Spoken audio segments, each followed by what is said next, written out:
Right on time.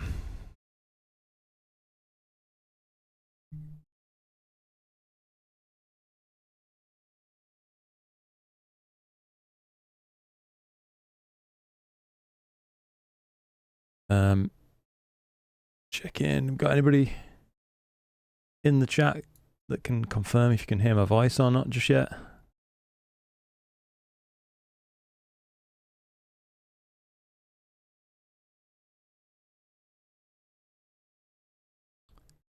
Hey, how's it going, Stan, mate? Good to see you.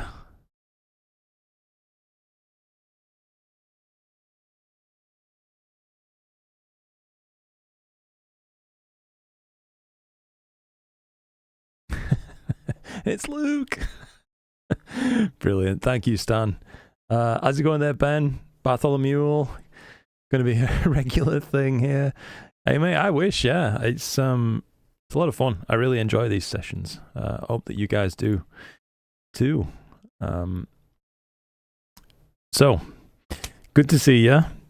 The plan for tonight, in case you didn't see the little video I posted just about half an hour ago before this, we're going to get set up, get his imaging systems kind of running for the night, go through all the how you doing kind of thing, you know, greetings and whatnot, and then jump over into the Discord and take a look, a proper good look if we can. A lot of the community has submitted images. That's at least part of the plan, and then I want to take a look at community gear that's been posted as well. I love seeing people's new gear, you know what I mean? So that's what we're doing. That's the plan. So if you're on board, let's kick things off. The sky looks a bit bright again tonight.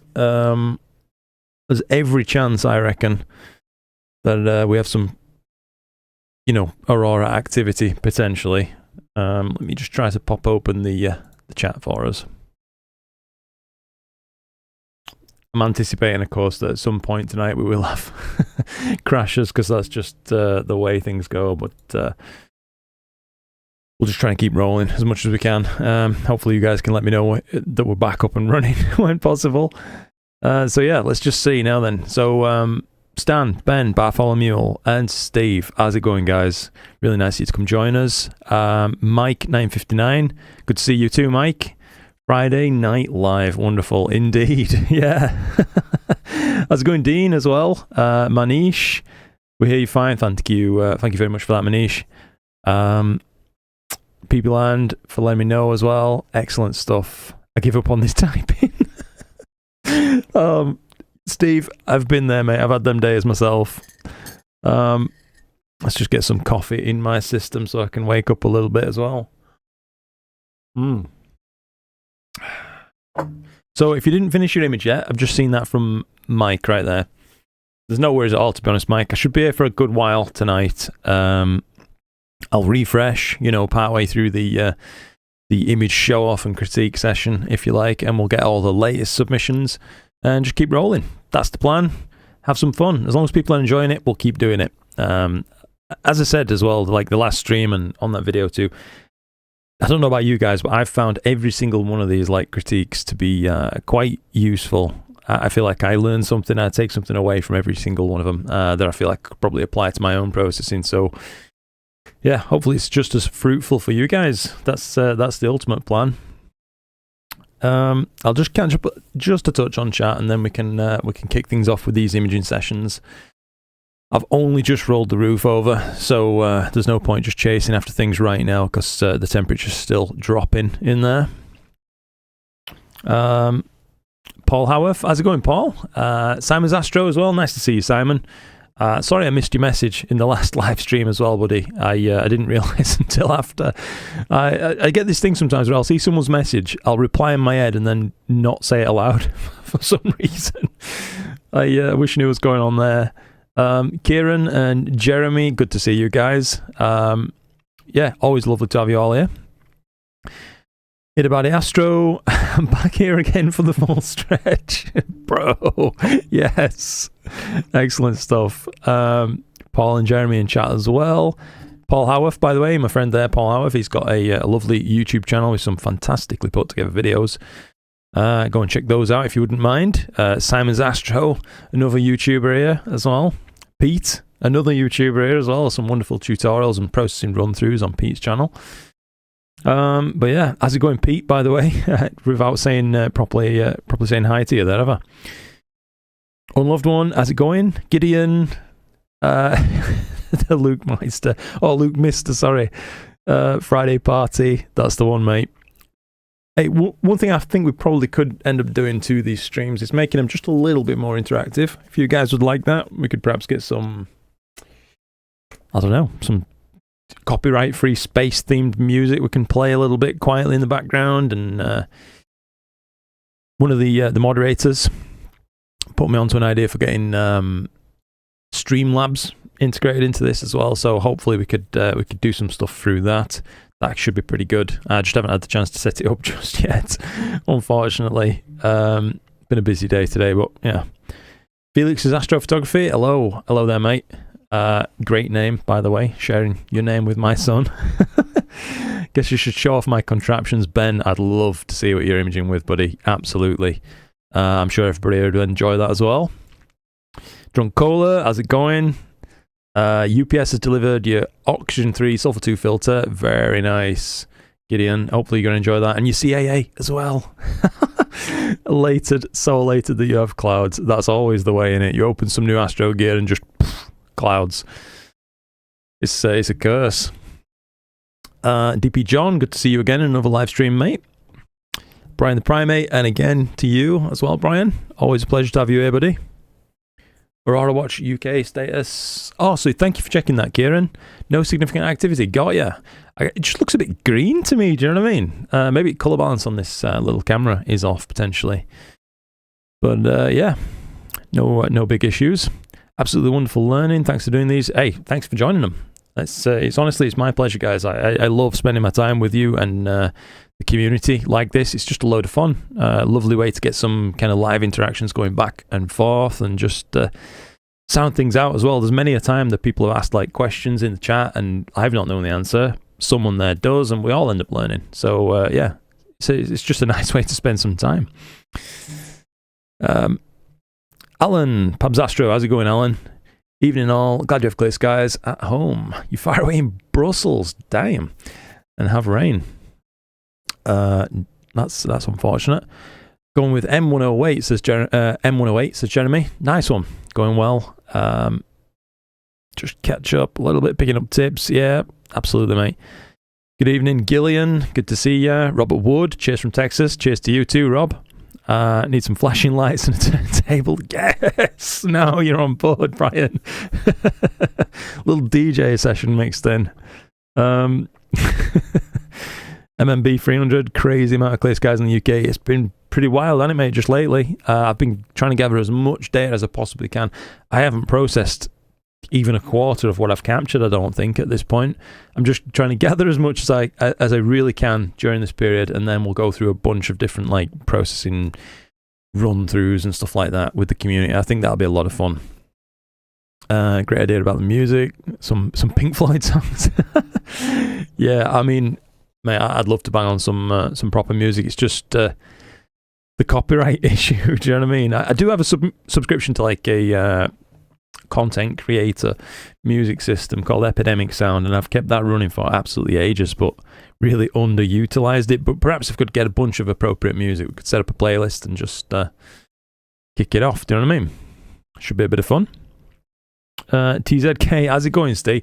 Hey, I'm so sorry about tonight, Steve. Look forward to seeing you whenever you're available, though. Again, I appreciate your understanding there, buddy. Gloppy, here's a question I wonder if anyone knows.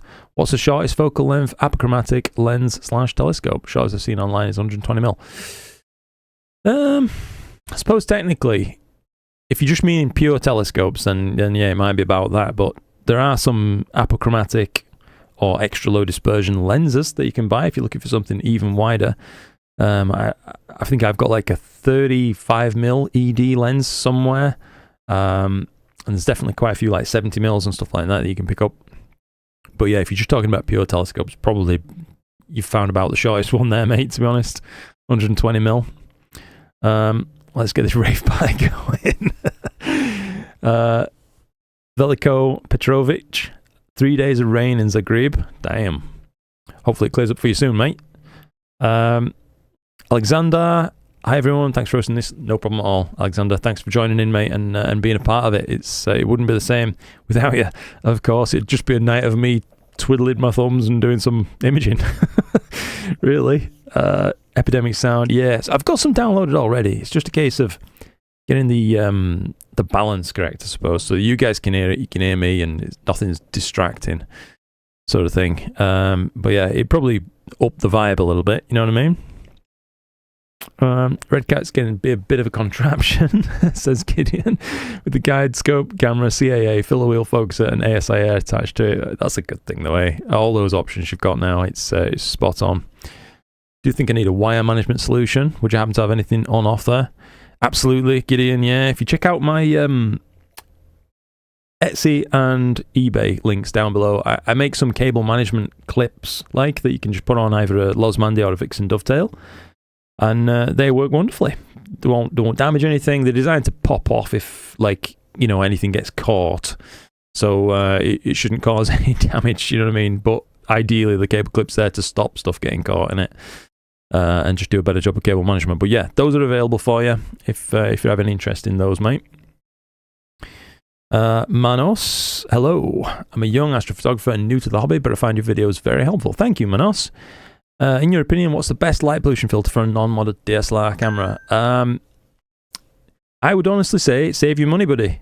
Go with none. Just if you want a filter, UV IR cut, but your camera's already going to have that built in, given that it's unmodified. So yeah, I'd really just save your money until you can get perhaps a dedicated Astro camera, if that's at all on your radar. That would be a good thing. Or send your camera off for modification. If you only use it for Astro, that could also be a good spend. But yeah, a lot of these light pollution filters I'm just not a fan of, to be honest with you. I've tried a bunch and never had much luck with them. But that doesn't carry over directly, by the way. I just want to clarify, to dual band filters and tri-band filters. In short, narrow band filters for one-shot color cameras. But those equally wouldn't be actually that suitable for your unmodified DSLR. As your camera's going to be blocking a lot of the HA signal that's coming through. I'm already getting the itchy nose returning, by the way. Oh, crikey. Brian the Primate, thank you so much for that, mate. Gifted 5 memberships. You're an absolute legend, Brian. I really appreciate the support, buddy. I do. Welcome aboard to all the new members. Took me a while to notice that. I'm so preoccupied with my incoming itchy nose. I'm going to have to take some antihistamines and see if we can get this thing to go away. Get this sorted.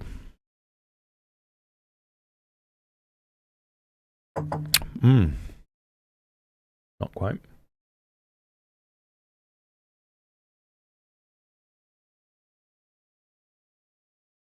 DP John is asking, at what stage in the processing method is it safe to delete all the unwanted JPEGs and FITS files? Trying to save space on your hard drive. I'm shocked at how much a single target takes. Been there, mate, for sure. Typically, if you've stacked it, you're happy with the stack, and you're not really looking to add much more time to it, or any time to it, then I'd go ahead and delete them at that, mate, if you wish. Equally, though, I will say you can get cheap external hard drives now if you do wish to become a pack rat and hang on to a lot of data, you know what I mean? But yeah. That'd be me. I'm the same. I don't really feel any attachment to hanging onto data for extended periods of time, so I'll just keep it for a few months. Then I'm outside the period of possibly wanting to add anything to it, personally speaking, because I don't do multi-seasonal images or anything like that. So just get rid of it at that point. Keep the masters. Nick Verstand. Evening, y'all. How's it going, Nick? Any good Newtonian recommendations for a current Esprit 120 user looking for larger aperture? Nick, ooh. That's a tough one, because you're coming from a really nice telescope there, an Esprit 120. I've had one of those, absolutely love it. Loved it, should I say, because I did end up selling it in a moment of madness, mate. But yeah, let me just think. You're going to have to go for a high quality Newt indeed to really knock that thing out, basically. Probably going to be looking at 8 to 10 inch, something probably carbon tubed, a carbon sandwich tube, ideally even. So TS Optics make some nice models, as far as I remember. Might be worth looking there, but yeah, what is it you're particularly looking for? Just larger aperture and some reasoning behind that, Nick? Or what? Are you just tired of your Esprit? I understand both sides of the story, to be honest. I'm just missing a few messages. I will try to catch up. Unloved one. The widest achromatic lens currently available for full frame lenses, full frame cameras is a Laowa 9mm. Goodness gracious, that is wide. Robert Wood says, I'm jealousy clear sky. It's been raining here for most of the new moon period. Someone in the area must have brought some pretty nice astro gear. Hey mate, maybe it was you, Robert. I don't know. Are you alluding to something there, good sir? Tim Garrett, good to see you, Tim. Thanks for joining in on the stream. Steve is asking, you ever used Green Swamp Server before? Once, Steve? Yeah, once. When I was using my AZ GTI with a mini PC, it wouldn't speak to EQ mod, basically, so I needed to use Green Swamp Server and gave that a go. Worked absolutely fine. Honestly, can't really pick a winner between them. It's just, I think when I started out, the consensus at that time, generally speaking, where I was learning, was get yourself ASCOM. Otherwise, EQ mod. Otherwise, I would have probably gone with Green Swamp Server myself, as I do like this, slightly neater user interface. But yeah, Dean is stuck out here with clouds. But next week, I'm headed out to some bottle one skies. Damn, Dean, they're going to be good. Do some camping and Milky Way photography. Good on, oh mate, good on you. I wish I could join you. That's awesome. Thank you again, by the way, Brian. Welcome aboard all the new members. Let's just kick off the imaging session for now at the very least. So I'll just have to pull the chat off screen for just a moment. So what we can do is we can unpack this telescope, get everything connected up and running. This is your chance, by the way, guys, at the minute, if you want to get in this kind of first batch of image reviews that we're going to do and gear show off, if you like, on the Discord. Just click the link at the top of the YouTube chat, join the Discord, and follow along, basically. Get yourself posting your images. I'd love to see them. I'm sure the rest of the chat has been really enjoying it. In fact, every time I've asked the chat, polled you guys in the chat to see what you think, it's pretty much across the board. People enjoy these. So yeah, looking to do some more. Can't do it without your help. Long and short of it. Let's just see. You're on a C Pro. Let's get that thing connected up. No filter wheel on this rig. Focuser. Connect the mount. The guider. Good stuff. Now, hopefully, I will just quickly check that we're in close enough focus that it will successfully plate solve by looping a few 1 second exposures. Looks a little bit out to me, actually. We've got a lot of little donuts there rather than proper stars. So let's just pick a direction, see if we're getting closer to focus. So it's moving hugely through because I've got a large backlash compensation on this thing, not due to the focuser, but due to the fact that I'm imaging with a Schmidt-Cassegrain telescope. And in order to kind of take out any mechanical slop, even lubrication slop in the focusing mechanism, I have to use quite a large backlash amount. But it looks like we picked the right direction anyway, so maybe one more movement and we'll be close enough to get a successful plate solve set up for us. Won't be too long doing this, guys, before we can get on with the fun stuff. You know what I mean? That looks good enough to me. What do you gents reckon? I think that's going to be all right. Ladies and gents, should I say, actually. Right. Crack this open. So target, slew to center, start guiding, autofocus on start, and chase it every degree. That should be more than enough. We're not actually currently in astronomical darkness yet, so we've got everything ready. We can probably delay and just chill for a little bit on that one rather than gather some frames I'll just have to delete later anyway. But that's fine. We're waiting for the wind to die down a little bit here as well today. It's been really windy overnight, getting steadier as the day progresses, and it promises to settle down quite a bit by the end of the night, but I'll believe it when I see it. or rather hear it in this room, as you can hear the wind rushing about a little bit over the roof. And we'll just get caught up with chat in just a moment. In fact, can I pull this across to one side and have both on screen for a sec? That's a negative, basically. Fire up this. Hold on. Chrome Remote Desktop. Yeah, I'll have to do this the good old-fashioned manual way.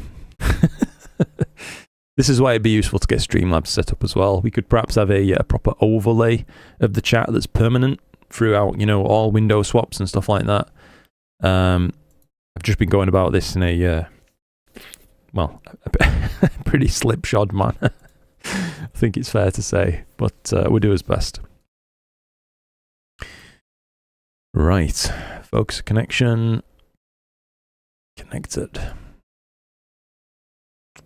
Get this thing unpacked. So I think it was about 8:35. It said it was going to enter astronomical darkness. So yeah, should have a couple more minutes chilling with chat. We'll kick these things off, and as long as it's just up and running, we'll then switch over to the Discord and start taking a look at your guys' images and have some fun that way. Right. Load my target as well. Just going to keep putting a bit more time on the Whale Galaxy on this thing. Don't even know if today it's going to be useful, to be honest. But all the same, would be a shame to not have it running on something. Yeah, 8:34, 8:35, 36 or so, it's going to get into astronomical darkness. In case anybody's wondering what I'm talking about there when I'm saying like getting into astronomical darkness. Basically, if you're using Nina, you got access to this handy little graph here, if you like, showing you know, the different stages of twilight into darkness. This black band right here is astronomical darkness, astronomical dawn, and then dawn itself starting to properly break. And here in the UK, and for anybody living further north as well, you know what this is like. But as the year progresses, this band is going to get narrower and narrower and narrower, until the point where all we get at best is this kind of greyish stuff right here, indicating there is no true astronomical darkness. But it's useful. It's useful to see this, and the curved line, if you want as well, is the target that I've chose, in this case M63. It's elevation throughout the night, so I can see that when we begin imaging, it's going to be at 47.33 degrees elevation. It'll keep rising, rising, rising until it peaks at 78 degrees as it passes through meridian, and then begins to drop. So most of you already know that, but just for anybody out there who's a beginner, I thought I'd just quickly go through that for you a moment. Looks like on my thermometer right there, we're at 8.7 degrees. It should have just about stabilized, I reckon. Not that cold tonight, truth be told. Look at this. What's these? 3 satellites or something just passing through the field of view. Let me try and zoom in a bit on those. God blimey. What is going on? 1, 2, 3. Hopefully you guys can see those streaks and they aren't being eaten by noise reduction or the like. That's ridiculous. Let's catch up with chat a bit. Anyway, that's the plan for now. Then we'll kick things off and get on the Discord. So, thank you again, Brian. We answered that for John. I hate my Optilong L Pro, says Pete. It always messes up galaxy colours. 100% agree, Pete. Yes, 100% agree. I bought an Optilong L Pro wanting just like that, really. I wanted to shoot broadband targets and preserve the colour. It did the opposite. It made images pretty much impossible to colour calibrate and process, to be true with you. Lord Whiteley, how's it going, mate? Good to see you. We're having a good session here, hopefully tonight. Hopefully you're in for a good one. Clear outside for a change. Are you imaging tonight? Gideon Sanders, I have an Optilong UV-IR, but that's merely because my camera doesn't have that. Fair enough. Does the Poseidon C come with a dew control? It does indeed, mate. It's got some embedded solid state little heaters, you know, like resistive heaters. So they work absolutely wonderfully. Never had an issue on any of the cameras really that have solid state heaters in them. Reliable. Yeah, reliable stuff. Tommy, good evening. Good evening, Tommy. Cupra, evening all. Cheers, Brian, for the membership. Much appreciated. Play Skies tonight. I guess that's why we're here. That's the one, buddy. Yeah, that's the one. Going to post something to the community page on YouTube. Can't seem to find it.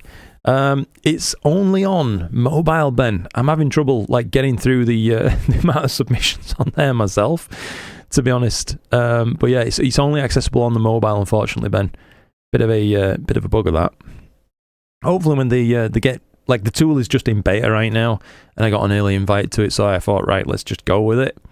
So for anybody who doesn't know, if you're using YouTube on mobile, you can upload your images there to like the Luco Matico YouTube community and share your images with other people who are part of that community. It's pretty cool, and it's like it is a feature that's just in beta at the moment, but hopefully they'll broaden its horizons a little bit and let us access it from the desktop. That'd be really nice. I think, and it would get a lot more use.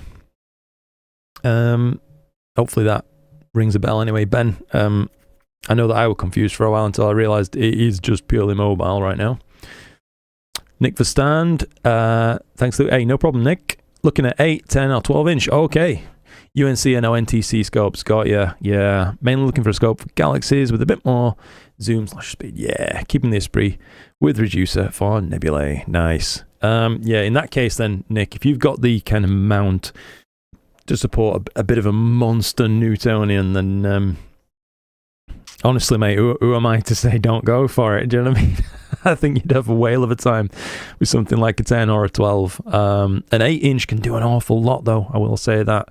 It's just the end focal length is not going to be that different to your Esprit. So, like the perceived advantages of your money being dropped into that scope aren't going to feel that great. But going up to, like a 10 or a 12, I think you really will feel a difference then.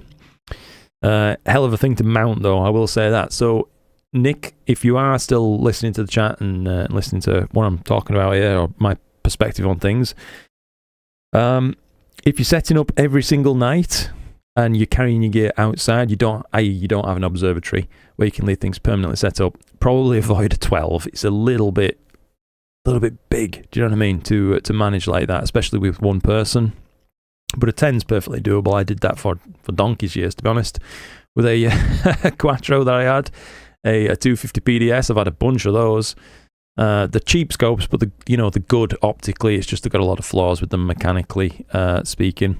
The link light like a sieve as well. But yeah, you're going to sidestep a lot of those issues with the UNCs or ONTCs. That's for sure. But if you do have a permanent setup, an observatory that you could house something like a 12 in, it's hard to talk you out of it, mate, to be honest. If you're up for collimation and don't mind it, go for it. Kieran Williams, appreciate your feedback, Luke. Hey, no problem at all, Kieran. I appreciate you putting your images up, to be honest, as well. I now have a printed mirror mask and hoping to test it tonight if those pesky clouds will disappear. Fantastic. That's really good to hear, Kieran. Making good steps there, mate, if you're getting things printed out and upgrading your rig like that. Wonderful.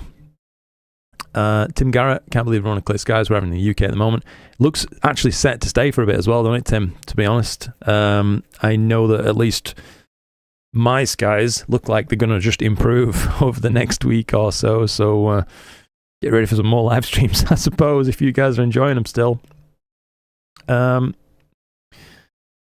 about it, Astro. I'd love to mentor any newbies because I went through the struggle myself initially, trying to understand where to get help. Yeah, 100%. It's good of you to want to help people, mate. That's one of the things that initially kicked me off of trying to start off making like processing tutorials and that kind of thing.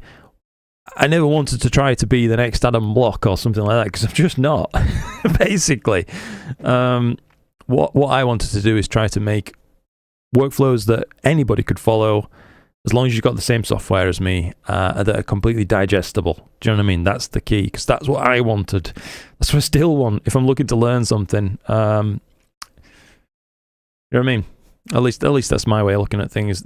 Like processing techniques move so fast as well. It sometimes feels a little bit costly to put all the time necessary to fully learn something in, knowing that, in a few months we might be onto another thing entirely, rendering your time spent a little bit useless.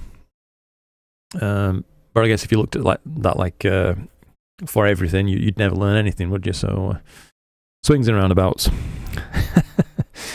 What are you after tonight? Matt is asking, and DP John is asking the same thing as well. Good question, dudes. M63 on the Hyperstar rig just over there, and the Whale and the Hockey Stick on the SQA rig over there. And also, I've got running at the same time, if I can just fire this up for you. Hopefully you can see my screen is ready. It's polar aligned. I'm going to be running M63 on the ASCAR 120 and 2600 Air combo as well at the same time. So, yeah, that's the plan. Oh, Matt, we're asking the same thing. Matt and DP John, got you, sorry. We'll get my kit out tonight just after 11, trying to find something that I can shoot the SQA 55. Yeah, just after 12, just after 11. I wonder if you'll still be able to get on the Leo Trio potentially, mate, or something like that. If that's in your skies, that could be a bit of fun. Glass came over 5 minutes after setting up. Oh no, Green Cat. Sorry to hear that. 25 mile an hour winds today. Yeah, around that for us, to be honest, Kieran. We gusts a fair bit higher as well. To be honest, midday I thought we weren't going to be able to do the session, but yeah, it's settling off. Richard's Astrophotography. Good evening. Oh, good evening, Richard. Nice to see you, bud. Just about to set up down here in Gloucestershire. Looks like we have great weather for the week ahead, and the moon is behaving also. No, everything's lined up. Talk about some luck. Down here in Bristol, wind is perfect. Good to hear, Matt.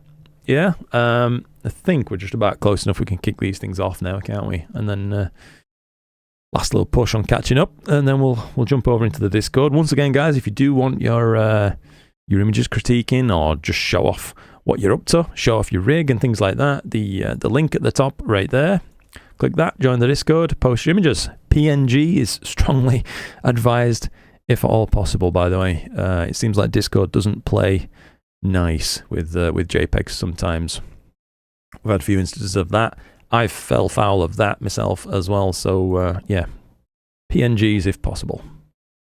I'll kick that one off. We will kick this one off. I'll just keep an eye on them for a few minutes until we know things are up and running smoothly. I'll also set off my ASI air rig as well. I've got a plan set up for this thing. Reset the progress. I'll tell you what, I've got a pretty monstrous amount of time actually on this plan on the ASCAR 120 rig on the ASA Air right now. It might be one of my longest images yet. I'm thinking. We will see. Just see if it makes this this plate solve successfully. Looks good. And the other rig is doing the same. We should see in a moment. Hey, 3 rigs. I must be a madman. It's just asking for trouble, that, isn't it? Hopefully these will all just get up and running in a moment. I can get back to just chatting with you guys. That's what it's all about for me. Looks good on the ASA Air rig. That's up and running. You'll love to see it. Super. Yeah, I think we're off to the races at this point. Looks good. That's framed properly. We're running through an autofocus. Yeah, I'm happy. Everything should be fine out of that. Look at the amount of Starlinks and things we're getting running through tonight, by the way. It's absolutely redonkulous. Let's just see. Thanks for the membership, Brian. Yeah, it flew in. Came in hot, Brian, today. Hey, we've just been photobombed as part of the focusing on this. Leave that thing running. You could get a Stream Deck and have a Clouds Elsewhere button. Can you imagine? Yeah. Let's just see. Nighttime, astronomical twilight, nautical twilight, civil twilight day. Got ya. That's the what I was looking for, Gideon. Yeah, I couldn't quite remember. Just talked through as much as I could. I think Nina calls it nautical dusk and then astronomical dusk. Got ya. Must be musk. We have been musked officially. Good evening, Kevin. Good to see you. I'm still in Discord. Hell. Oh no, Steve. What have you done wrong to deserve such a thing? Andy, UK, Leicestershire. Evening, Andy. Good of you to come join us. Put my SCA 260 out, and I might just copy your target after polar alignment. Hey, why not, mate? Why not? It's a beautiful target. It's M63. Love it. Tell you one thing I'm going to have to do tonight. This is going to sound really silly, but last night, particularly later on in the stream, I noticed that I was having a little bit of like lightheadedness or something, and I think it's just talking for extended periods of time, making me feel a bit hypoxic. So I'm going to have to just take momentary pauses so I don't pass out on stream.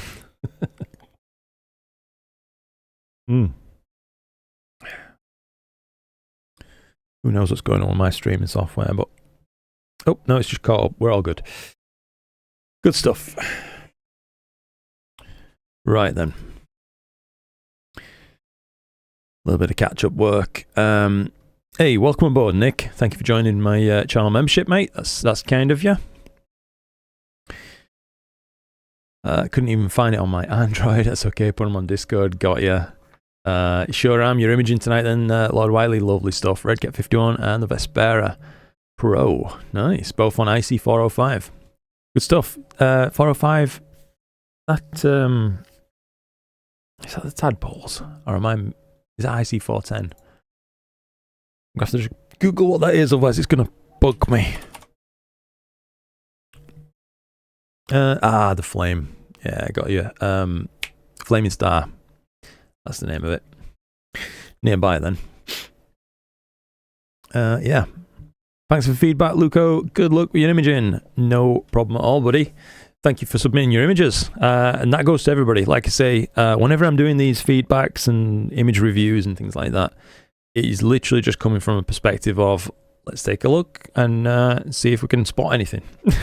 That's all it is. Just trying to offer fresh eyes to your image. Yeah, that's all there is to it. So, yeah. Hopefully you enjoy them. Klaus, good to see you, Klaus. Joining us on another live stream. Good evening from Geneva. Just started to come. Following parallel to my remote imaging. Nice. It seems like Stan's on it for for Steve. You're in the voice chat section. Let's just see. Doing NGC 3447 with an RC10. I've got to see what that is then, Klaus. NGC 3447, you said, didn't you? Yeah. Ooh. A Bard Magellanic Spiral Galaxy located in the constellation of Leo. Nice. What an irregular shape that thing has. It seems to have a spur going off to one side, doesn't it? Wonderful. Lovely target there, Klaus. Yeah, can't knock you with that one, mate. Had to close the stream on my phone and got back to your main page. Then I can see the community. Got you, Ben. Nice one. Thanks for the detailed response. Really appreciate it. No problem at all, Nick. No problem at all, mate. Just got a CEM70 on a tripod here for the Newtonian. But we'll start with an 8/10 for now, as I have to set up every night. Yeah, a 12, honestly, I mean, I've done it myself. I got aperture fever, wanted a 12. And I'm not a small man, do you know what I mean? And I just found it a right pain to deal with. I really, really did.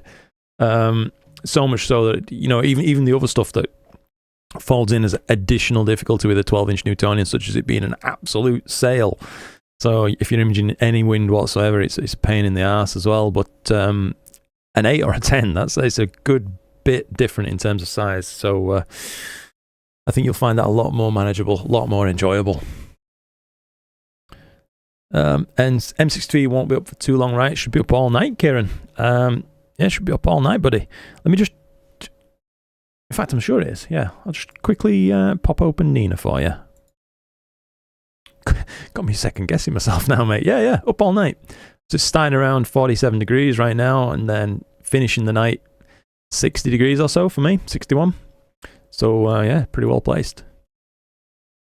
Looks like his first subs are coming in, looking all right. Pretty sharply focused. You won't hear any complaints from me when things run smoothly, that's for sure. I tell you. Right, yeah, we will jump over into the Discord in just a moment then, guys. Astro Watch UK status. So you checked again, Kieran. Got you, buddy. Minor geomagnetic activity. What are your thoughts about an F4 8-inch reflector on an AM5? Currently using a C8X63 reducer, but considering a reflector. Good question, Robert. I'd say it's absolutely within its capability to mount and image with that, no problem whatsoever, mate. Yeah. In fact, to be honest, Robert, as long as your OTA isn't too long, I think the AM5 can handle a bloody big payload. To be honest, I put my Edge HD11 there. You can see mounted to my EQ8. I had my Edge HD11 on an AM5 and it imaged absolutely fine for 3-minute subs. I didn't try any longer, but I wasn't losing subs at 3 minutes. So yeah, it's absolutely doable. But with like larger Newtonians, 10-inch or so, they are of course quite a bit longer than a Schmidt Cassegrain design, so they can just be a little bit harder to guide comfortably with, and they do catch a bit more wind, of course, as the overall profile is larger. But yeah, if you've got good calm weather, maybe somewhere shaded from the wind that you can set up, you're gonna have a really good time. I would say with an 8-inch F4. Gideon is asking, is that a high lung ticket behind you? It is indeed, Gideon. It is indeed. Yeah, really good time. Being attacked by biting off masks. Crikey. The hazards in this job. I ought to be getting hazard pay. But yeah, it's a high lung ticket. And yeah, we absolutely loved going to see him. It was quite an experience, to be honest with you, mate. We just went to see, if you're familiar with them, Vardruna last week. Another really good time. Yeah, really good time. Forecast for tomorrow's solar eclipse here in northern Italy. Not that great. Damn. Hey, it could always be worth having a go, mate, to be honest, can it? Just in case the gods favour you and you can hit a little break in the cloud. Abiosis 007. Hi, Luke. Hi there, mate. How's it going? Good to see you. Gideon says, in our group, we had a beginning astronomer who was trying to focus. There were no stars on his screen. We told him, maybe you need some focus. Turned out that he was inside with his setup. Fair enough. Crikey. Fatu. Hello, mate. Hello, mate. How's it going? Good to see you. Managed to post a frame in Discord. Good stuff. Looking forward to seeing it, mate. Being outside is... it is a bit essential, isn't it? Yeah. That said, I'll hold my hands up. I have certainly done some solar work from within the house, especially as the sun's setting. 100%. Just with the disc C-Star. Yeah. Hoping to catch the partial eclipse tomorrow, says DP John, around 11:03 to take a picture. Nice.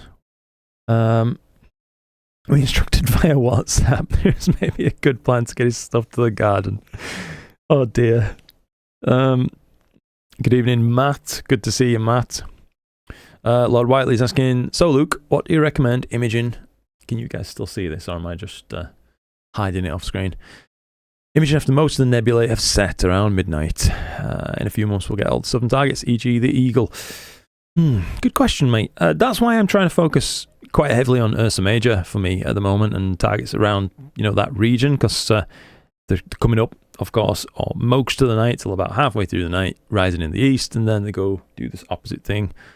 On the west, it's really prime positioned, so to be true with you, buddy, I would probably just stick to galaxies for a little bit. That's why it's called galaxy season. But there are some targets out there if you want to go searching around. But yeah, that would be me. My bad. Search for Installarium when my time was set to 4 a.m. tomorrow morning. Got you, Kieran. Yeah, I have done that before. Jumped into the Rasa 6 bandwagon. Damn. Congratulations then, mate. Good on you. Are you streaming the eclipse tomorrow? It's almost certainly not a thing for me, unfortunately, buddy. But thank you for asking. Edge HD11 is a heavy book. It is. Yeah, heavy scope for its size. They're a lump. ZBO mounts can handle an amazing load. They really can. Yeah, I think the the factor that holds back like an AM5, in my perspective at least, is the TC40 tripod. It's good and it's okay up to loads about 8 kilo, 10 kilo, something like that, I reckon, but much more, and you really need to be looking at getting something a bit more solid underneath the AM5. But yeah, people probably said hazard pay, lol. I don't know. Pete's given more than enough support. Crikey. So far above and beyond. I was solar imaging through my window today. It was blowing a hoolie outside. Yes, this is it, Pete. Yeah.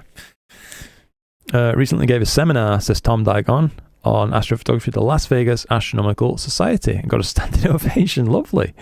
That's awesome to hear, Tom. Hi from Spain, says Antonio. Do you know if Stella Vita works with QHY Minicam 8? I don't think it does just yet, but it's on their radar for sure, Antonio. So I'm sure it will eventually be supported. Better bring out the edge. Yeah, that's it. Buenas noches. Liberty Astro, good to see you, by the way, in the chat, buddy. Had a dry run on my solar setup this afternoon, bit too much cloud. Yeah, hey, that's wise, Mark. Getting a dry run done, to be honest, buddy. Good evening, Kenneth. Checking in from Copenhagen, North. Nice. Right then, chaps. I reckon, if you're ready, looks like things are up and running on my side and it's going fine, so no need to overly focus on that. Let's see what's been going on in the Discord. So, bring this thing in. Hopefully pin it to one side. We'll pull this up. Come on, Lado. On the opposite side. That should just about hopefully be viewable for you guys with any luck. And yeah, so I'll just give you 2 more minutes if you want to post anything in. I will refresh this, like I say, and we'll have a good look tonight. If you guys keep enjoying these, why not? But yeah, in the Astro Images channel, we should have an absolute shed ton of stuff to look at. Yeah, it looks like you guys have been going ham. Wow. Holy moly, we've got some stuff to look at. I'm here for it. Nice one. Crikey, thank you guys for answering the call to action so strongly. Let's dive in on this. I'm just gonna go visit the little boy's room, and I'll be back momentarily. We could get stuck in. Right, see you in a moment, guys.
Oh, that were rapid. I tell you what, it's looking pretty transparent outside tonight, actually. Not bad. Look, Luke has one really green patch of grass behind the obsy. That's it, mate. The water the flowers. No. Right then. Oh, I feel like an old tree or something. I'm a bit stiff today. Oh, I'm on the sofa nebula tonight. Good on you. Stan just very kindly there saying if anybody needs help with Discord, just let me know. Thank you, Stan. I really appreciate your help with all this, buddy. Really helps take some strain off me. Now then, we left it last night with looking at Citizen Fortresses. First images over there. So, blimey, there has been a few to look at, hasn't there? Let's get count back up to where they were, which was just up here a bit.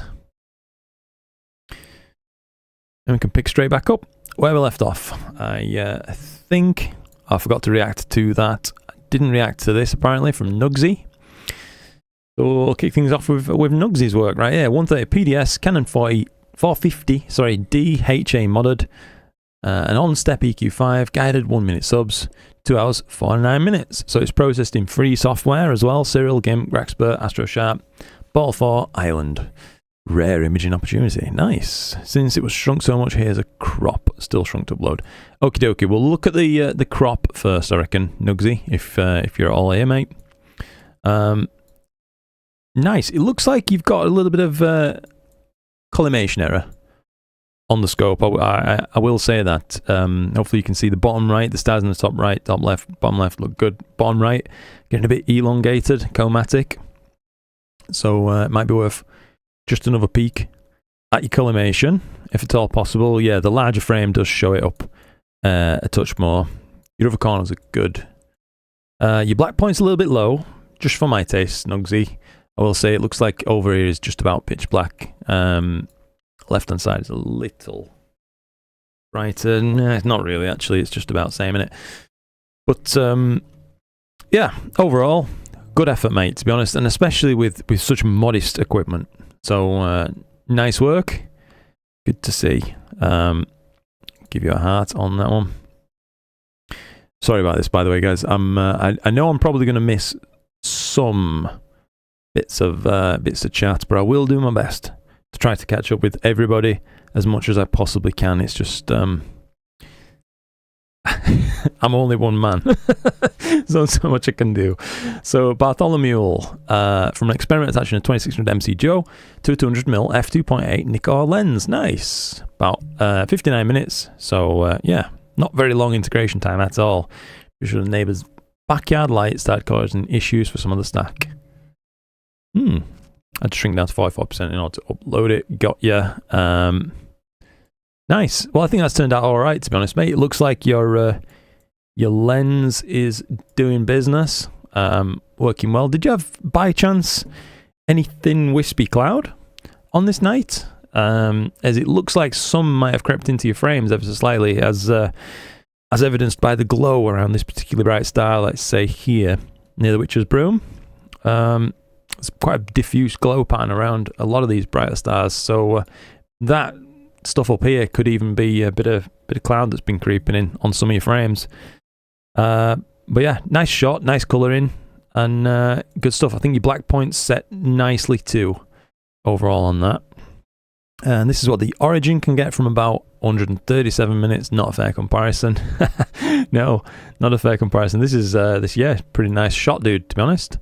Black point is pretty darn nice. There's a bit of an overall cast in terms of like remnant colour left behind on this image that I'm seeing. So there's green and purple, very slightly, what looks like, I don't know, leftover fixed pattern noise somehow, like raining noise, like the image hasn't been dithered or something has occurred. But I can see going through the image at this kind of an angle. Don't know if you guys can make that out on the stream after compression, etc.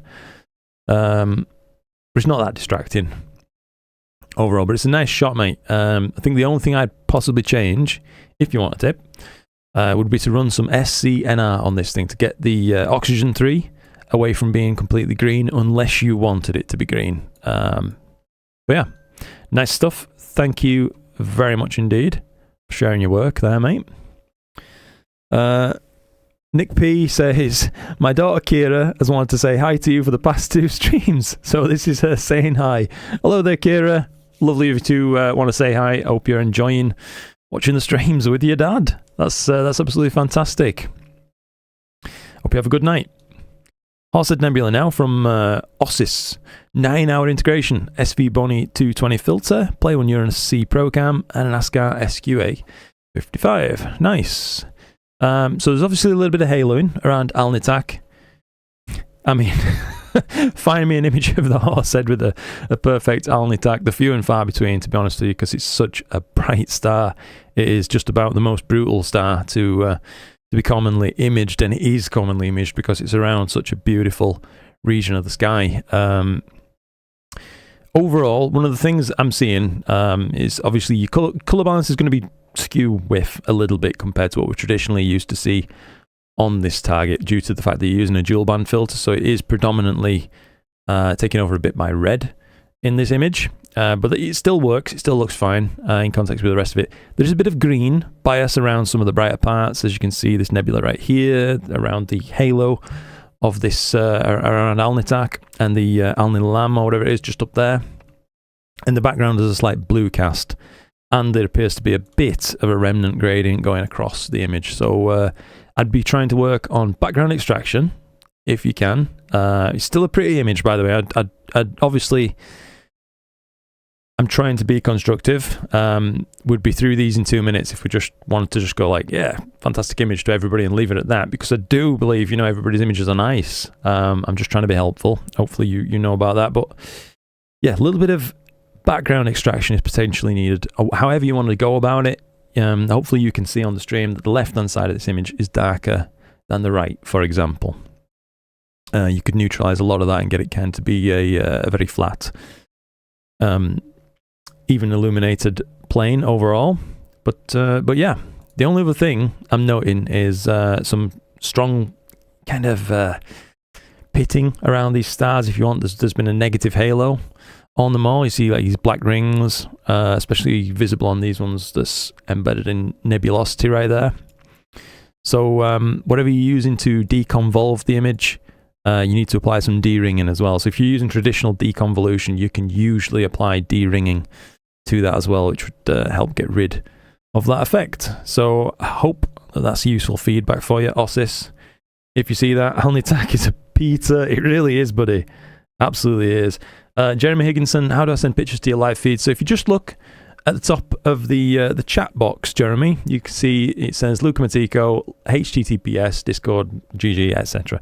Just click that thing, mate. It's basically an invite, an open invite link to my Discord channel right here. Once you join the Discord, you can jump on the left-hand side set of channels right there, navigate to Astro Images, and upload from the top, basically, mate. It's not too difficult of a process overall. Once you've done it once, you'll know, basically. But that first time, I admit, could be tricky for someone just starting out. Hopefully that's enough to do it for you. Oh, I see Mike's just been answering as well. Yeah, and so has Kieran. So I've just reiterated what those guys have said. Sorry about that. Philip Butcher. Oh, hi Luke, just took your advice and got an IR cut filter. Made a massive difference to my image subs. Oh, that's brilliant to hear, Philip. I'm really glad that's worked out for you, mate, to be honest. Super. Yeah, just absolutely super. Tim Garrett says, I've got a Raster 11, so in the tilt led me questioning my life choices. Oh, Tim, I've been there, mate, yeah. But I will say, once you've fettled the Raster 11, it is a pretty impressive telescope. It's just getting it there. It's a little bit of a pain, to be honest with you. But yeah, Astrovino, hi Luke, hope all is well. Nice rig and camera using a new setup. Just about the same setup, buddy, really, yeah. But thank you for joining in. I do want to take a look at the rigs thing again. I could have sworn you posted something new. Peter Baldwin asking, how are you and your family, fella? We're all right, Peter. Thank you very much for asking, buddy. Yeah, me, Chloe, and Felix, we're all doing grand. Thank you, mate. Yeah, couldn't be happier. Jason Whitener, let's see this one now. So, first post on this channel. Thank you, Jason, for taking the time to do that, mate. Appreciate it. 51 hours. What a first post it is. Jason, holy moly. 51 hours of HA LRGB through the RedCat 51 ASI 533mm Pro at Starfront Remote Observatories. Damn. Nice work, mate. Yeah. Honestly, nice work. I like it. Overall, very tastefully processed. I like that your stars aren't overdone. Do you know what I mean? They just feel natural still. Your black points set perfect for my screen. Yeah, spot on. Couldn't set it better myself. No chance. Huge extension around M51, which you don't usually see, including this little bit of a brightening down the bottom there as well from this kind of tidal extension up there. Wonderful. Just overall wonderful work, mate. Yeah. The only flaws I can see, if you want to know, a little bit of a brightening just at the top of the image right there, from probably a remnant from gradient removal, perhaps. I don't know. But the core of M51 has a very slight hatching to it overall. Don't know what's caused it. Very likely if you've used StarNet, I would imagine. I've seen that kind of artifact before from rescreening stars that's been taken out by StarNet++. But yeah, I mean, what am I meant to say? Do you know what I mean? It's beautiful. Really, really, really lovely image, mate. So well done. Very tastefully processed. Cracking stuff. Goes to show as well what you can do with 250 millifocal length. That is impressive. Pics in the Discord are amazing. Astro Republic says they are, mate. Yeah, I love seeing what people have been up to. I really, really do. Yeah, it's cracking. It's an absolute honour as well that I get to do this and share them with you all. Thank you for putting me in this position. So this is AstroPix UK. Jim, how's it going, Jim? If you're in the chat at all, hope you and Joan are well. William Optics GT81 Altar 26M LIGB 740 Ball 5. Let's take a look then, Jim. So I think very pretty, Jim, overall, and I like the amount of like noise control you've applied to this image to pull out this much IFN. No mean feat. So good job on the depth of stretch while preserving the really bright parts, which would just blow out if you hadn't paid attention to that. Clearly, you have. Such as, you know, the core of the cigar, core of bodes in particular, they blow out quite easily when trying to stretch for IFN. So it indicates to me you've been perhaps using generalized hyperbolic stretch or masked stretching. However you've done it, anyway, you've achieved loads of IFN. The background is hard to set on regions with a lot of IFN for sure, because how do you tell where the background truly is around here? Probably some of this maybe. So it just overall looks just a touch bright, but it ain't much. The main issue I'm noticing, if you want to know, Jim, it appears like you've tried to colorize the galaxy utilizing color masking, which I would do myself too as well, but it's been just ever so slightly, or maybe even a range mask, just ever so slightly truncated color around the extensions of the galaxy. Like if you're trying to get a range mask on this, or if I was trying to do it, let's say, I would be looking to just include a bit more of this around here. See, because particularly, let's say, the cigar galaxy right there, it should have a bit of a starburst HA going on that you can pick out, but it's been desaturated due to the narrowness of the mask. But overall, like I say, I don't want to seem like I'm just picking things to pieces. It's a pretty image, dude. Well done. And thank you very much indeed for sharing. Your background is quite flat, I will say. You've done very well there getting any remnant gradients out. It looks pretty good to me. So yeah, thank you for sharing, Jim. Good stuff.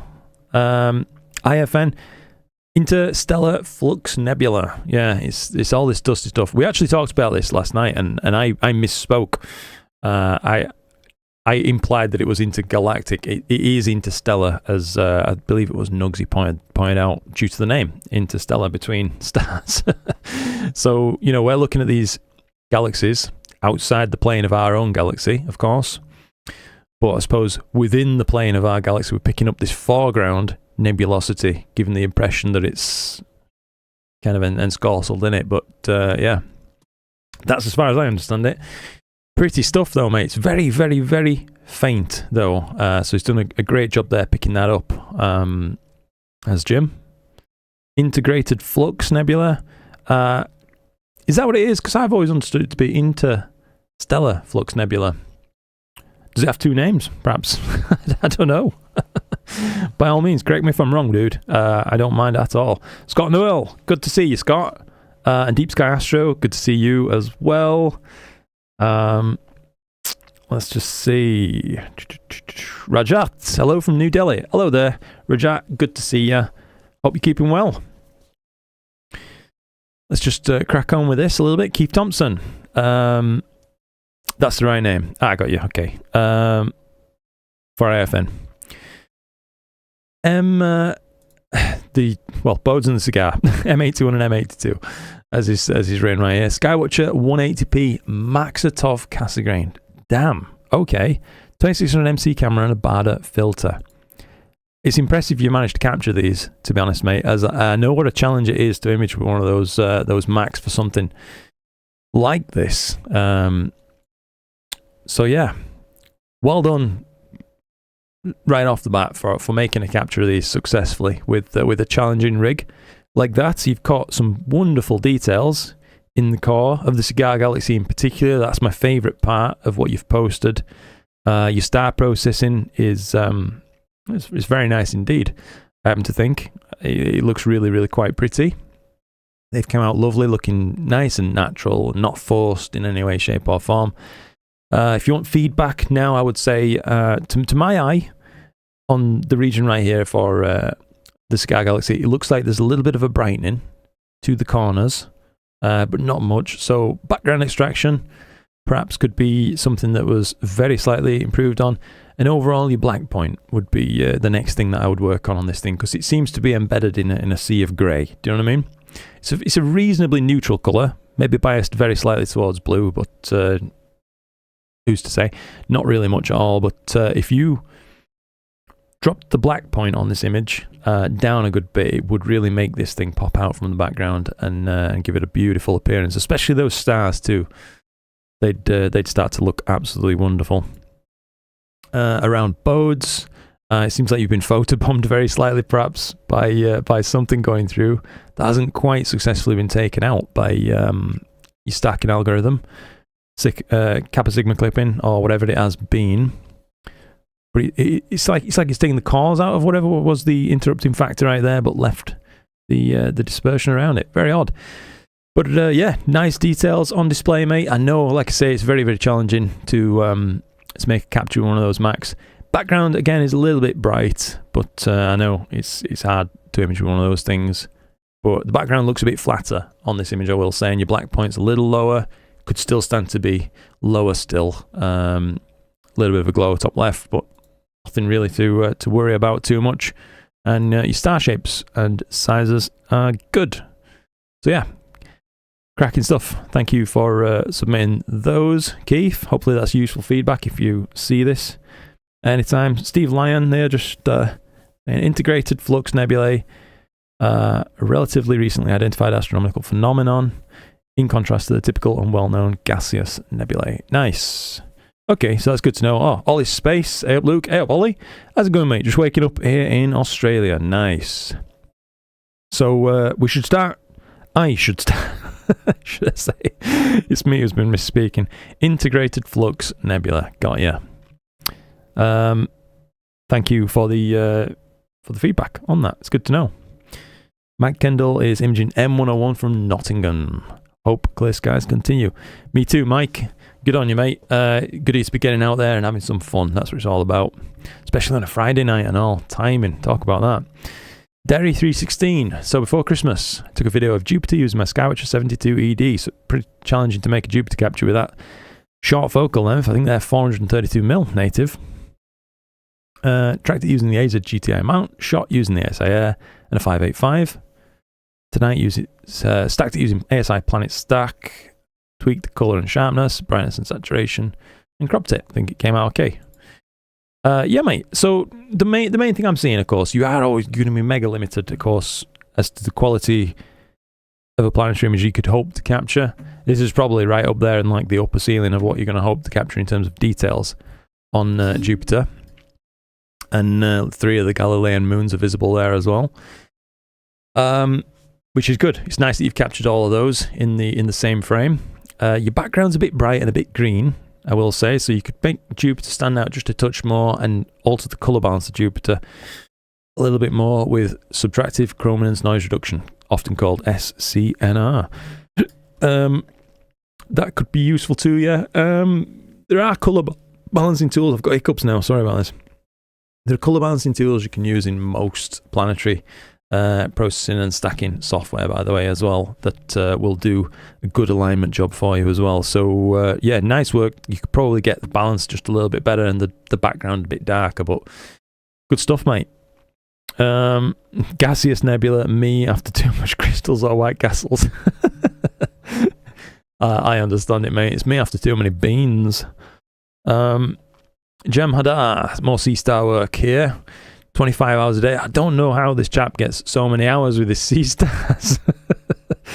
Never properly processed. Of course, all the data was captured in Alt-Az with a mix of 10 and 20 second subs. Then was stacked in processing pixie site. Since I made 2 different versions, I'm not quite sure which I like more. Yep, share both, because why not? Can't agree more. Let's just see. Yeah, both are pretty, mate, to be honest. I favour the Hubble palette type one that you've done over here. But yeah, C-Star S50, mate. Absolutely wonderful work. You've got most of the important parts of this. Do you know what I mean? It really it's a convincing shot. Well done. I would say if I was going to do anything with it, personally speaking, I'd lower the black point a little bit and try to remove the background colour bias. There's a little bit remnant bias remaining on my screen. But it ain't bad. It ain't bad at all in terms of how much that bias is affecting the overall enjoyment of the image. But yeah, I think your processing's been cool on this one, dude. Doesn't look overdone, and noise reduction's done tastefully as well. Well done. Interesting how much taste changes a few years on. Now I process my images in on the softer, less contrasty side. Yeah, absolutely, Ollie. Yeah, absolutely. I'm the same. I mean, when I started off trying to learn how to process, of course, I'd be looking at other people's images for inspiration, trying to kind of emulate what they do in a way, and learn by doing that and getting closer to achieving the same results as them. Until you get to a point, I think, where you start to be able to apply your own fingerprint very slightly to images, and your processing gets like a hallmark appearance all of its own, basically, once you've processed enough stuff, I reckon. Keith Thompson. Hi, Luke. Imaging M63. Nice. With a 180p and the 2600 MC at the moment. Nice one, Keith. Well, that should be interesting to see what you managed to capture with that, because there's an awful lot of flocculent detail around the core of that galaxy, ain't there? It is a very, very pretty one. Good luck on that one, Keith. Been tempted by the dwarf or the C-Stars, but I'm on a 5-step program to control these images. Fair enough. Yeah, I think dwarf and C-Stars, they're all cracking now, mate. Probably these days, the C-Stars are where I'd sling my cash. As to which one, though, the 30 or the 50. Now EQ mode is here, I don't know. It's hard to say. They're probably going to be working on those newer models as well that they alluded to just recently, so it might be worth just holding on anyway. Great video on using the C-Star and EQ mode. Thank you, Quantum. That's really kind of you to say, mate. I do my best with the somewhat limited time sometimes I have available with the UK skies as it is and dad life, but yeah. Hoping to try and increase the quality of my videos going forwards. Brian Fowler, 18 hours of LRGBHA with a 4-inch refractor. Okie dokie. Brian, I like it, mate. Very nice indeed. Beautiful star colours and shapes overall. They look just very slightly ringed, do stars, but I mean, this is slight. Could just be, differences in our monitors calibrations. Color on the galaxies is nice, perhaps biased ever so slightly towards green, but not, nothing too bad. Your black points set very nicely indeed. Think you've got everything nicely in hand here, to be honest, mate. Clearly you know what you're doing. You know what I mean? Yeah, nice. Really nice stuff, mate. Thank you for sharing that. You've also pulled out that faint tidal extension as well at the edge of the hamburger, just streaking off there at the bottom of the screen. Your background's very nice and flat. It's nothing's pitted and pushed back and forward in the image. as a result of background extraction. So yeah, cool stuff. Only things I'd change, like I say, is the color balance on the galaxies, just very slightly for me. I think the galaxies themselves and the amount of detail on display is wonderful. Well done. If you get a chance while you set up, see if TCRB is behaving oddly. I'm hearing mixed reports, says Adramelek Taus. Huh. Is this a star? I'm guessing. Astromess QC, Seb. Let's see. Mix of both PixInsight and Photoshop editing. This was some really nice data to work with. Oh, so this is my M51. Got ya. Yeah, lovely stuff, mate. So I'm seeing a little bit of a background color bias towards purple on my screen. It's not too bad, do you know what I mean? But it is there on my screen. Probably wasn't on yours. I can tell, I guess, by the quality of your processing. I like the amount of color you've gone for in this. The data can take it, I think. So you've made a conscious effort to pump up the color there, and I like that. I feel like perhaps slightly more of the HA regions could have been fetched out if you wished. But again, maybe you made the conscious choice not to on this. But you've done a good job of neutralizing the background. I know it's a challenging background on this data set. Yeah, good stuff. I think your black point overall is set nicely as well. It's not too dark, and yeah, nothing's clipped. So good stuff. Thank you for putting some time into making a beautiful image from that, Seb. That's really cool. Just finished integrating a 6-panel Samyang 135 mosaic last night on the Vela Supernova. Drizzled as well. The final file is 2 gigs. Damn. Fair enough, Ollie. That's a bit of a monster. Yeah, those won't upload, that's for sure. Brian Fowler, let's just see. 7.5 hours of LRGB HA. Cool. Oh, just noticed there were a little conversation string beneath as well. ASCAR FRA 600. Using the reducer at 420. Okay. So yeah, a lot of detail for 420 mil. That's for sure. It's nice, mate. Yeah, overall your processing is very nice. I'd probably personally push things a little bit more towards blue for this, but it's just a taste thing, innit? At this point, clearly you've got processing in hand. You know what you're doing. The only other thing I'd do, just from a me perspective, would be rotate it 180 degrees. Basically, I'm used to seeing the sunflower the opposite way up, really. TCRB, T Corona Borealis, got ya. Also known as a blaze star because of its bright novae that occur about once every 80 odd years. Oh, okay, so it's periodic nova. Next eruption is imminent. Ooh, cool. Anything you really want to target in the next few months that you haven't done before? Ask Astrovino. Ooh, good question, mate. I got sent a really convincing image of the water bug galaxy just recently, which made me think about potentially going after that at some point. I don't know. Could be on the agenda. But yeah, good question. It's something I really need to put some thought into. That's for sure. Anything you're particularly looking to image, mate, or is it a trade secret? OTS Cymax, own data, 4 sessions, 300 lights of how long each? I don't know, but there's 300 of them. Nice, mate. Yeah. Color balance is a bit wonky on M51. Obviously, it's biased a bit too much towards kind of yellow, almost. Probably gonna have to work on that with the green and the red slider, very slightly. But background looks. I'll just have to get straight in front of my screen for this. Background looks reasonably flat with a very slight pit at the top there. It's pretty, it's good. Star shapes and sizes are nice. Could stand BXT. I do think if you have access to that tool, that would be a go-to for this. It would tighten up these profiles very slightly.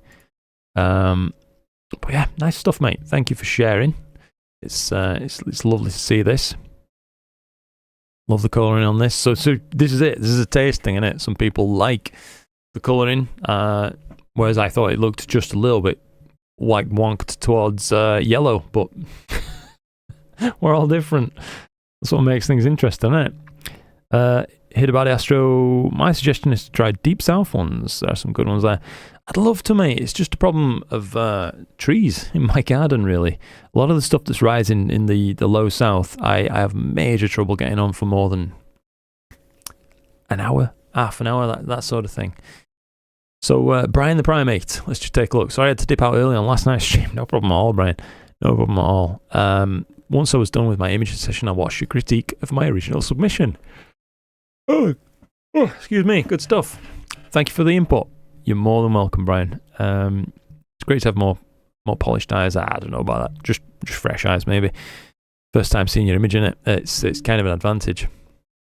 Since I'm new to more advanced astro imaging, went back and tried to adjust the elements you picked up on. First got rid of that faint green cast I missed in the original. Nice. I hope I did this without messing up my black point.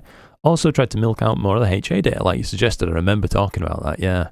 Not sure if I did this well enough since I'm still new on combining HA into my images. Yes, one big thing I did with this version was adding an hour of luminance data to it. Yeah. Fantastic. Hey, honestly, Brian, it's a massive improvement on yesterday's work, I think, mate. So, bravo. Yeah, bravo. Well done, mate. It's really... so good to hear that the feedback is useful to people. Do you know what I mean? Otherwise, I just feel like I'm sat here kind of just being a nitpicky bugger. Otherwise, whereas when I see something like this and hear that it's actually been useful to someone, it's suddenly like, this is why we're doing it. Yeah, cracking stuff, mate. I think you've really done a nice job of preserving your black point as well, as you mentioned. Coloration's lovely, and you have pulled out more of that background HA. Wonderful. Well done, well done, well done. And thank you for sharing your updated result on that, mate. That's really, really cool. Currently grabbing the Spaghetti Nebula, says Astrovino. Nice choice. And Ben McLaren, rather. Double check the weather. Guess I'll observe vicariously through Discord and Luke. No problem at all, Ben. It's a pleasure to have you here, mate. Gorillakos M31. He's written M32 there, but that's maybe he's looking at M30. That's M32, right? Right next to it. But yeah, the Andromeda Galaxy. Mead Schmidt Newtonian 6. I'm assuming that is 585 MC, EQ6, and 15 60-second subs. So very limited integration time, and a tilt effect applied to this. Yeah. I like it, mate. It's an interesting effect that you've applied. It's certainly non-standard. Yeah, cool. Thank you for sharing. In terms of colour balance and stuff, it works for what it is, I would say. Obviously, it's yellow versus what you traditionally see from the core of Andromeda, but I just shouldn't worry about it too much. If you're going for an artistic representation, you can do whatever the heck you like, can't you? At that point. So yeah, cool stuff. Thank you for sharing. I think your black point's pretty good as well. Just want to point out that very small remnant gradient, but nothing much. Yeah, thank you for sharing. Astro Cop, hello there, mate. Good to see you. You're at latitude 17. You get some good south targets. Oof. Damn, I can imagine they're pretty much overhead for you then, mate. Yeah, that's awesome. Astronomy with Claire. Hello, Claire. Good to see you. Hope you're keeping well. How's things? Hope the family are okay. We're all grand, thank you. Hope you're keeping well as well. 2 scopes out. 26C on the quad with an L Pro Max for Macarian's chain, and a 26M LRGB on M106 with the 102 refractor. Nice. You're a busy bee tonight then, Claire. Tarun Pulicanti. So this is Hidabari Astro as far as I'm aware, right? Just correct me if I'm wrong. I'm trying to remember people's names as much as I can, but everything becomes a bit of a blur after a while. M46 and M47. 60 60-second lights, 30 60-second darks, 30 flats, RedCap 51, 563 MC Pro, guided with an OAG, AM3 and an L quad. Okay. Very pretty image, mate. Yeah. I love it, actually. That's really nice. Stars are obviously what you're going for, and you've let them dominate the image, and that's absolutely okay with me. On an image like this, I like it, what you've done. I love the little planetary nebula, by the way, visible just in the bottom of this. Can you guys make that one out? It's been preserved in its processing of the image. You could almost, you know, forgive me for seeing a star practically, but if you do zoom in a little bit, there's a nifty little planetary neb hidden away in there. That's fantastic. Nice flat background overall. I know how hard it would probably be to get all remnants of mottling out of this. Black points set appropriately for the type of image that we're looking at, I think. So yeah, good stuff. Good stuff, mate. Yeah. Hit about the Astro and Tarun. Got ya. Love the planetary nebula at M46. Yeah, you've spotted it as well. Your dad's bringing home a kebab. Oh, mate, can you get me a kebab as well? I would love a kebab at this moment in time. Jeez. Now I really want a kebab. What have you done to me? 25 5-minute lights. Got ya. 30 5-minute darks. Redcat 51 again. 533. L quad. So this L quad's working for you quite well, Tarun. I would say, mate. Overall, nicely coloured, nicely processed. Little bit of a purple cast throughout the whole image that I can pick up, but it ain't much, mate, to be honest. But maybe you guys can see this, maybe you can't. Maybe it's just, like I say, it's going to be a me thing where I can notice stuff like that on my screen. But let's say just starting from the edge there of M31, there's a little bit of purple that permeates then the rest of the image, and even very slightly halos most of the stars, but it's subtle. Do you know what I mean? I think the processing that you've applied to M31, by the way, you've taken it right to like the edge of what's in the data. It looks nice and crispy without being overdone. Do you know what I mean? So well done there, mate. I have to say. Been a good addition to my arsenal. Nice, yeah. Gorillakos, how's it going, buddy? We just took a look at your image actually a few moments ago, Gorillakos. I liked the tilt effect thing that you applied. Thank you for sharing that. Yeah, sorry.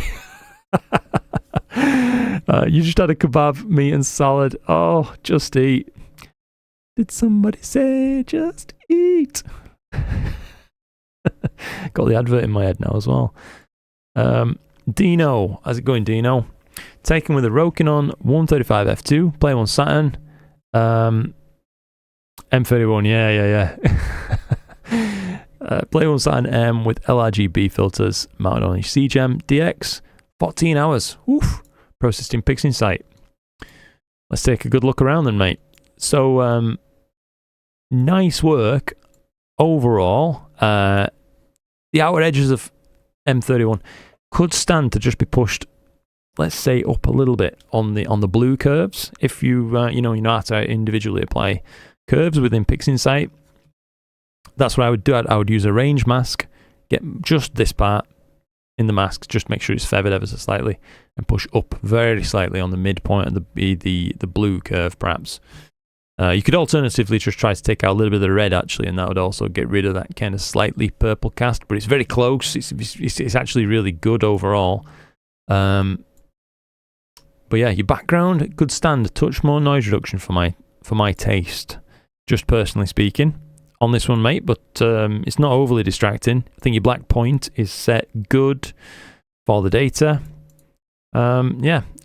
Only other thing I'd perhaps look at changing, if you have access to it, would be run this through BlurXTerminator. If you haven't already, that would probably get down the size of a lot of these stars and close up some of these bits like halos and stuff like that around the brighter stars in the image. But yeah, overall you've got a nice flat background. There's no major gradients or blotchiness or anything like that, and you haven't pitted M31 and pushed it back or anything like that as part of your background extraction. So good stuff.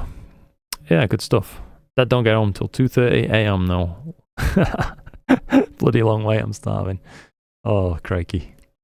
Pluto 1, let's see. 36 of each HA and O3. Ooh, on the Lion Nebula, is this one?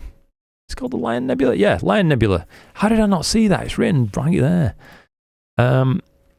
Non-standard colour for this thing, but I actually I really like it. If you've gone for that on purpose, I'm all about it, mate, to be honest. I like the fact that you've got some reds, some pinks, almost leaning towards some purples down here while preserving a lot of O3 in the region too. Your background management, pretty damn good. It's a little bit of brightening in the corners. Overall, not much. And your black point is very slightly higher than I'd personally set it myself. But it is very slight. So yeah, absolutely cracking work. Loads of detail on display as well. Star shapes, sizes and colours. Good. Wouldn't do anything with them. Yeah. Good work, mate. Bravo. That's nice to see that, Pluto. Thank you. Thinking I should have a kangaroo kebab for breakfast. Oh, Ollie. Go on then, mate. That sounds good. Tony Brown. Top channel, Luke. Hey, thank you, Tony.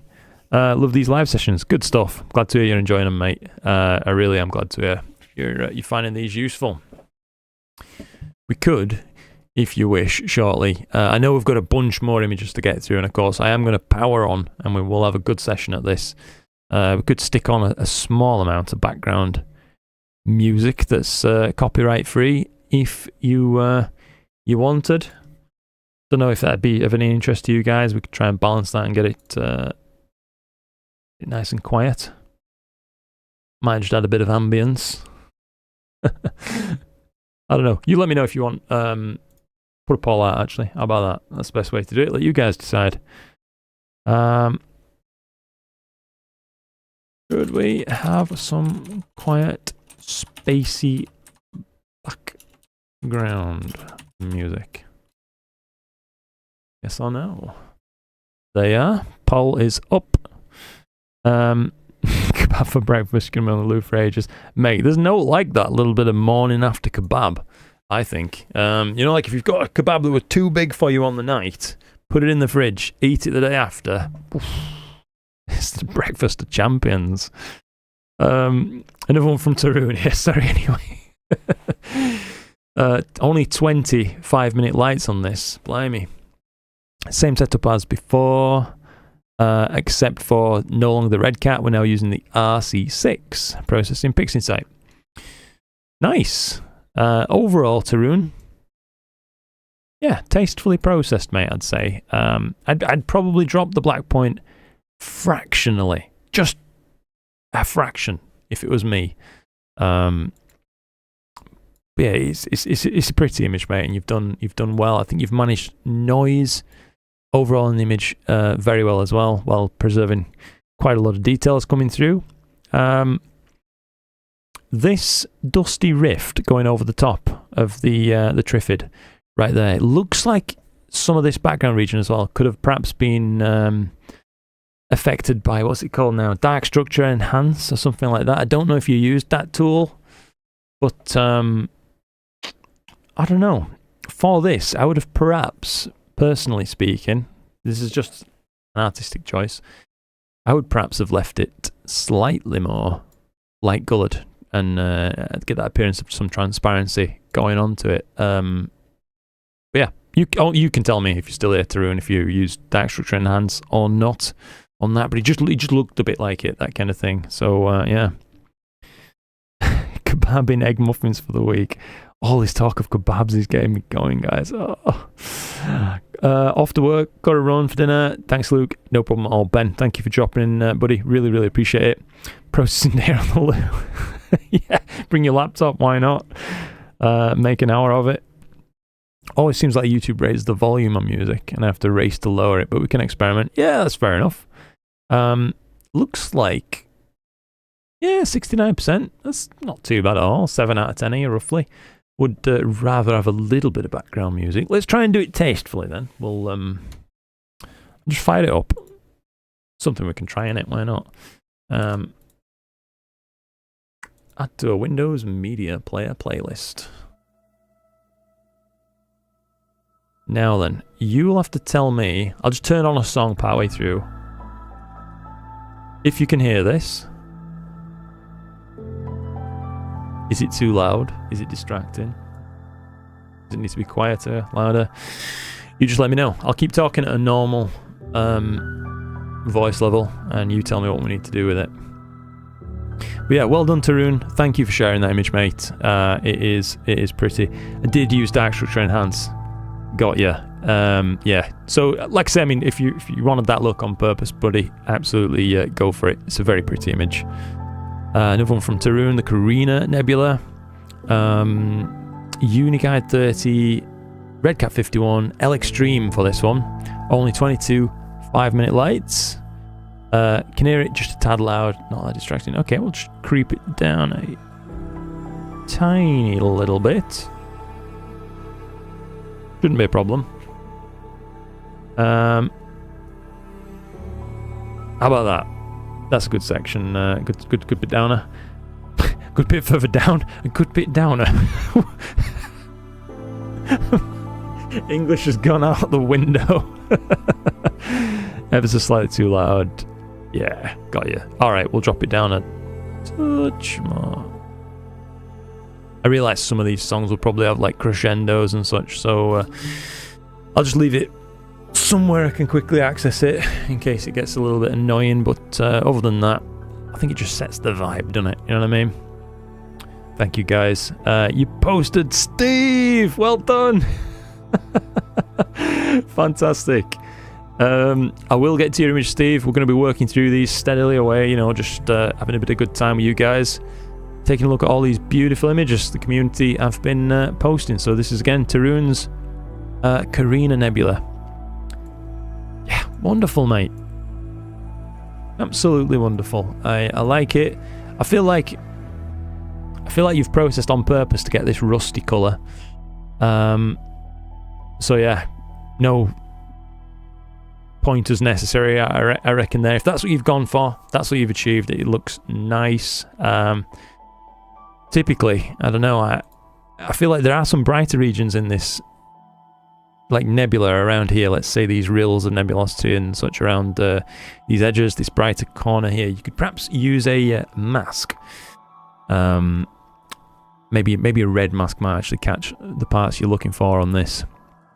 But just ever so slightly, it needs to be quite a selective mask. And up the high greens, drop the low greens, and you should push out some more yellows on these and maybe add a touch more texture overall to an already nicely textured image, Tarun. But yeah, dude, honestly, I think you're doing really well with your processing. Background levels are set good, star shapes and sizes and colours, all nice. Yeah, good stuff, mate. Thank you for sharing. English is getting gooder. Exactly. That's it, mate. It's to be a lot lower. Hopefully it's about right now for you guys. I'm tired enough as it is. This music's going to make me a goner. Evening, Luke. Glad to be with you. Thank you, Telford. Appreciate that, mate.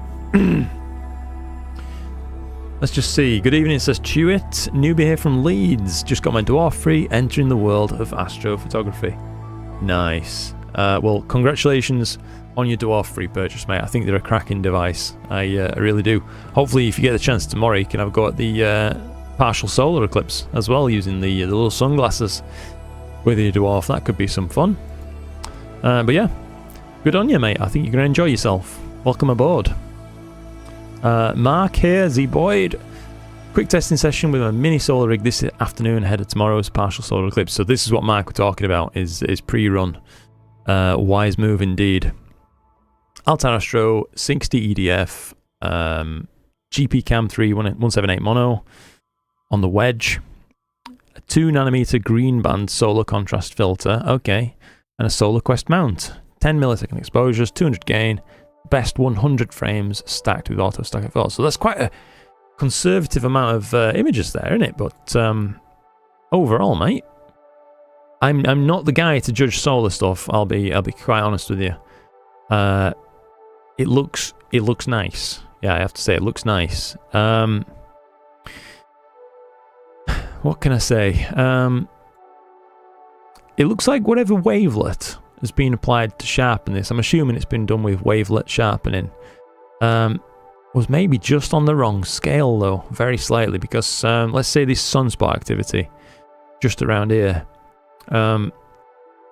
we appear to have been sharpening more the grain of noise in the image rather than the features in the image very, very slightly. So perhaps experiment with some close-ups if you can, and alter the wavelet that you use if you've used wavelet sharpening for this, mate. But yeah, lovely stuff. And I tell you what, that's a bit of a monster on the left-hand side, isn't it? That's a big old sunspot. Cracking stuff. Thank you for sharing, Mark. Always appreciate you being part of the streams, buddy. Bit soft due to the clouds running through. Got ya.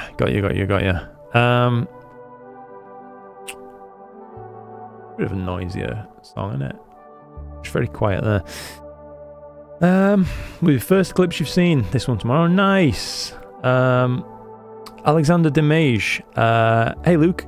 Hey there, Alexander. Currently, I'm using Graxpert, Cyril, and GIMP to process my images. Is PixInsight a real game changer? I am hesitant to get PixInsight. Do you think it's definitely worth it? Well, I would counter your question with a question, just very generally speaking. If you feel that astrophotography is for you and you're enjoying it and you're getting a lot out of it, and you can see yourself doing it for an extended period of time, you know, years going forwards, then absolutely it's worth it. I think it's probably some of the best money you will spend in astrophotography. That's the truth from me. I did the same thing. I put off the purchase of PixInsight for too long. Held myself back. As a result, I feel like I would have been further on now if I'd got it that bit earlier, mate. But yeah, it's not cheap. It is worth it. That's for me. It's like an orange you can eat after your kebab.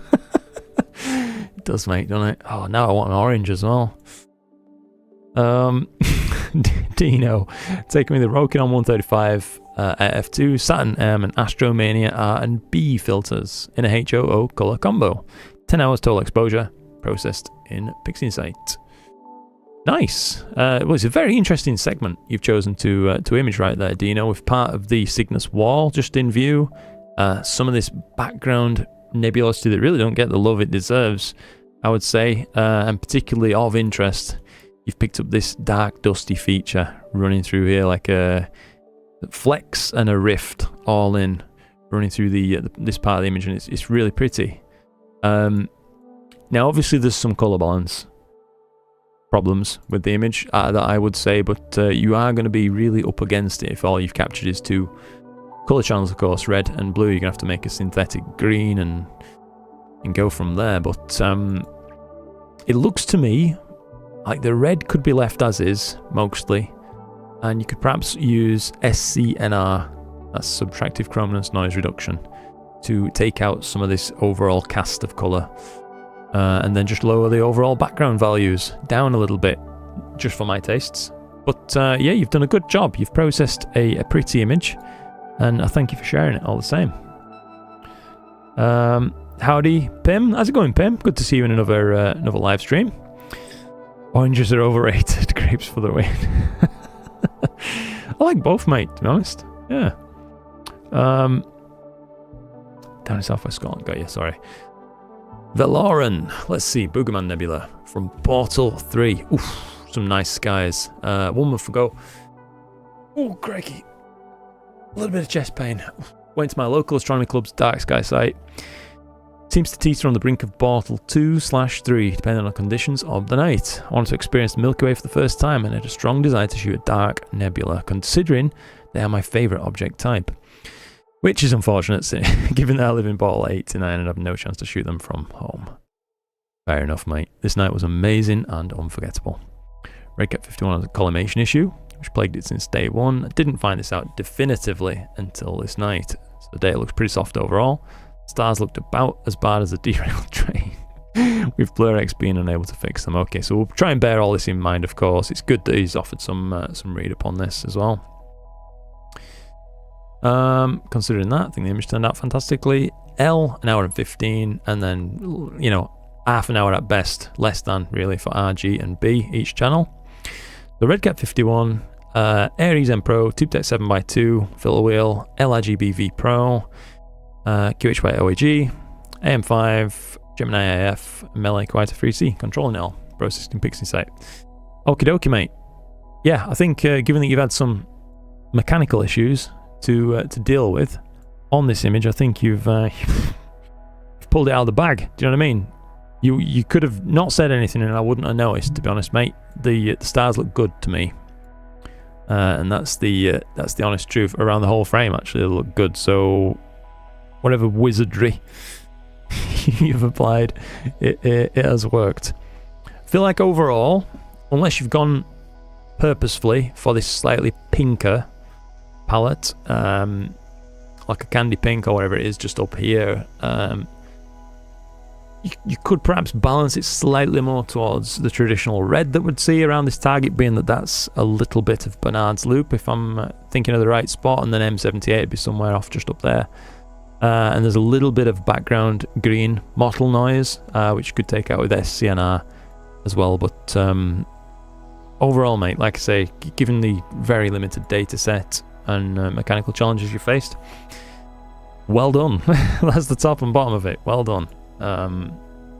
The other, standard feedback, your black point's set good, I think, in context of this image, and it's just covered in dust. Yeah, lovely. Once you get past the slightly weird interface, PixInsight is well worth it. Yeah, true, Ollie. True, mate. Thanks a lot for your reply on PixInsight Cyril earlier. I think I might go for it. Yeah, I mean, honestly, Alexander, if you are the sort of person who feels like you're gonna, oh, crikey, Pete. Bloody heckers. Thank you so much, Pete, for that. That's so kind of you, mate. It really, really is. You're a legend. You're a bloody legend around here, mate, and I really do appreciate your support. Thank you. Just to finish what I was saying before the thought gets shook out of my head. Yeah, no, might be too late. I think it's already going. PixInsight question. Yeah, I've lost where I was. Sorry about that, Alexander. Bit scatterbrained at the minute.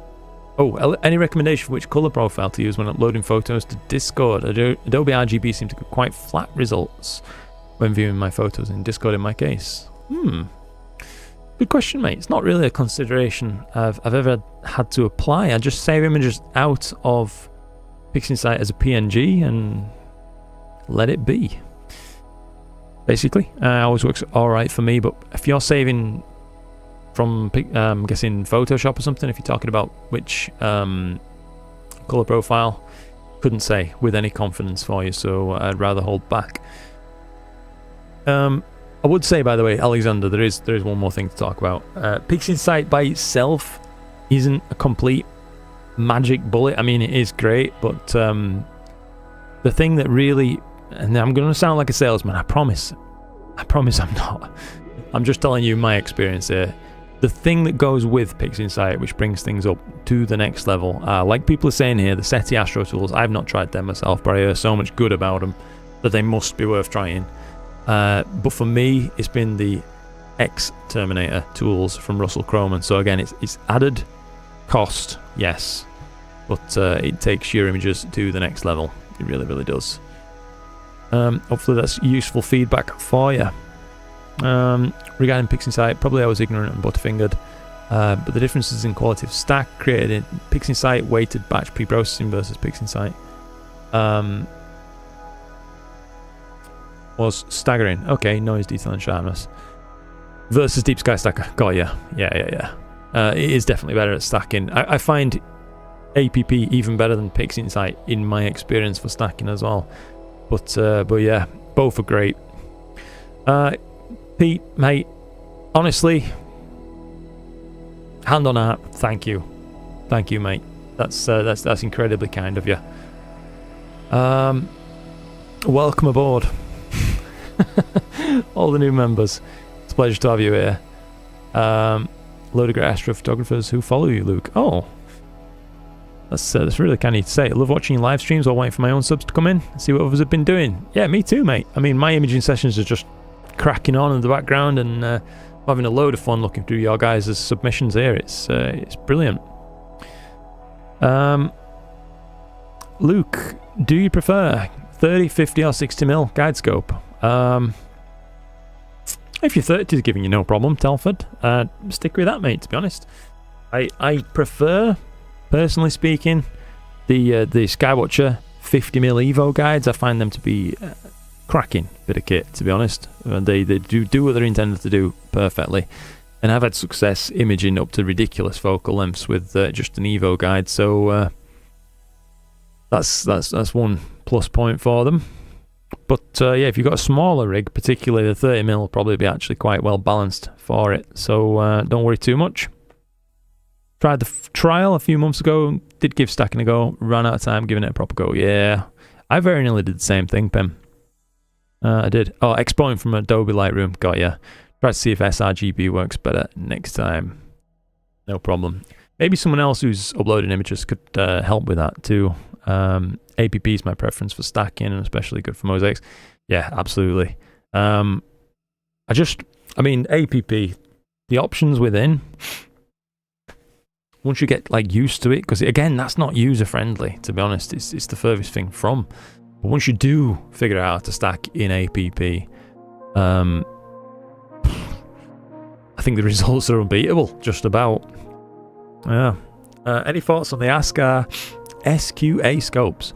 I know you've looked at the 55, but something like the 106. Well, Astrovino, thanks to such support that we've been experiencing on the streams,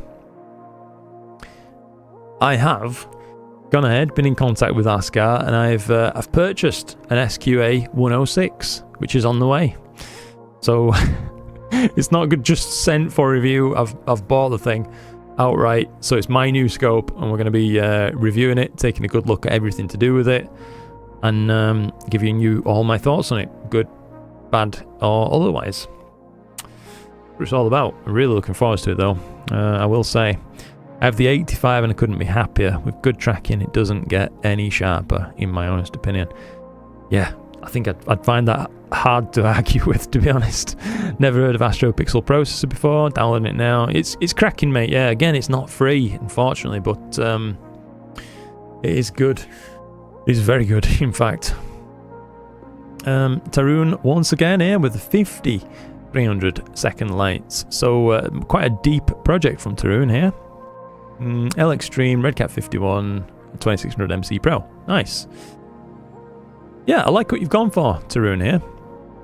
I think you've achieved a very nice deep stretch. Indeed, to the point where you've almost connected the heart and the soul nebula in terms of this nebulosity right here. There's a large lobe, isn't there, on top, which actually really completes that heart appearance as it is. I don't know if you can see where my mouse was tracing around there. And this long string just going off down there looks wonderful. That thing goes basically all the way to where is it now? The rosette, is that nearby? No, not the rosette. What am I talking about? This goes all the way to something else nearby, and it's bugging me. This is in completely the wrong constellation. This is Cassiopeia, isn't it? Yeah, I think you've done a nice job processing this one, mate. The little planetary nebula making an appearance there. The core of the heart is just slightly overblown, maybe, but a bit of a balancing act in it on an image like this. There is a slight background colour bias towards blue on my screen that I'm seeing, but overall, it's flat, it's sharp, and it's well coloured. And it looks like the colouring's been deliberate as well. So, like I say, that's a taste thing. That's entirely up to you. I think you've done a nice job, Tarun. Well done.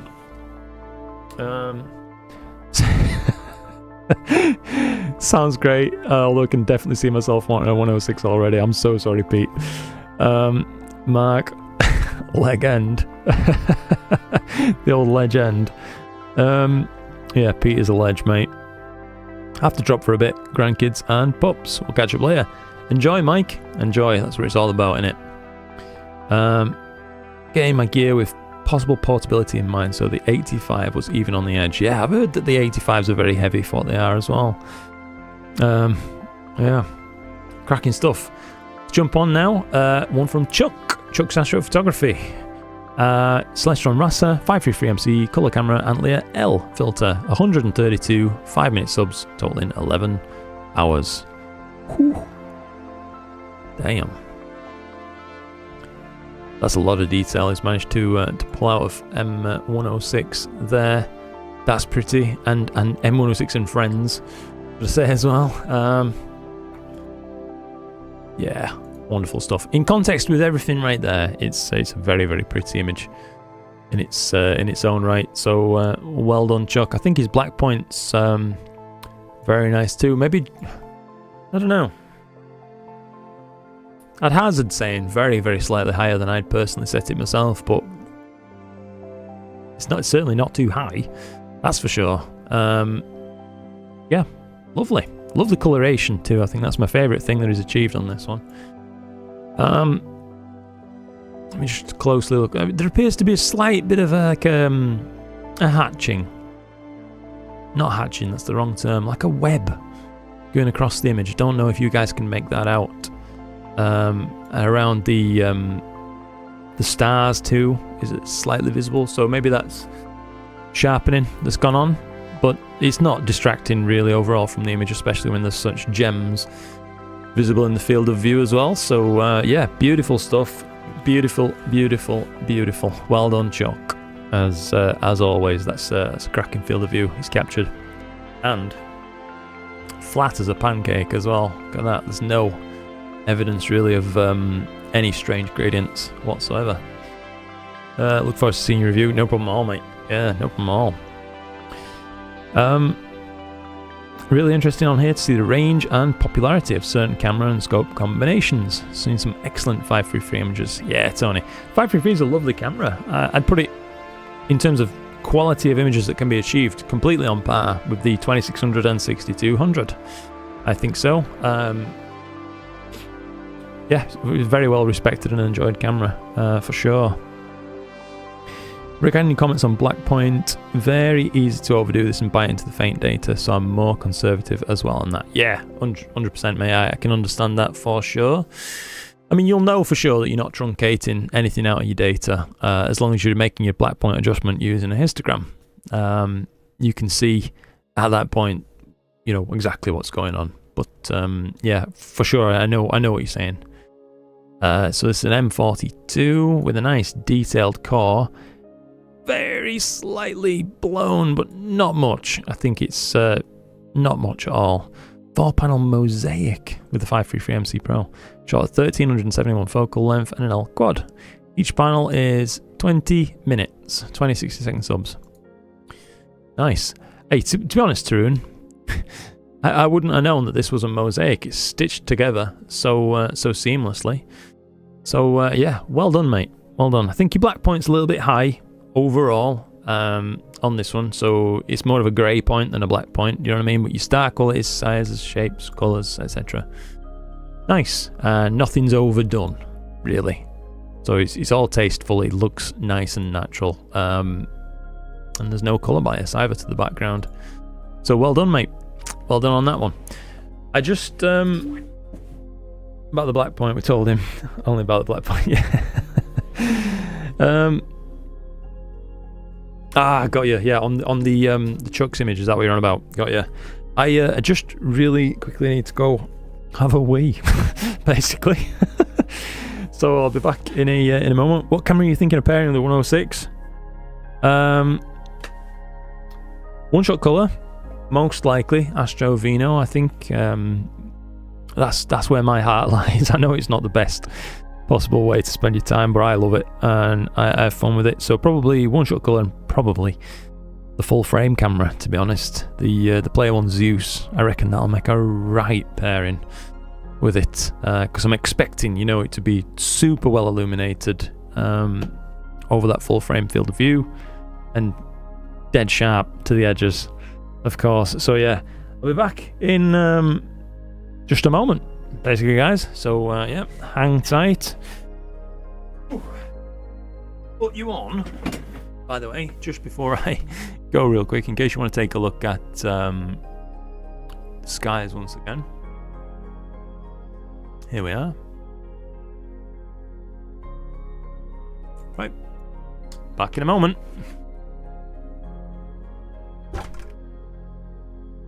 Thanks, sir.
Oh, we're back. Got to grab a really quick chocolate bar as well.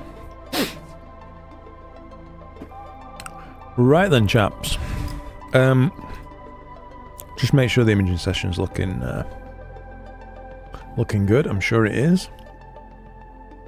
Yeah, we're doing all right. A little bit of gustiness still while I was just out there on my way back into the observatory. SQA rig is, of course, unaffected because it's got such a small wind profile.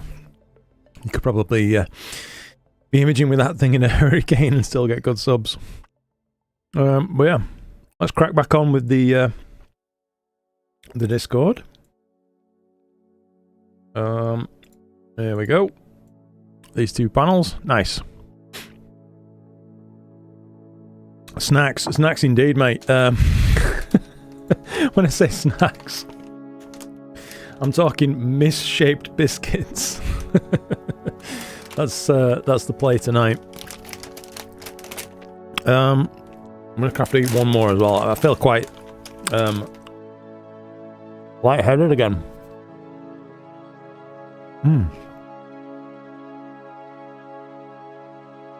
Just reading chat. I hear that, Pim.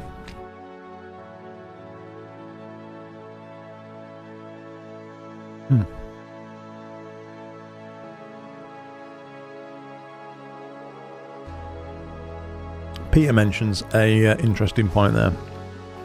When shooting the Orion Nebula, he says he always shoots long subs for the outer faint stuff and a load of short subs to bring back the core. A HDR, like a HDR combination. I will say, Peter, these days, just in my experience, personally speaking here, I found that the usable well depth on, say, like the 533, 2600, 6200 class cameras, when used at HCG gain mode, usually allows you to expose sufficiently for both the core to not be burnt out, but also get the faint stuff in one, and then you can, with masking, bring back that core without the need for a HDR combination. Don't know if anybody else finds the same thing, but it's been a long time since I've had to do a HDR combo. I think the last time I needed to do that was while I was still using a 1600 camera. Better than misshaped potatoes. Just got here. Thanks for your critique points, Luke. Went back when you nipped out. No problem at all. No problem at all, mate. Must go as it's Friday night. Battlefield 2042. Have a good one, John.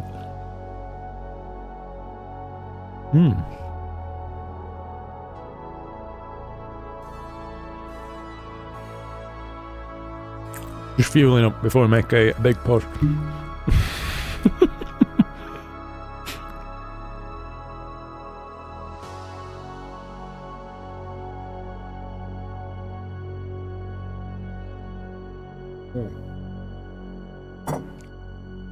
Okay, that should hit the system in a few minutes. I'm getting rid of a lot of older cameras on AliExpress with discounts or combo deals. Nice. Yeah. Interested to test out HDR mode on the TubeTech 585. That would be interesting too.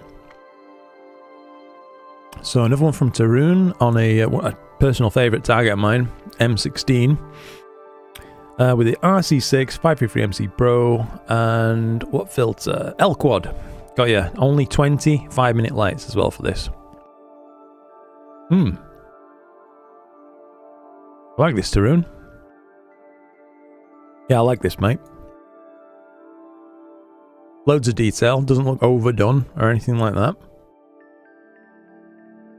Again, I notice you like that kind of more copper appearance, which is totally, totally fine. Up to you. I like it too. It looks good on this. Hey, welcome aboard, Wouter Vandenberg. Good to see you. What's this? Oops. Just realised I'd opened that up a little bit too big. Let me try to pop this in the perfect part there. Using again 0 works well on 2600 for targets like Orion, and it gives you way more dynamic range. Like I say, yeah, it does, Pete. Gives you, it's like hard to blow out a core at that point. If you're using 0 gain, it's pretty nutty. But yeah, I find like these days, especially if we're like, say, going back to HCG, high conversion game mode, if you start using your camera around that amount, you don't really need desperately long subs in order to pull out even the faintest background stuff. Nothing's getting buried in read noise at that point because the read noise is so low. It's wonderful. The technology we have today is just nuts.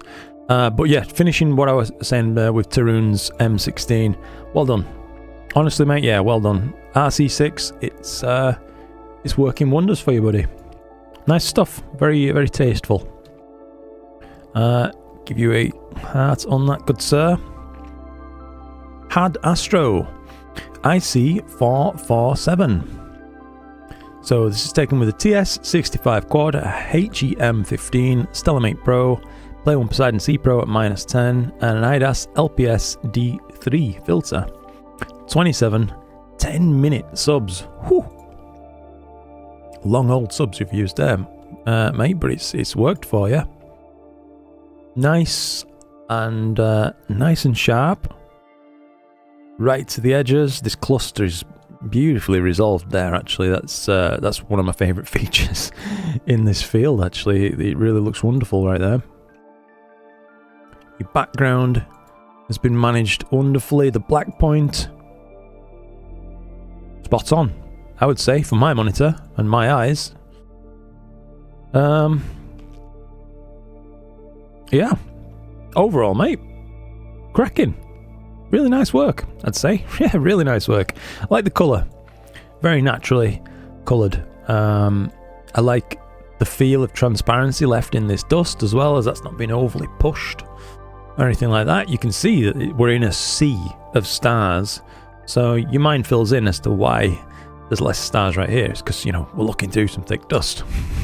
So it gives it that feeling immediately to it without it having to be forced upon you. Just an implication is enough.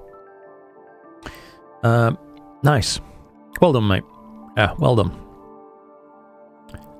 Ollie's Space, catch you later, Luke. Have a good session. Thank you, Ollie. Always appreciate you coming in and spending some time, buddy. Hope you have a cracking day.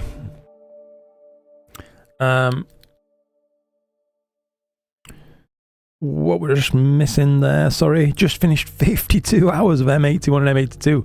Now it's time for stacking, which will probably take at least 12 hours. Whew. That's pretty serious, mate. Only using an old Altera 183. Got you, Peter. Yeah, 100%. I understand the need for that HDR approach on those as well. I love the 183s. I think they're a good camera. But yeah, they're not as deep well depth as like those of us who are using the cheat codes with the 2600s and things like that. So yeah, absolutely, mate. Well done. It worked out for you for sure. Naive question, but when do you use anything but the gain that gives a high dynamic range mode? To be honest, Tony, you raise a good point. I personally don't. Usually these days I'll just find out where the HCG gain kicks in, set it to that, and then forget the setting exists because I've no need for it anymore. Yeah, that's me. Works wonderfully.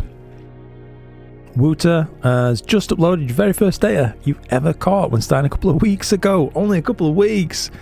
Incredible. Well, I look forward to seeing that, Wooter. That SQA55 is a cheat. Yes. It's cheat codes for getting good stars, mate. 100%. Would you advise a cable spiral to get cables together nice and tidy? I don't know. Potentially, as long as you don't end up making an induction loop and bringing noise into your images or something. Tarun once again here with the Helix Nebula. Woo. This must be the RC6 because I'm seeing diffraction spikes right there. But yeah, RC6, 35-minute subs. And sorry, what filter was that? I clicked off it too fast. No, didn't mention the filter. I'm going to have to assume dual narrowband or something for this. But yeah, beautiful target to ruin and well captured. The eyebrow above the helix there is particularly well done as well. Black points spot on. Star shape, size, colour, overall background free of gradients. Well done. Well done, mate. I like it. Good to see that.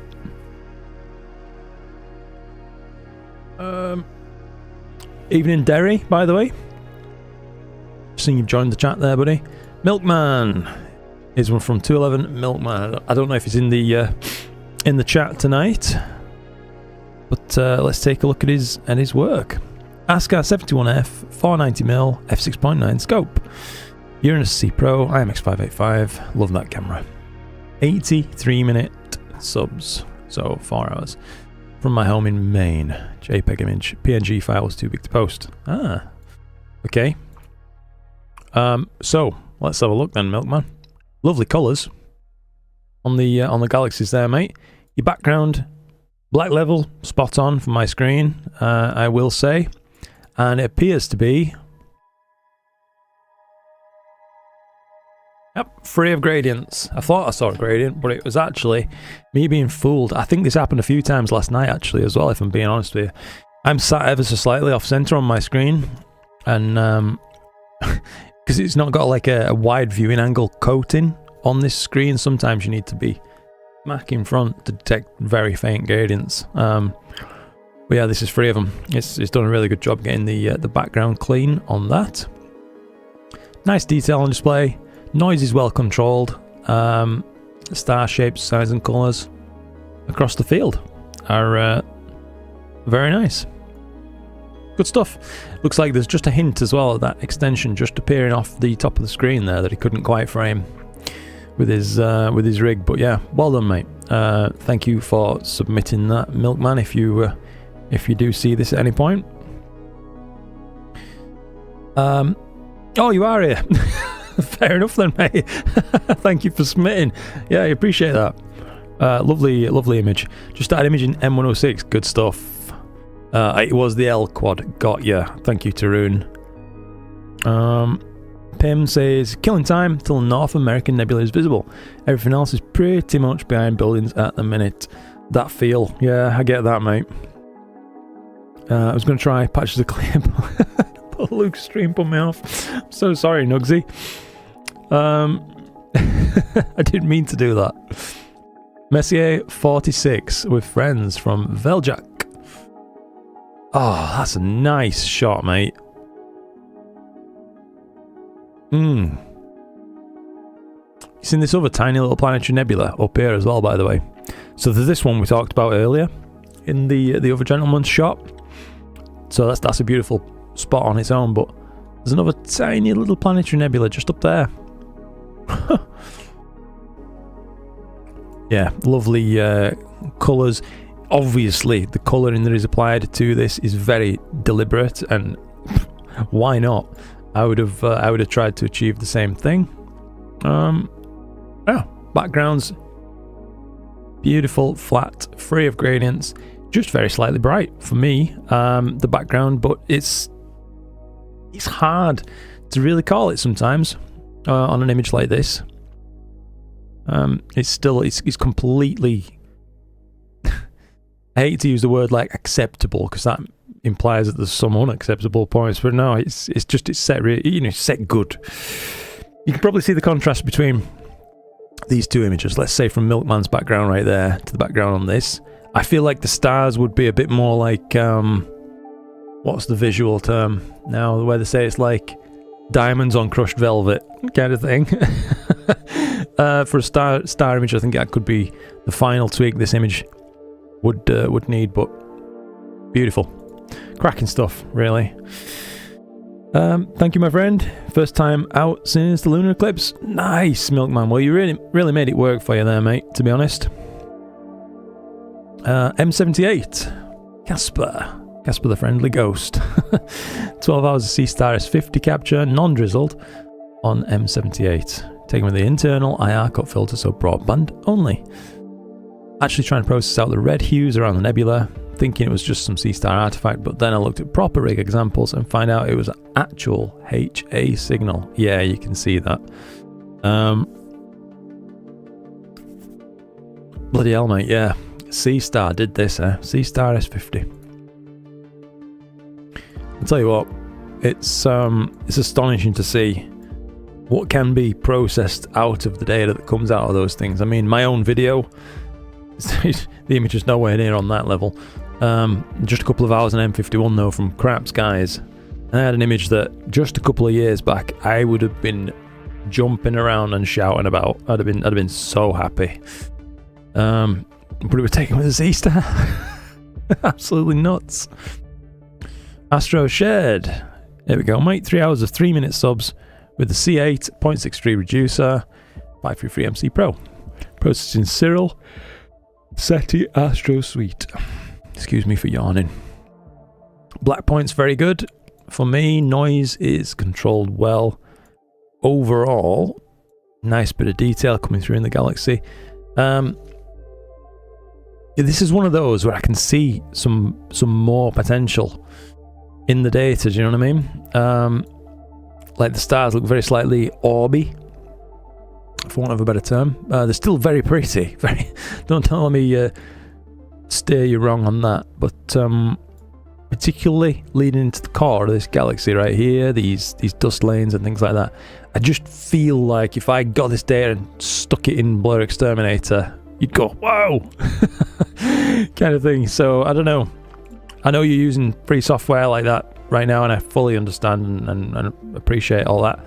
But one day, you know, you may wish to revisit that data if you do end up with PixInsight and all the tools. Makes me laugh when I show real photos of space and they say, wow, so the stars are not all white? Yeah.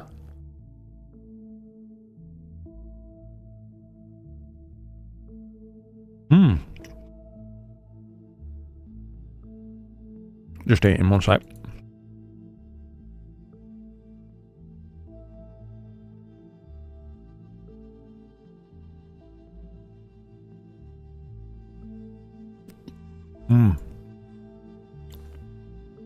Don't know if you're still here, Pete, but yeah, I love that one, mate. I think clearly you've had some like a mechanical challenge to deal with in this data, haven't you? Around some of these stars, there's little you know, like a badminton shuttlecock. Just a tiny like tail off to the side on a lot of them. So you're obviously aware that there. I'm not going to comment any further on that, but the stars again, shape, size, color, beautiful. I love how you've clearly consciously chose to just go wham on the blue in that core. I'm all about it. Love it. I think it brings your eye really into the image. So, like, artistically speaking, it fits perfectly in the framing. The amount of background dust you fetched out while preserving that core as well is phenomenal, and the color of it is spot on. Black point's good too on this. So we'll have no black point arguments today. No, not that we ever did, mate. But no, that's a spectacular image. Absolutely spectacular. Well done, Pete. I see you. Ras stars are a real pain. We still aren't totally sure what's causing them. What type of heater does Chuck use to keep the dew off over in Starfront?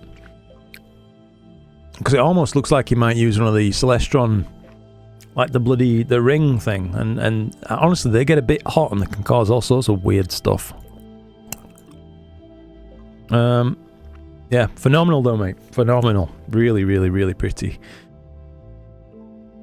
Which of the paid add-ons, asks Pim, would you definitely get for PixInsight? As you just mentioned, BlurXT.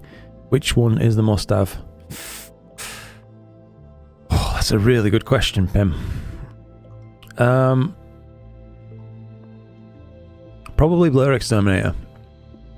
as you can tackle noise pretty well with the free piece of software. You know, GradientXpert noise reducer. I mean, I've tried it. I don't think it's as good as NoiseXTerminator. NoiseXTerminator is just like a bloody magic wand that you can wave over your image and go, noise be gone, and it just works. But yeah, BlurXTerminator is probably that'd be for me the non-negotiable that I couldn't go back on.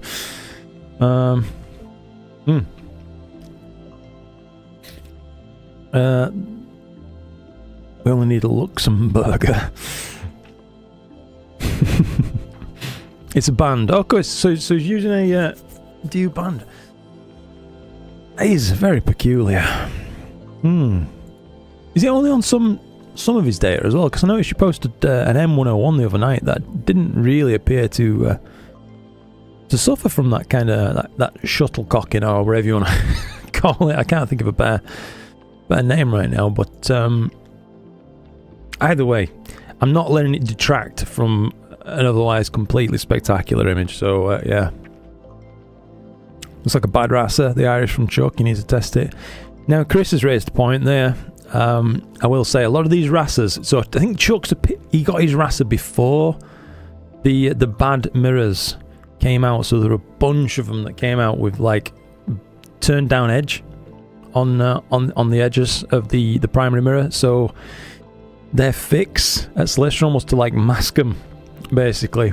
Could it be that? I don't know. It's very, very hard to diagnose from here without seeing, but StarXTerminator can be substituted.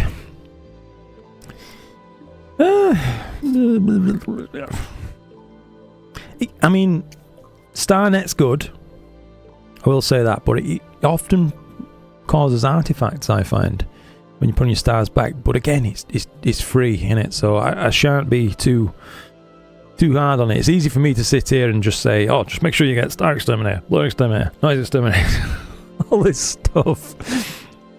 It's long forgotten for me is the cost, because it's been bought ages. But someone just starting out, it's quite the bill to be hit with. But let me just have a look. Latest from Vegas. Last video. Hi, here's the latest from Vegas, which has had a very cloudy winter and spring. 8-inch Celestron. 75 600-second subs for both. So I'm assuming it's a Celestron Schmidt Cassegrain and not a Celestron, one of the Newtonians that they sold, given there's no diffraction spikes around the brighter stars. So there's a bit of a gradient going across the image. You can see it's a darker right hand side to a brighter left. Some remnant vignette has been uncorrected in the corners too. I like the colouring they've gone for in the Galaxy. I don't feel like it's overly biased one way or the other. It's pretty nice, but it is also pretty noisy, I would say. So the data could stand certainly some noise reduction from well, like I say, in my case, it'd be NoiseXTerminator. But yeah, GradientXpert and NoiseXTerminator, and you'll take that another step further forwards, I think. But otherwise, it's a very pretty image with a lot of details. So well done on that one. And Thor's helmet. So this is nice. The background's ever so slightly bright for me. It's neither here nor there. It's not desperately bad. But it's quite heavily artifacted from wherever they've used to sharpen this. I noticed a little bit of it creeping in on the M101 image just a moment ago, but on this, I don't know how well it'll come through for you guys, but it looks like fake at this point. There's the amount of sharpening that's been applied to this. But if you zoom out and view it from here, it looks good. But when you start panning around close up, it's a little bit too far. We've controlled the noise in this image better though. For sure. But yeah, that'd be my feedback on this. The background is gradient free, looks otherwise good. Just drop the black point a tiny bit. Colours slightly bit, slight bit green maybe, but I can understand it for this target. But yeah, just peel back a little bit on wherever's been used to sharpen this, I would say. The 3 X's, they just work. Easy, no headaches, no unexpected outcome. Yeah. Yeah, I'd agree with that.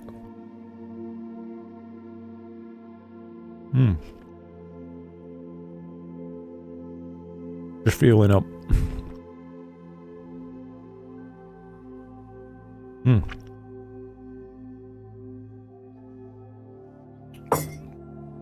Time to open the hard stuff. Iron Brew Extra. Woo.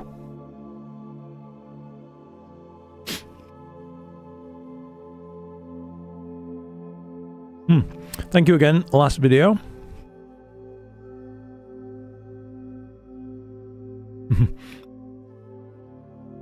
So Lord Whiteley mentioned he'd posted one of these single subs.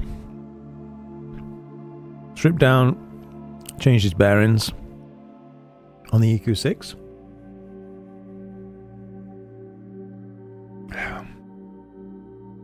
Sorry for eating on stream, if that bothers anybody. I'm just, I've came in here without having any food today, so I'm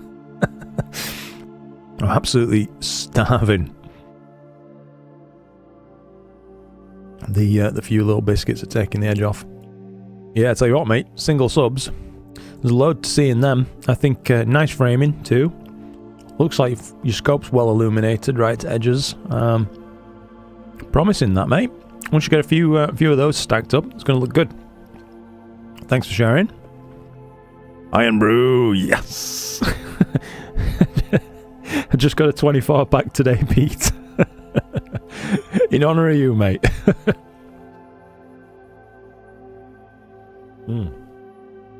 Oh man, it is nectar.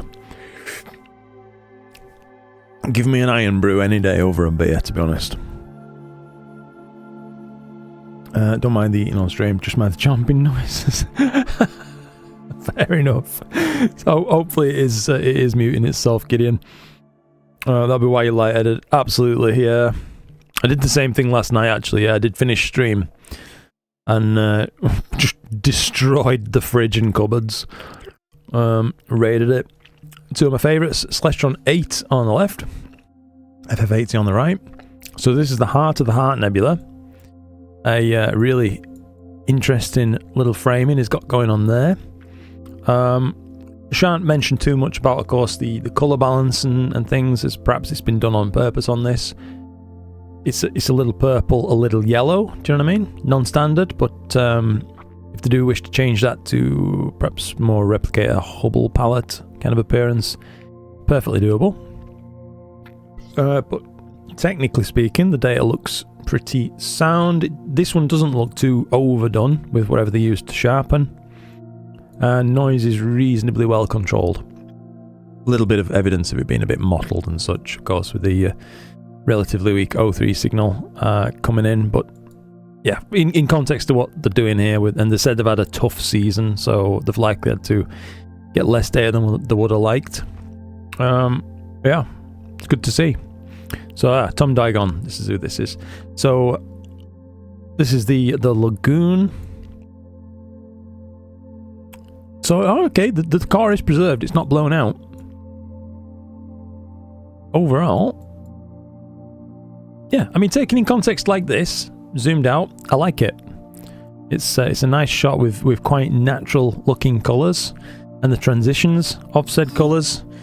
There's no, you know, hard edges or anything like that, where it goes from being predominantly HA to more O3 in this car. I would say, again, it's hard to say. Whatever's been used to sharpen has just been a little bit, just a tiny bit too much for my taste. But, I mean, Tom, of course, I don't know if you're watching anymore, Tom. If you are, if that's what you wanted, spot on. Then don't take anything what I'm saying to heart, mate. Of course, we all like different things. And it's still a pretty image, for sure. So, well done. Thank you for sharing. Eating Fig Newtons. What are they? I like a fig biscuit. Is that what they are? Like the little fig rolls? Raining here. top is off, Scotch ball, and you're providing the Astro. Enjoy, Steve. Enjoy. Misophonic. Got ya. Oh, the chocolate milk tonight. Good on ya. Not a big drinker at all. Nah, me either. Yeah. It is what it is, isn't it? Better than a beer. It's like I don't even know you, Luke. And then the disappointed face. I'm so sorry, Pim. Maybe next stream we'll have a beer. Klaus. This is Klaus from the chat earlier. Klaus Barth, I do believe. Star Instruments RC10, 1854mm, f7.3. What's this one? Maybe we'll skip that track. Sounded a bit racy. 10 micron GM200 HP S2 mount, Astrodron LRGB and HA filters, 17 hours of exposure, RGB 2 hours each in 5-minute subs, L 6 hours. So that perfect 50-50 split that I like to see myself between L and RGB, so that's nicely balanced. And then it's cracked on a good bit of HA as well, all in 5-minute subs. Let's have a look.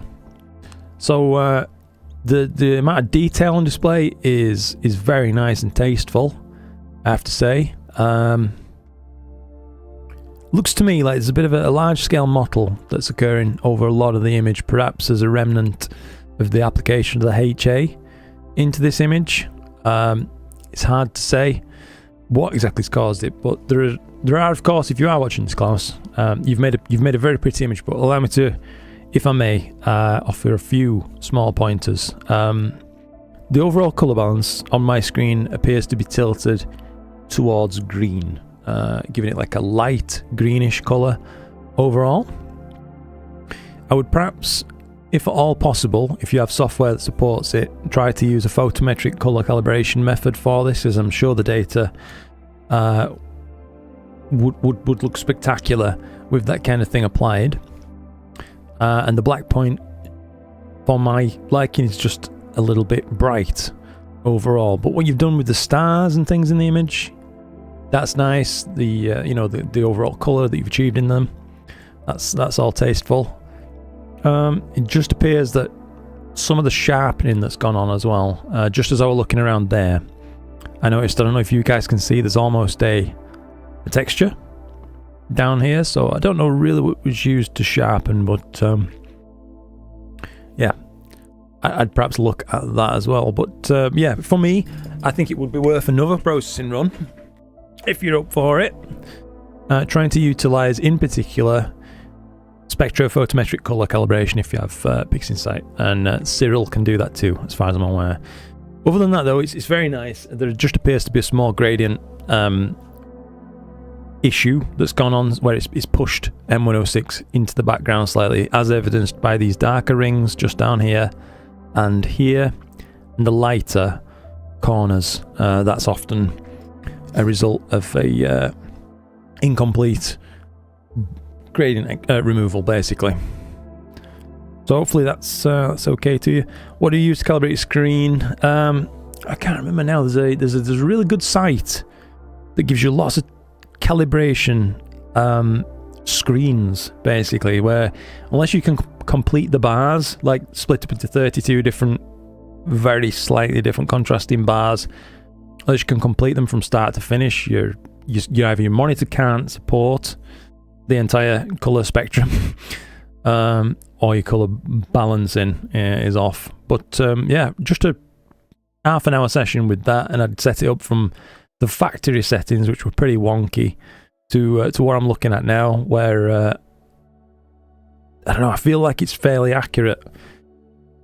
My screen, I know the screen itself is capable of reproducing the full colour spectrum. So I've just hit this image right here from Mike959, and I know he had to leave just a little bit earlier, but maybe he'll come back and check this later on. Just about to get my whistle and glow sticks out for that track. Get ravey with the iron brew, mate. Yes. Doom. Indeed, yeah. Mick Gordon. What were we going to say now? Oh, it's fig fruit inside of a cookie coating. Yeah, I guess, do we just call them different things? I'm thinking of fig rolls, basically, mate. So, fig roll. These. I love these things whenever I get the chance to smash a pack of those. 100%. But yeah, anyway, sorry, we're meant to be reviewing images, I'm so sorry. Mike 1959, work in progress. William Optics, Zenith Star 81, Asgard D1, D2, SV209 with a 1x field flattener, Bada UV IR as well. I assume is that stacked on top of these? SEM70, Tripia, 071MC Pro, 347 exposures at 240 seconds. Oof, that's monstrous. And then 251 at 240 seconds as well. Really deep data set, that, mate. Like those. Got you. We're on the same vibe then, mate. Yeah, I love them. Screen calibration is completely wasted on me. I'm colorblind. Stretching my pics is quite a challenge. Does, in that case, Pim, because I know it's like 10% of people are colorblind in one form or another, so it's not like that uncommon. I do wonder, does spectrophotometric color calibration, oh, what's just occurred? Oh, welcome RP Astro to Solar Supporter. Thank you for joining my channel membership system. Welcome aboard. Does spectrophotometric color calibration, though, not help you out with that a little bit? I do wonder.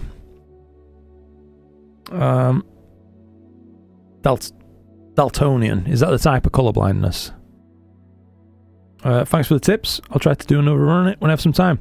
No problem at all, Klaus. Like I said, overall, let's not lose sight of the fact that you have made a very pretty image, and you've taken on some technically very challenging tasks, such as, you know, integrating the HA, as you've done very successfully into the image. So I really don't want to take away from that, and you have to be applauded for your good work. Oops, let me just get myself comfortably set. There we go. 60% of men. Oh, so it's a predominantly, well, perhaps not predominantly, but more strongly biased towards men issue. Yeah, there is a Windows color calibration one, isn't there? That's not too bad. Another one from Mike right here, by the way. So this is what we were looking at before. This monstrously deep one. RC Astro, all three tools. Split the channels. SETI Astro tools. Bill Blanche and Stretch. Queeve Hubble palette with color camera flow. Okay. Can't quite follow all of that just there, but yeah, it's a very, very pretty shot. Now, Mike, if you do come back to this and see this, on my screen, I'll give you what I think it needs, because it's very clean data, it's very rich. You can see a lot of potential in that, and I think you've achieved a lot of it. Good deep stretch has been applied without blowing anything out in the highlights as well, so that's well done. Star shapes, size and colours. Very nice. Oh, and welcome aboard, by the way, Derry Murphy to Galactic Supporter. Thank you for joining, mate. I appreciate it. Hope you enjoy being part of the channel memberships. What I would do to this mic, I would perhaps try to get a blue mask to hit this oxygen shell that's going around the crescent right there. You could perhaps do that by sacrificially making a clone of your image as it is and stretch the blue to all buggery until you can get the part that you want. Truncate the rest by clipping the blacks on the mask deliberately until you've got just this selected, and maybe the soap bubble. Gonna capture that too. But then I'd take that mask, apply it to your image as long as it's slightly feathered, and bump up the blue curve in particular will help bias out this slight green that you've got going on there. To the rest of the image, I'd apply a weak SCNR of about 50% strength to cancel out a lot of this kind of background green bias. And then once that's done, I'd tune down the black point overall slightly on this, as I think it's just a touch bright in terms of like the areas that should be that space grey, the more kind of space light green. at the minute for me. But I can see there's a lot of technical effort gone into this, so well done. Calibrating the lighting you usually edit on. Essentially, I didn't find that to be a problem on my screen, Peter, as it's disgustingly bright.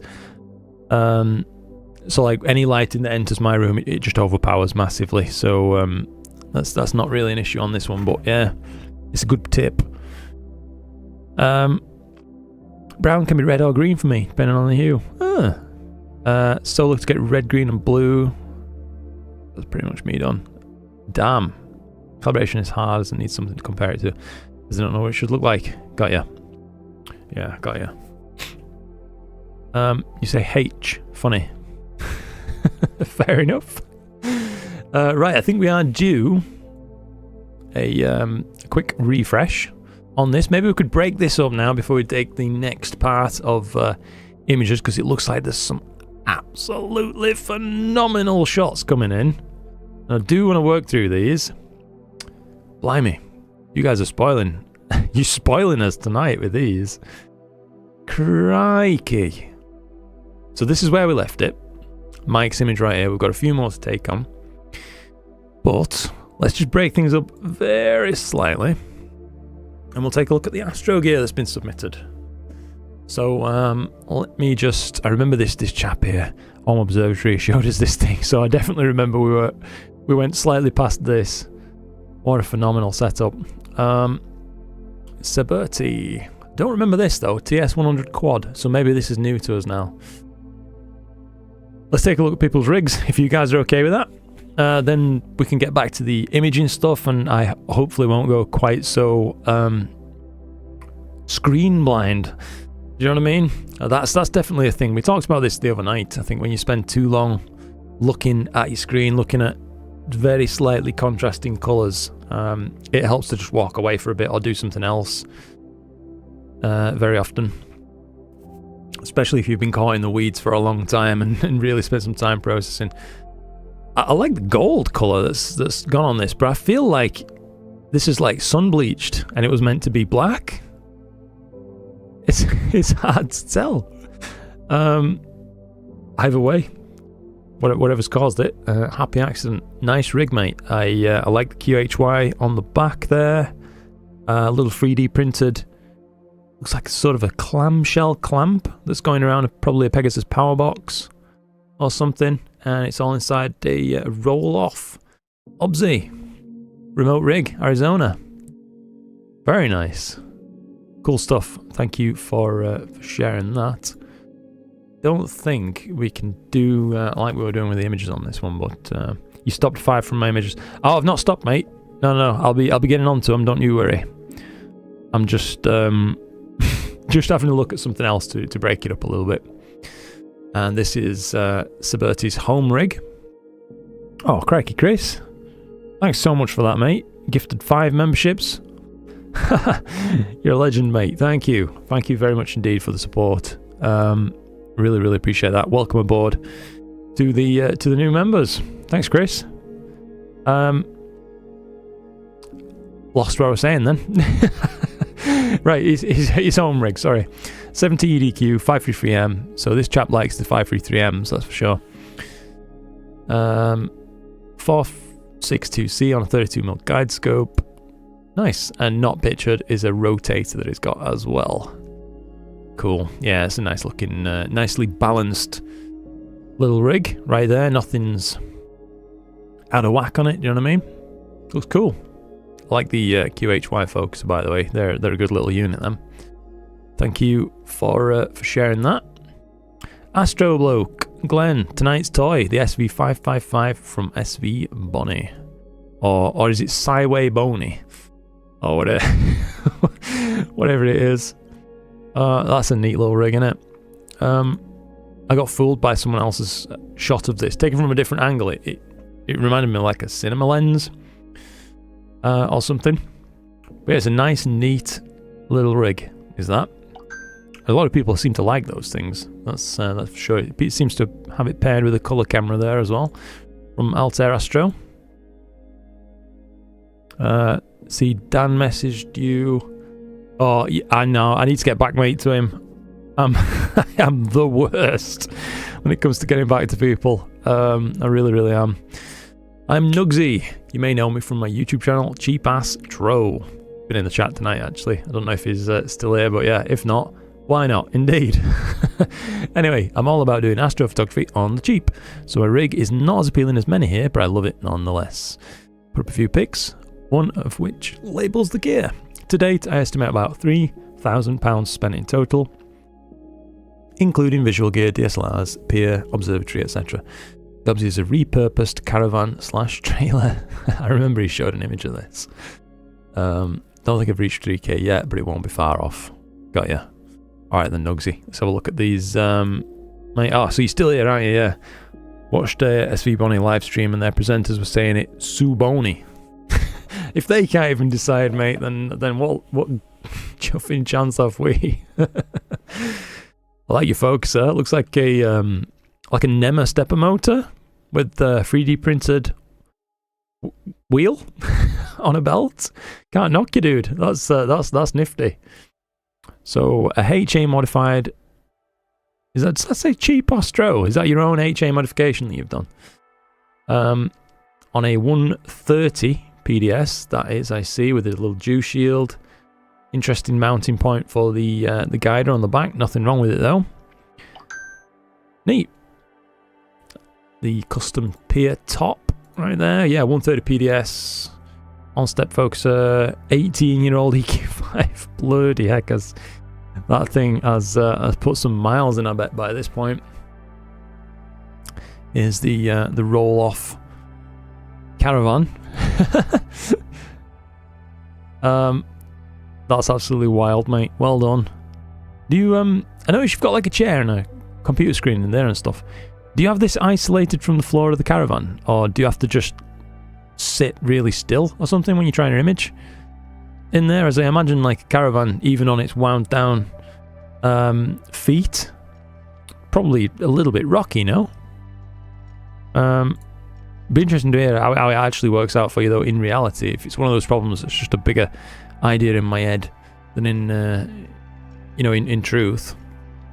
Oh, I see you've got like a little, mate, it looks like you're on a space station with all this gold reflectix. Love it. Nice little image up there as well. Next YZ. Are you even doing astrophotography unless you have a newt somewhere in your warm room? I don't know. Little mini heater. Cool, mate. Honestly, that's a radical little setup. I like it. Very neat as well. I wish my place were as neat as that. You ought to see it, dude. It's in a right state. Well done, and thank you. On step control focuser. Got ya. Had some stickers done.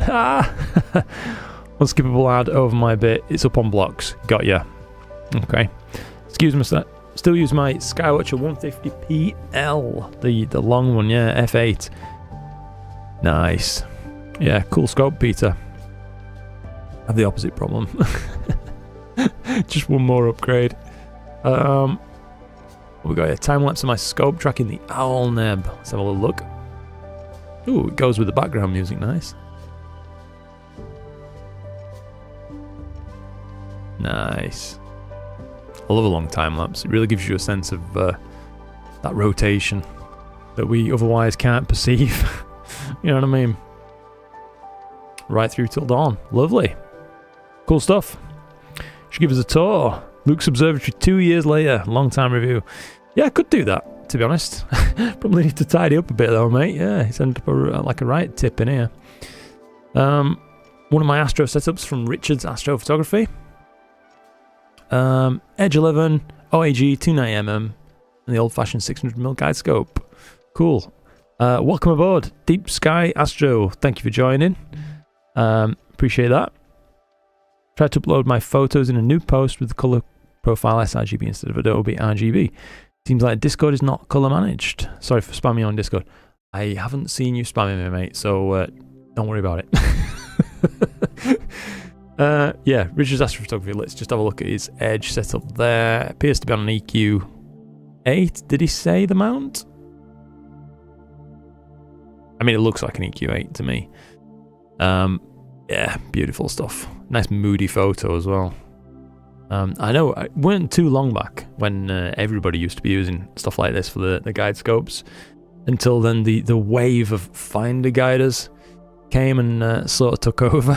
they became really popular then. But yeah, the thing to do back in the day was something like an Orion 80 short tube refractor, and use that piggybacked as a guide scope, just like he's got right here. Pretty neat stuff. Thank you for sharing.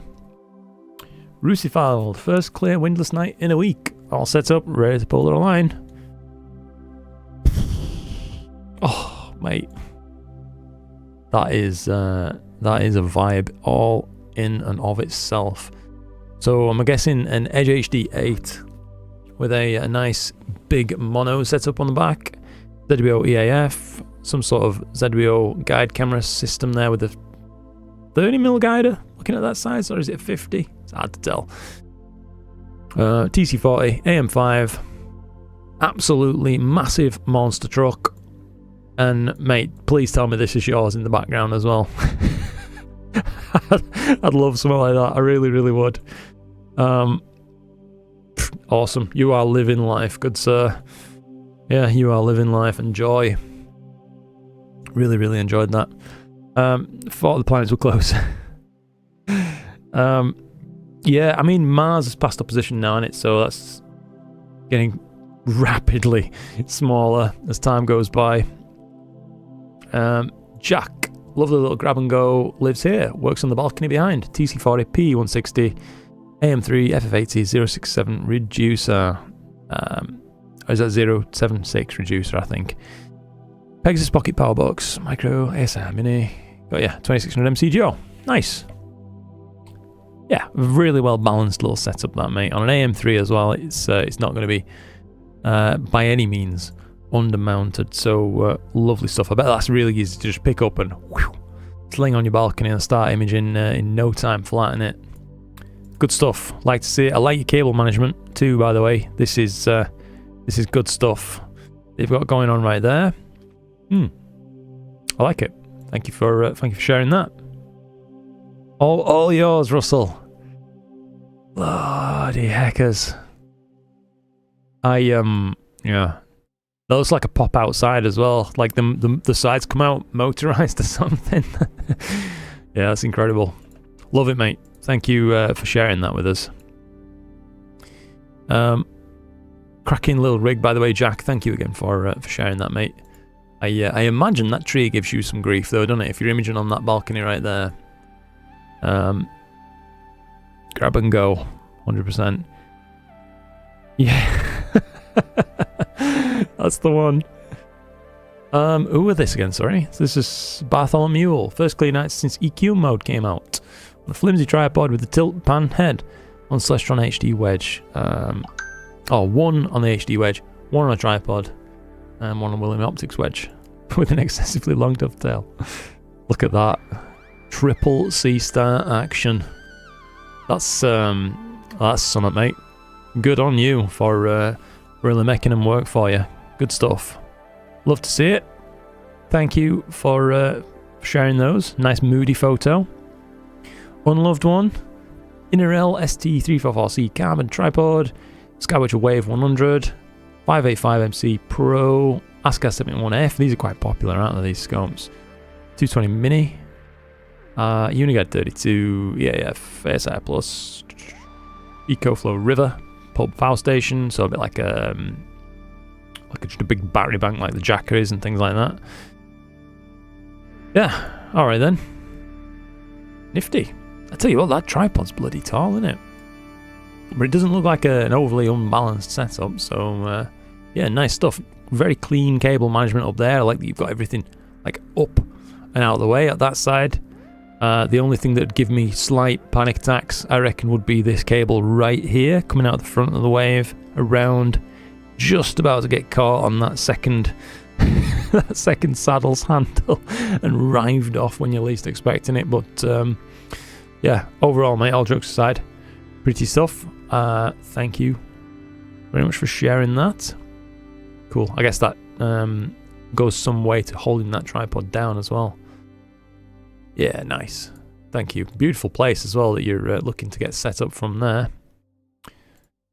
Art on that. Quite funky music. Epidemic sound, I think, mate. I just download all sorts of crap from it, to be honest. Anything that sounds remotely spacey. And then I've got options. Can't remember the name of that track. I could find out if you fancied grooving out to some strange tracks, though. Vincent VDB. Bit more work in the cable management. Ready for first light. Awaiting a nicer, shorter USB. Power and 1Cat 6A cable. Okay. That's clean. That's clean. ASCII SQA 106 as well. Woo-wee. You'll love to see it. Nice little neat rotator. Poseidon C on the back there is Zena. Yeah. That's nice clean rig, good sir. I like it. I like that a lot. Well done. Yeah, thank you for sharing that one, Vincent. Once that's cabled up, I mean, oh mate, that's gonna be neat as heck, innit? Like space music, look up Deep Sky Dude on Spotify. Got ya. Place is very nice. Less than 50 meters from your house. Lucky. Very, very lucky. Nice. Neovo Ed. Set up for tonight, similar to this one. Lovely. Hey, that's a long tube newt, isn't it? Is this a one like these slightly longer focal length newts, do we think? Or am I just being deceived? Do my eyes deceive me? I like it, mate. I think overall the cables look roughly safe, so I shan't hark on about them or anything like that. But yeah, it's that's the kind of rig you're going to see a lot of work getting done with. You know what I mean? For sure. Good stuff. Thank you for sharing. Appreciate that. And a single sub from his rig as well. On the Pac-Man, no less. Looks like his collimation is good. Sorry, I am the collimation police. Looks good. Yeah, Bond, let's see. So this is, I remember he posted this image the other day. He's just bought this. This is Mark. He's AM5. That's an Explorer Scientific 127. I think he's got mounted on it. Lovely stuff, mate. On the Island Man. Cracking stuff. Just installed the rotator. Still need to find out how best to avoid. Yeah, fair enough. Slight cloud out. Never realised how much eccentricity it can add because of tracking errors. Absolutely, yeah. You can sometimes, I mean, not that you want to capture frames while there's cloud cracking on, mate, so maybe eccentricity is good. It just reminds you to throw those subs away. You know what I mean? But yeah, if you are having trouble sometimes with like thin clouds and you want to walk away and hope that your rig keeps working, you can increase your exposure length just a bit more and choose a slightly brighter star. Potentially that can sometimes help even out any issues. So this is Sab. Redcat 71 whiffed. Mate, yeah, that's a nice rig. What's his camera and stuff, sorry? 5.3 frame C Pro, 120 mini, AM3, Redcat edition. Ha! Didn't realise. TC40 tripod. Oh yeah, of course. Look at that. Starcatcher. William Optics branding on it, side of the duo stuff, and they've changed the front thing from like the child holding the balloons to a cat. Love it. Yeah, that's cracking little Sab, that, mate. Thank you for sharing that with us. Chilling, making sandwiches, and my phone sets off a little buzz. Turns out you just like my setup, Edward. Absolutely. Thanks for the feedback, Luke. Hey, no problem, Mike. I'm glad you managed to catch the feedback, buddy. We'll work on it some more later tonight when everyone is settled, since it's still clouds. No problem. Bit of failure, but now I see only 3 hazy stars. Gonna do some testing, but instead I think I'll be stopping inside with you. You're more than welcome, mate. Hopefully you enjoy. Citizen Fortress now. AVX mount, Rokinon 135F2, 533 MC Pro, SV Bonnie, 60mm guider. Upgrading it in a few days with a ZWO EAF. Nice. Yeah. Cool little rig. Looks like it'd be kind of back heavy. But I guess it really don't matter when your rig is so light. Balance is just... you really don't have to worry about it too much. Kieran! Let's just have a look at Kieran's rig then. So this is inside a... I don't know, actually. Is it a flip open observatory? Due to the fact that it's got like these apexed sides, I can't see how he'd roll it off. So I imagine it's levers outwards. Took the roof off my shed and it's covered with a tarp when not in use. Got ya. Telescope parks in the position on the right. So that's how it's usually, yeah, when it's not in use. Got ya. Thank you. Looks like you've got to sit down on some flags as well or something. Good to see. Nice. Cool rig, mate. Looks like you can get good and low as well from where you are due to the low walls on that observatory. Nice choice. Bit iffy earlier. Oh yeah, I caught that, didn't I, from Nugsy. Dino. We've looked at a few Dino's images tonight actually, so now we can see the rig as well. Mead 8-inch f5 Newt. Play on Saturn M. CGE, EFW, Astromania, LRGB filters. Okay. 60mm f8 guide scope. That's a long old guide scope, isn't it? Look at that. Nice, mate. Just peeking out of a slightly open roof there. I'm not sure about the dew shield, if that's what it is, I'll be honest. But A+ for effort. Cool. Looks like you've siliconed your mirror in or something there. I can see like some swirls of silicone perhaps. People sometimes do that if you're having problems with pinch. Typically the mirrors are quite sensitive to that kind of thing, so some people opt to silicone it into the cell in the back, but that can have its own issues too sometimes, where the silicone's grab as it sets also warps the mirror, unfortunately, so it's best to do it with a tiny few blobs spaced around. Must make use of Holland's ultimate flatness. If I stand in the middle of the field, I can see everything. No obstructions. That's wonderful, yeah. Older photo. Cool, mate, yeah. It's like a full-on piggyback setup, that, actually. Is that like a filter wheel or something on the side? Nice rig anyway, mate. And that rift of the Milky Way coming through your shot, that's beautiful too.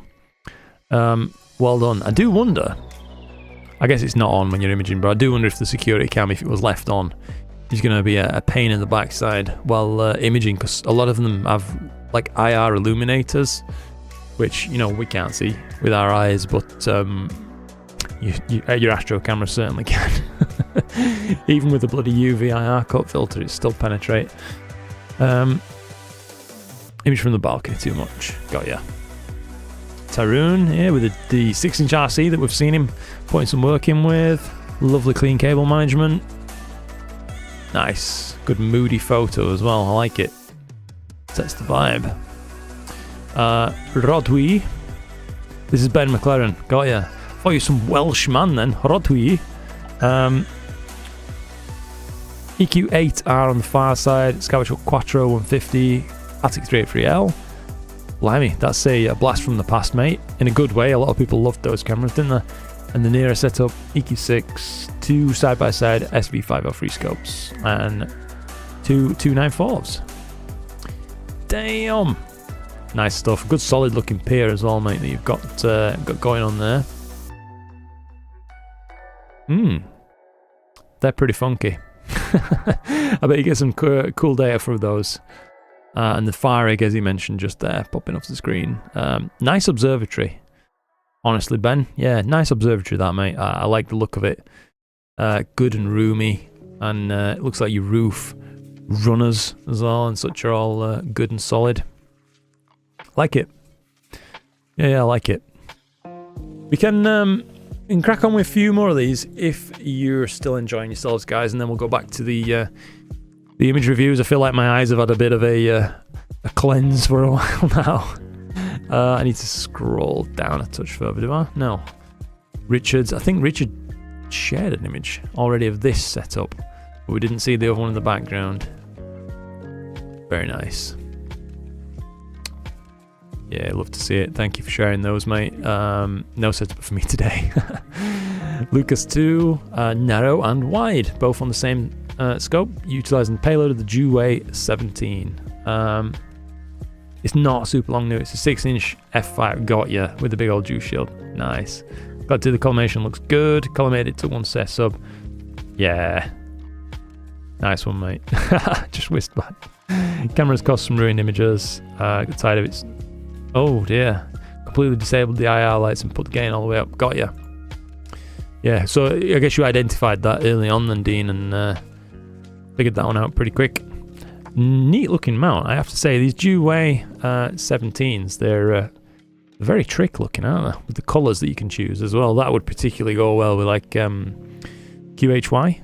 That's similar to that blue that they use on their camera bodies sometimes. Not camera bodies, rather. Like the accessories around them.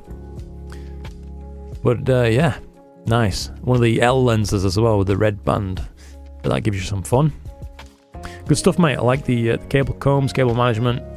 Nice. Thank you for sharing that. 3316, setup I'm running, 72 ED Pro. Is a GTI 585 non-pro. All controlled by ASI Air plus cables. Bit of a mess. Tidy enough so they won't get tied up. Tidy enough. That's the way. Yeah. Yeah, there's not too much down there, to be honest, that can get like badly snagged on, is there? Most of the stuff that snag hazards is quite high up on this thing. But yeah, neat rig, mate. Neat rig. It's turn music down ever so slightly in case that's bugging anybody. Some of these tracks are a little bit louder than the others. But yeah, thank you for sharing that. I will try to leave you a heart, good sir, if it's all I can. Thinks it's a 7200 f2.8. Yeah. Ouch. Chair's killing me. Nice. Fatu, Ascar SQA 85 AM5 SI Mini EAF and 26MC Duo. And it looks like you've got it set up on top of a building somewhere as well. That's on some oriented strand board right there. Can't blame you. I bet it really gets you above all these trees and stuff, doesn't it? I have to say, what a peculiar backdrop to you. What I'm assuming is your garden. It's like some sort of forest you'd be stuck in your dreams. It just appears to go on forever with these small trees. Very odd. Beautiful setup though. I'm going off piste a little bit here, but yeah, very, very nice looking setup.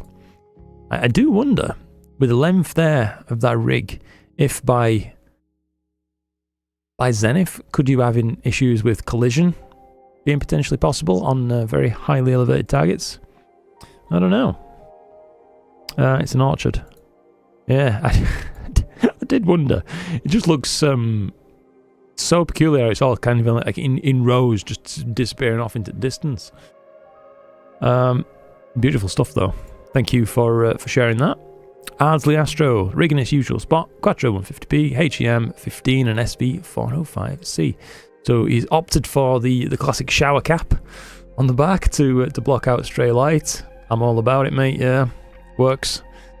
Very neat looking setup, I have to say. Everything's got its place and is in its place, and he's opted to put the weight of the camera above the rotational axis of the mount right there as well. A lot of people do choose to do that. Nifty. Yes, it's a very compact rig. I like it, and I'm sure it offers you a hell of a lot of fun. Does that, Ardsley, if you do see this? Fixed piers being worked on. Nice. Don't you have any issues with the roof flexing and messing with your rig's polar alignment? Good question, Edward. Yeah, I would have imagined that would be a thing, like you'd set your polar alignment and then potentially run into some issues. I do wonder what's the what's going on. Like, is this because it looks like the head is mounted backwards on the tripod? So typically this would be facing south, like your altitude control on the back of the AM5 or whatever it is. And then you'd have this as like your north, like going forwards. Of course, so wonder why Fatu's opted to do that. Very stable. Good. Fair enough, mate. As long as it works for you. Chris. Hey, look at this pick off right here. Flip mirror or something, or is it a what is that? Flip mirror? Hard to tell. Blimey, that looks like a Big old telescope on the back there. What size were you looking at here, Chris? Is it 11 inch or something? You just double check what is said. Testing 1, 2, 3. So he hasn't told us about the rig, but this is inside a dome, as you can see. Fiberglass dome. Shutter open. We've got a view of the edge of the moon. Very neat. Cool stuff though. Love to see it. 2 legs are in the same spot every time. Actually use the decking to help with polar alignment. Okay. It's just set up for the photo in the evening and it was turned the right way. Ah. Got ya. Fair enough, mate. Yeah, no worries. I just wondered if there were any particular reason for it. That were all. Certainly not trying to pick fault. Just wondered. Let me just try to get myself slightly more comfortable. Adramalek, UK. My Edge HD 11, my baby. I understand that, mate. Edge HD on an EQ8. Who else has got a rig like this? Nah, cracking stuff. Absolutely, I love mine, mate, and I'm sure you love yours. Good to see. Nice cable management on this side. This side's a little bit chaotic, perhaps, but I'm here for it all the same. Thank you for sharing that. I'll tell you what, those Celestron dew shields at max length look absolutely redonkulously long though, don't they?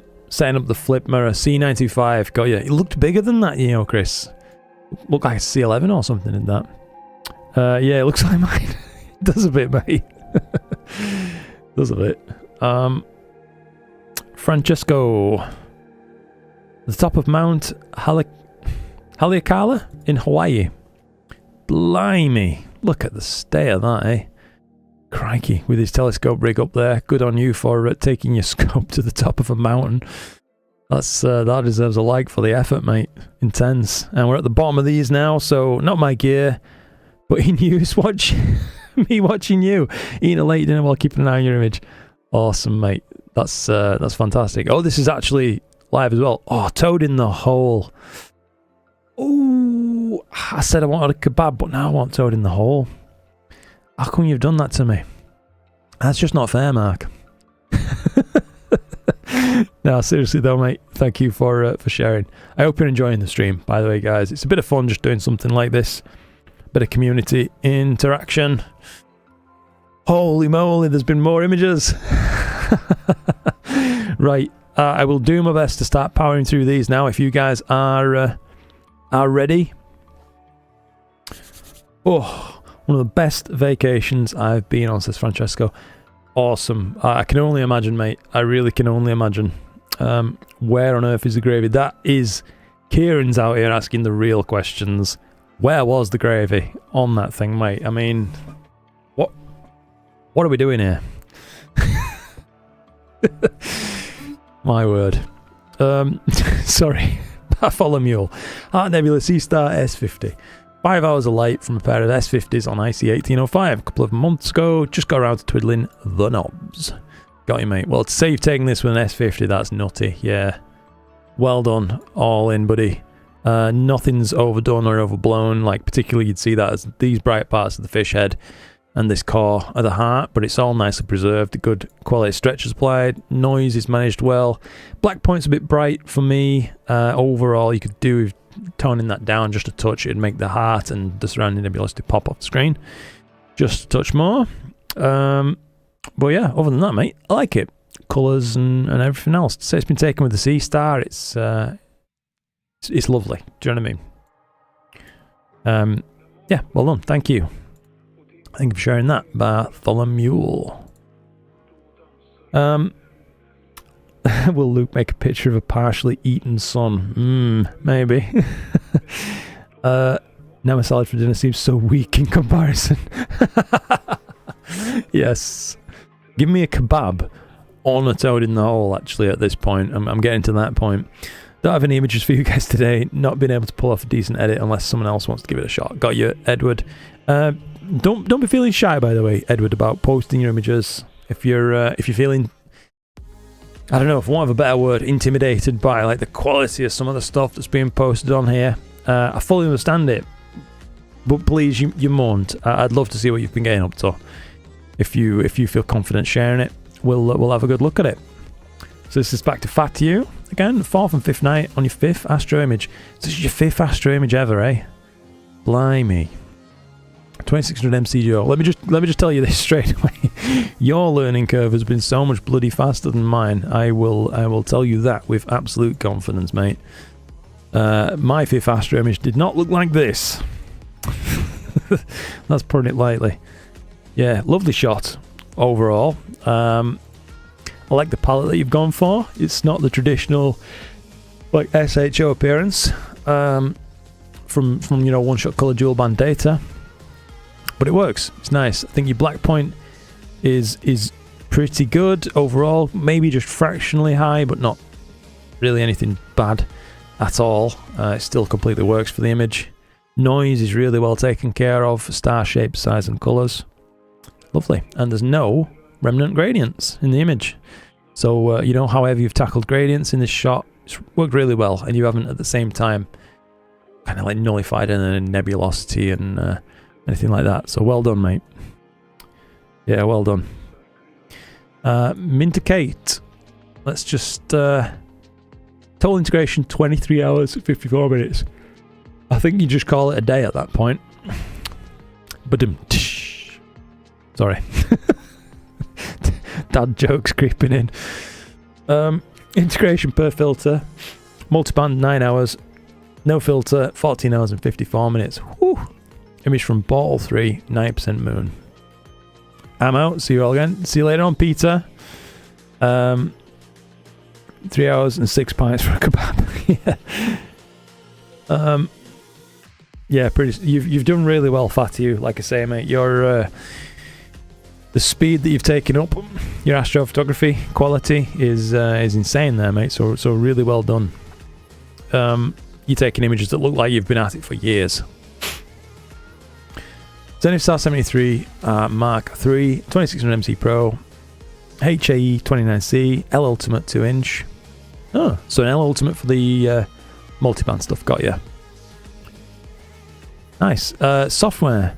Starnet, Serif Affinity Photo, SETI Astro Editing Suite, Cyril. Alright, so Grexpert as well. Nice, mate.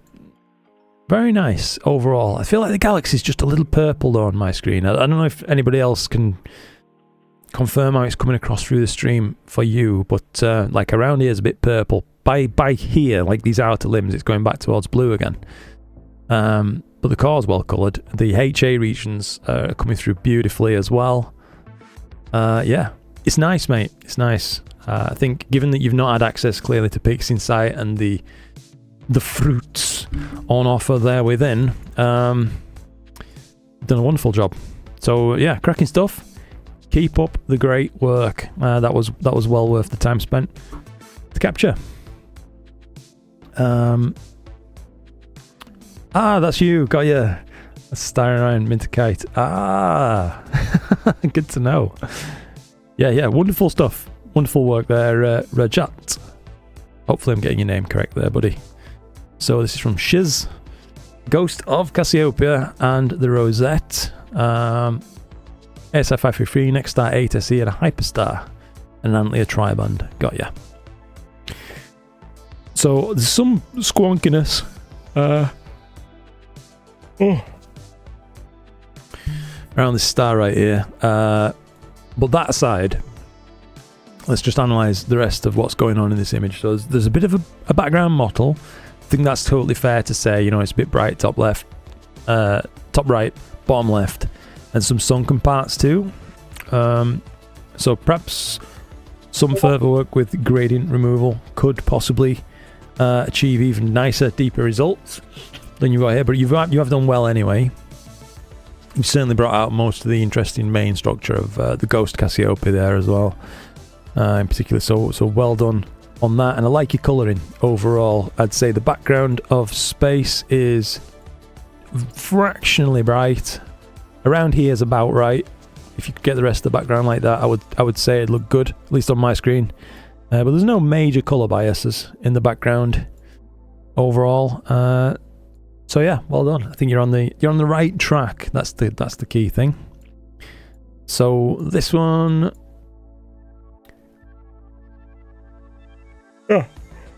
much flatter background overall. Much flatter background. I can see you've struggled somewhat with the O3 in this image. There's like a little bit of it creeping in bottom right just here, and top right over here, of course, in the background. And I've had the same thing happen myself at times. So no problems there. Star shape, size, color, all well managed.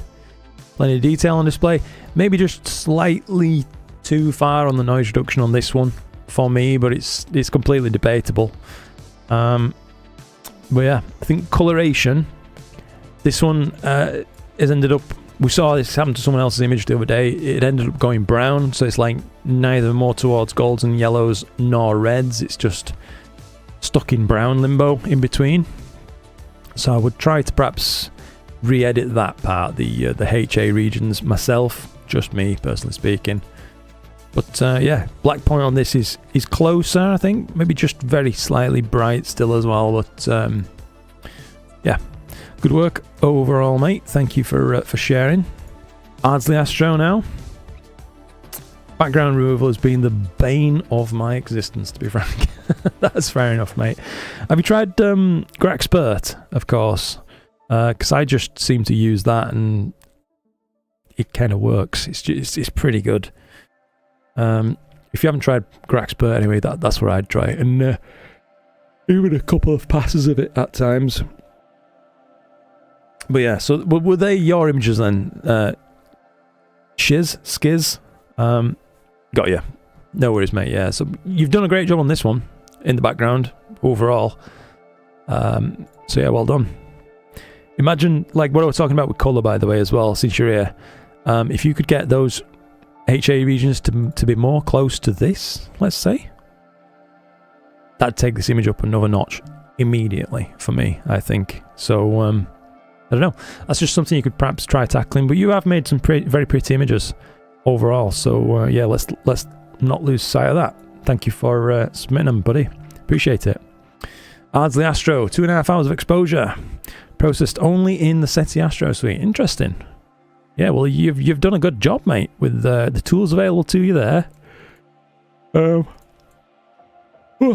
stop yawning. So sorry, guys.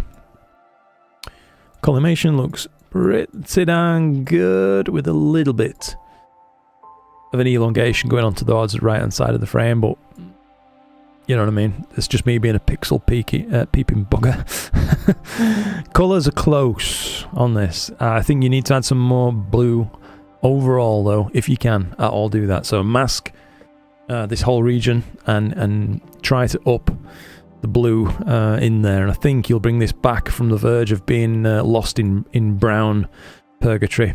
But your background's very well handled in terms of gradients. You've taken care of everything in that. It looks lovely and flat, actually. You've done a really wonderful job with that. If you do see this Ardsley Astro, and the background overall is just a touch bright for me, but not much. It's just a touch bright. But again, part of this is just a taste thing. What you like to see and what I like to see, probably two different things. In fact, almost certainly two different things. Give it to me. Oh, so you are here, mate. That's good. Bottle how much? I mean bottle 7 here. Back to you. Yeah, it takes care of just about everything. That could be part of the problem then, Alexander. If you're in bottle 8, buddy, you are going to be up against it. It's not easy imaging from heavy light pollution. So this is within the viewfinder. Please note that I tried to export the photos with the colour profile. So this chap was talking about this, weren't he? Just a bit earlier.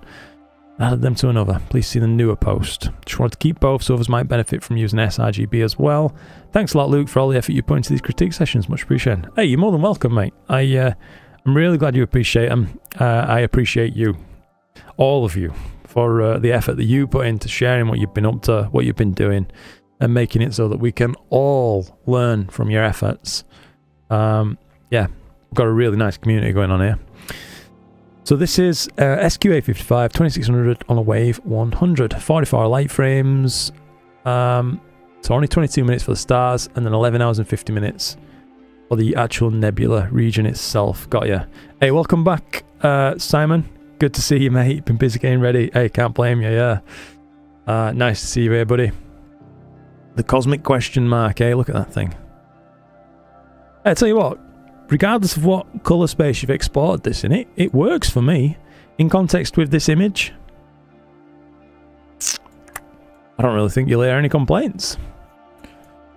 Your black point is accurate, I'd say. Looks good. I mean, fractionally bright, perhaps, but it's totally debatable. It could just be, like I say, a monitor thing. I like it. Your stars, shapes, colours, preservation of very fine details and clusters of stars, like this region up in the top right there. It's been handled lovely. Yeah, I like it, mate. Well done. Close up right here to see the quality of his processing. So these are very bright. This region around here, in I think this region is called NGC 7822, if memory is serving. And it is brighter than it looks. So it's done a good job to process this and not blow everything out, while also bringing out all this dust in the background, these little squiggles and squirrels. Very technical terms, I realise, but but no, all jokes aside, it's done a really nice job. So yeah, love to see it. Starless version as too. That's interesting. Well done, mate. Thank you for sharing that. Let's just see. Adds the Astro. Once again, second image of the Quattro straight out of the box. A couple of small light leaks as I hadn't collimated it as well. Okay. Yeah, so let's just take a look. Yeah, so collimation's a bit squonky. Left-hand side, pretty good. Right-hand side, we're seeing some elongation going on, of course. So there's a bit of issues going on there. But overall, the rosette's looking nice. I do believe you have a twisted spider vein, though. I'm gonna suggest that you have a look down the end of your scope, because I'm seeing a split in some of these brighter diffraction patterns right here. So only one side of your vein is probably twisted, as this one, let's say, going around about 2:30 o'clock right there on a clock face is pretty good, and the opposite side to that 108 degrees part is good too. But the one at 11 o'clock or so, 10:30, is split. So that's probably what you're looking at. They have quite thin veins, these Quattros, and they're very easy to get misrotated. Just try to square them up a bit if you can. I like the colours that you've gone for. It looks very natural. Background's a bit bright, though. That's all I'd say. If you could at all tone that down a touch as well, that'd be a step in the right direction. But good stuff. Thank you for sharing that. Thanks a lot, Luke. Most appreciated. Hey, no problem at all, mate. I'm looking forward to seeing your other version as well, to be honest. Because on my screen to my eyes, it's nice, it's rich. You know, it's clear you've gone for red in that, and definitely red you have achieved. So yeah, nice stuff. Another one from Adds the Astro, Quattro 150p after the first collimation. Aha. Okay. Well, I'm glad he's put this up as well, because very much better. Yeah, much better. Stars are. Okay, thanks Alexa, chiming in. Yeah, looks a lot better now. This is still showing evidence of a slight twist in this spider vein. But yeah, not bad at all, mate. Very pretty image. A little bit biased towards green, I think it's fair to say. But it's a nice deep image with a good quality stretch. And the core, I think you've done the best you possibly could, really, reasonably. With that right there, but yeah, let it be bright. It is bright. There's a slight colour balance issue in the background, though, that I would try to address if all you fancy. So there is an overall green cast over everything, so SCNR will help you get rid of that. But in the background over here, particularly, I'm seeing some purples coming through and a little bit down here. Minor. But it's there. But it's a very pretty image all the same, mate. So, well done. 44 new members in Discord today, crikey. I saw you just announced on your stand that would pass 500 in the Discord yesterday. So, it's absolutely cracking. It's growing so much faster than I expected. Oh, you've just joined then, Francesco. Nice. Nice to chat with people about this hobby. Nice to meet you all. Nice to meet you too, mate. Thank you for joining. Ardley Astros. Oh, see you here, buddy. I've got yes. Well, that'll get rid of all those issues I've just talked about then. That's awesome. Crikey. Thank you so much for that within Viewfinder. Bloody heckers. 89 Denmark Corona. I do believe that's really kind of you, mate. I really appreciate your support. I do. Thank you. That's yet more nappies for my son and coffee for me to keep the ball rolling. Yeah, thank you very much. Brian R. 80PHQ 076 Reducer. That's throwing me off a little bit. Thank you for that. Thank you again. It really does mean a lot. This is a monster. This one, 220 300-second exposures. That's big. Pixie Insight, Graxpert, BXT, NXT. Thanks for any feedback. First time on this target. Oh, crikey. That's nice, mate. That's really like three-dimensional feeling almost. I like it. My feedback to you would be, I think you've got most of this looking beautiful. I don't even mind the bit of remnant green that you've got going on as well. In context with what we're looking at, I think it kind of adds to the overall chaos for me, potentially. But if you want to get rid of it, you could tackle that with SCNR, and that would push this region more towards blue. But there's a slight blue-green haze across the background. I can't choose which one. It just seems to be equally biased between them both.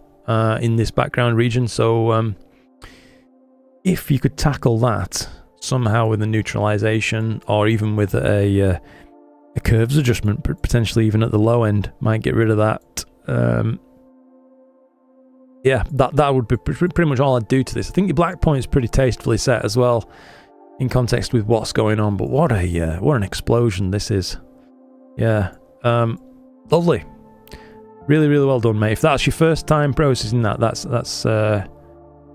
fantastic. Oh my goodness. Francesco, welcome to Solar Supporter. Casey is here as well now. Gifted 10 memberships as well. Thank you, Casey. That's incredibly kind of you, mate. And Andrew with 10 quid coming in. Thank you, Andrew. Enjoyable Friday night, Luke. Keep on keeping on. And you too, sir. Thank you very much. Very much indeed. I really appreciate that, mate.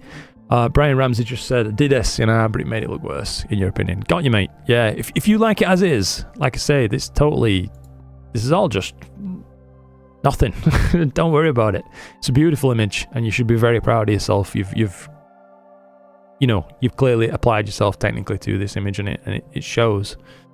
There's no, like remnant gradients going on, even with all this stuff. So yeah, well done. Thank you again, by the way, guys. Within the viewfinder, Francesco, Lone Monk, Andrew, just a little bit earlier, Pete as well. You're absolute legends, and I hope you know that the support you give really is appreciated. It is. So thank you. Just a pop in from Casey. Hey, no problem. I really appreciate it. Bloody hell, I want to have to follow that tarantula, says Matt. How indeed, mate. No, it's cracking. Satan's Sausage Dog. Love the name. With a VR headset on as well. RVO, so that's Rover Valley Optics Horizon 60 ED scope. Hey, we've got a police helicopter going over or something. Don't know what's going on with guiding. Will we see this helicopter? Do wonder. Looks like we've got some passing clouds anyway. I'll of course leave things running, but it is what it is. I'm determined that we are going to get through these images tonight. So hopefully you guys will stick around and continue to spend some time with me. I do feel very thankful to you that you're willing to spend your evening with me like that. Unfortunately, we didn't see the helicopter. I wonder if it went just behind. Never mind. Anyway, back on with what we're doing. Discord and the studio. Boom. Benefits of the Southern Hemisphere. Absolutely, mate. Yeah. Thanks so much. Wanted the feedback for sure. Glad I tried it ahead of time. Nice one, Brian. Yeah. Other than that, before we go off it, Brian, it could be a tough cookie to tackle overall, but you could try spectrophotometric color calibration in narrowband mode. That might help a little bit overall, and you could also perhaps analyze the histogram of this thing and see what actually is creeping up the left hand edge after the main spike. So all this is going to be the main spike, the bit of the histogram that goes up like this. The tail end is what's going to be causing all this background color. So you could perhaps find, looking at the overall curves window histogram view, which one of those is bleeding off to the left, and tackle it appropriately with just a slight down curve with the rest of the histogram pinned in the mids, highs, that kind of way on. But yeah, it's all doable. Do you know what I mean? It's all doable stuff. But let me tell you right now, it's still absolutely beautiful as it is. So yeah, let's not get too far off piste. Saying sausage talk anyway. Sorry, 52 3-minute subs, 533 MC, RVO 60 ED, and oh crikey, Wooter with 22 euros. Thanks so much, Luke. You've been a great resource for me as a starter. Oh mate, that's really kind of you. Thank you. I really appreciate that. It's dead kind of you. Really is, mate. Thank you. And again, like I say, thank you guys. Thank you to all of you. The support that you give is astonishing. It truly is. Let's just have a pan around this image very slightly. So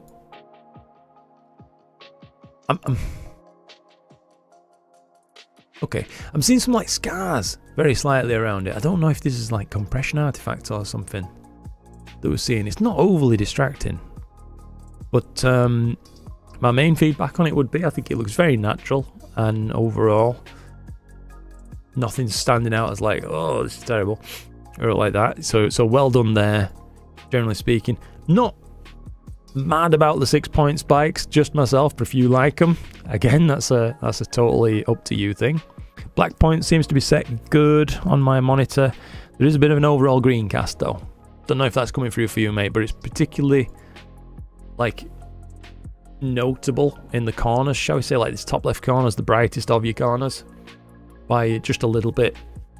Your background's otherwise pretty flat, but there's a slight green cast and it's coming around most of the stars too. So an SCNR would probably get rid of that green cast from that, get rid of that bit of green cast from the center of this, and allow you a bit more malleability in later processing if you should wish to apply it. What that might look like, if you want to know how I'd probably process it a little bit further on, would be to take the stars out using any of your choice of tools.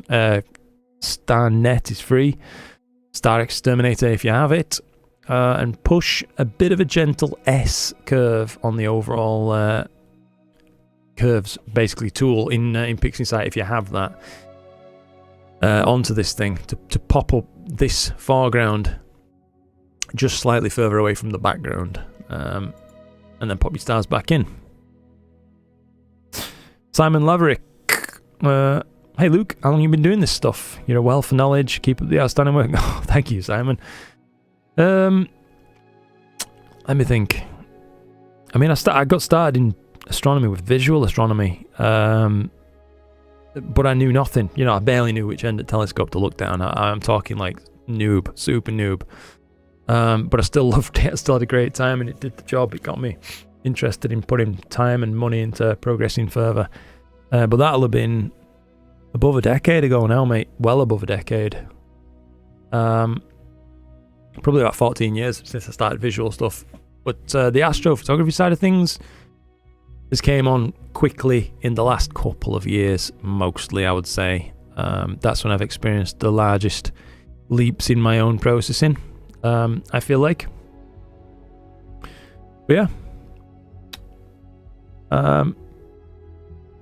Not sure did SPCC and narrowband might have left it as default, so that's a good shout, thanks. No problem at all, Brian. Anything I can do to help, mate, that's good stuff. Thanks for the tip. I'll do some tweaking, see what I can achieve. Hey, no problem.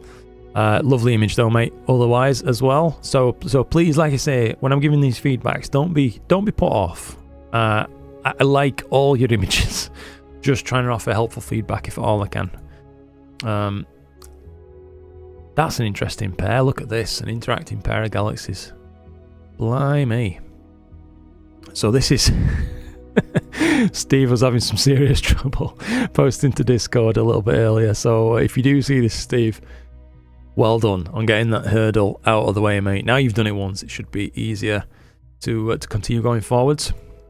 I can see absolutely what you've tried to achieve with this. It looks like whatever you've used for sharpening has left some kind of scratched artifacts going through the image. Don't know if they're coming through for you guys on the stream, of course, as it might not make it through compression.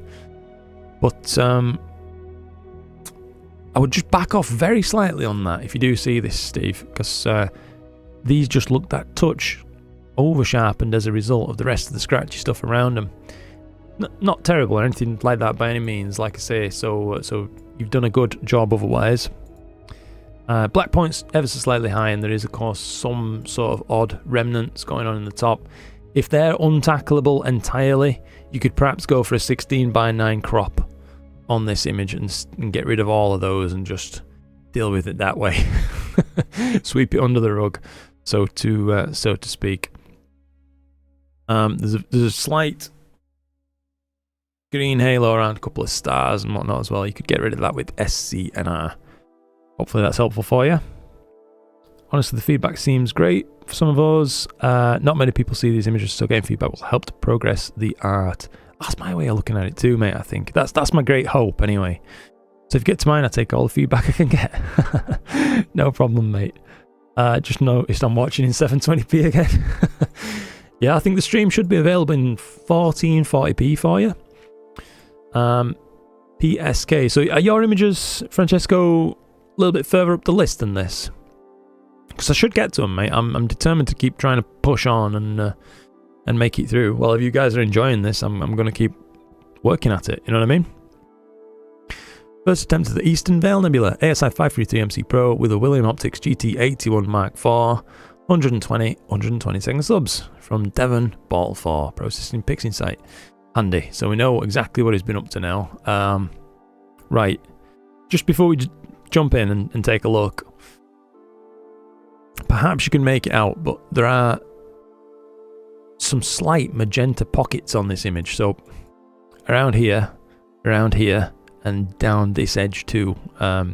If these have been left in deliberately as part of your processing and you wanted that appearance, then that's absolutely fine. But however you've masked while processing this, some of it has bled into your background, and thus we've got a slight magenta cast over much of the background too.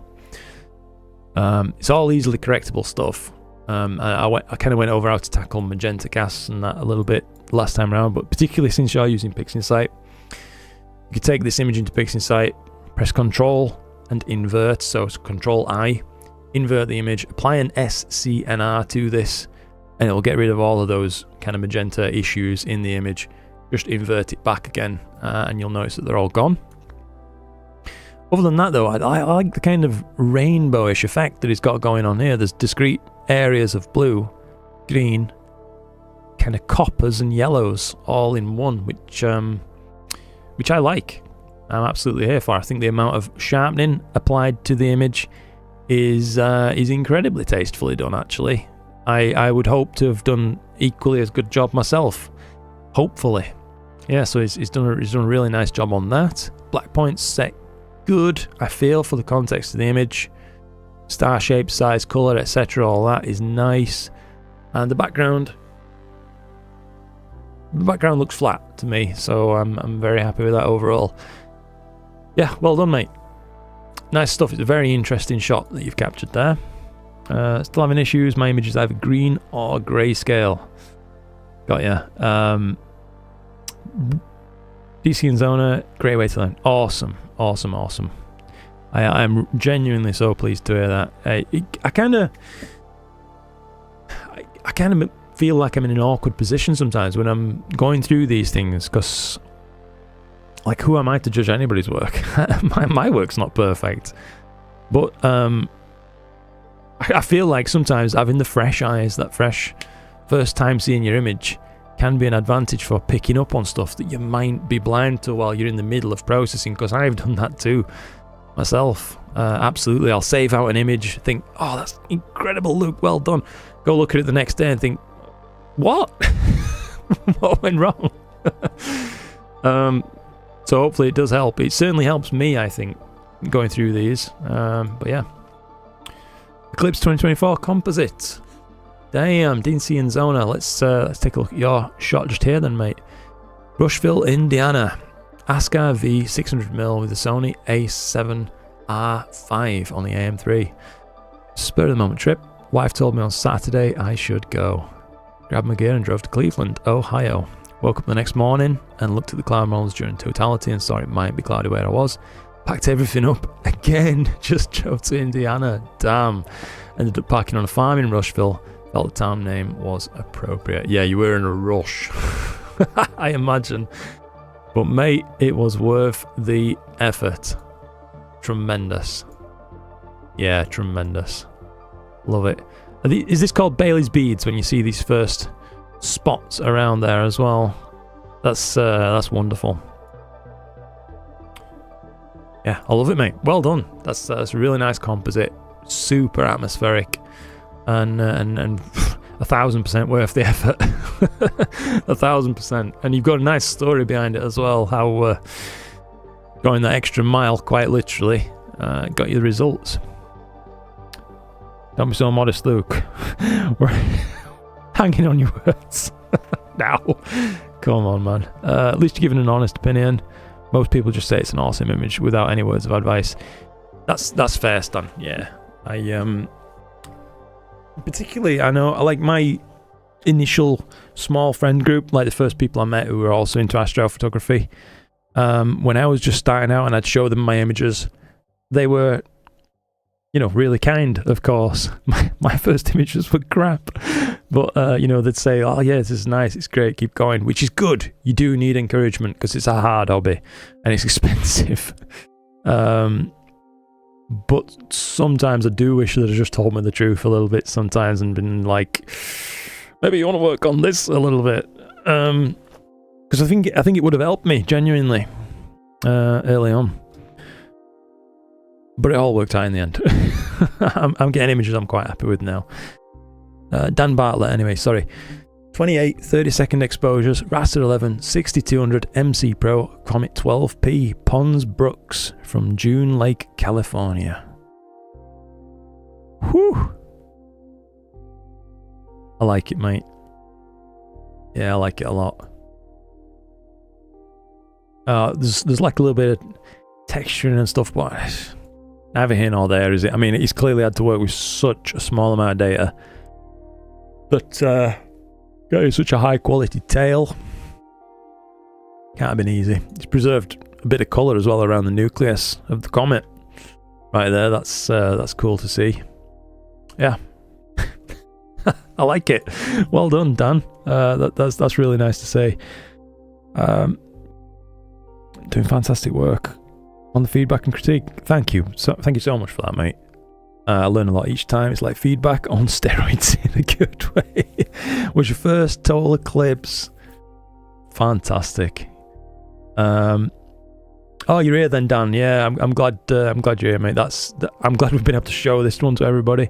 Like I say, the amount of data you actually had to work with there, you've got a stunning result. So, well done on that one. Amazing comment shot. Yeah, it is. It's stonking, that one, isn't it? Particularly like this colour, by the way, as well. Down here, it's like, you know, when you're imaging around a reflection nebulae, and you come up with this kind of colour a lot in deep space. So it's interesting to see it sort of reflected around the bottom of the comet, peeling off from the tail. Cool. Yeah, really, really, really stunning stuff. So this is Wouter's. Wouter van den Berg, my very first set of data ever.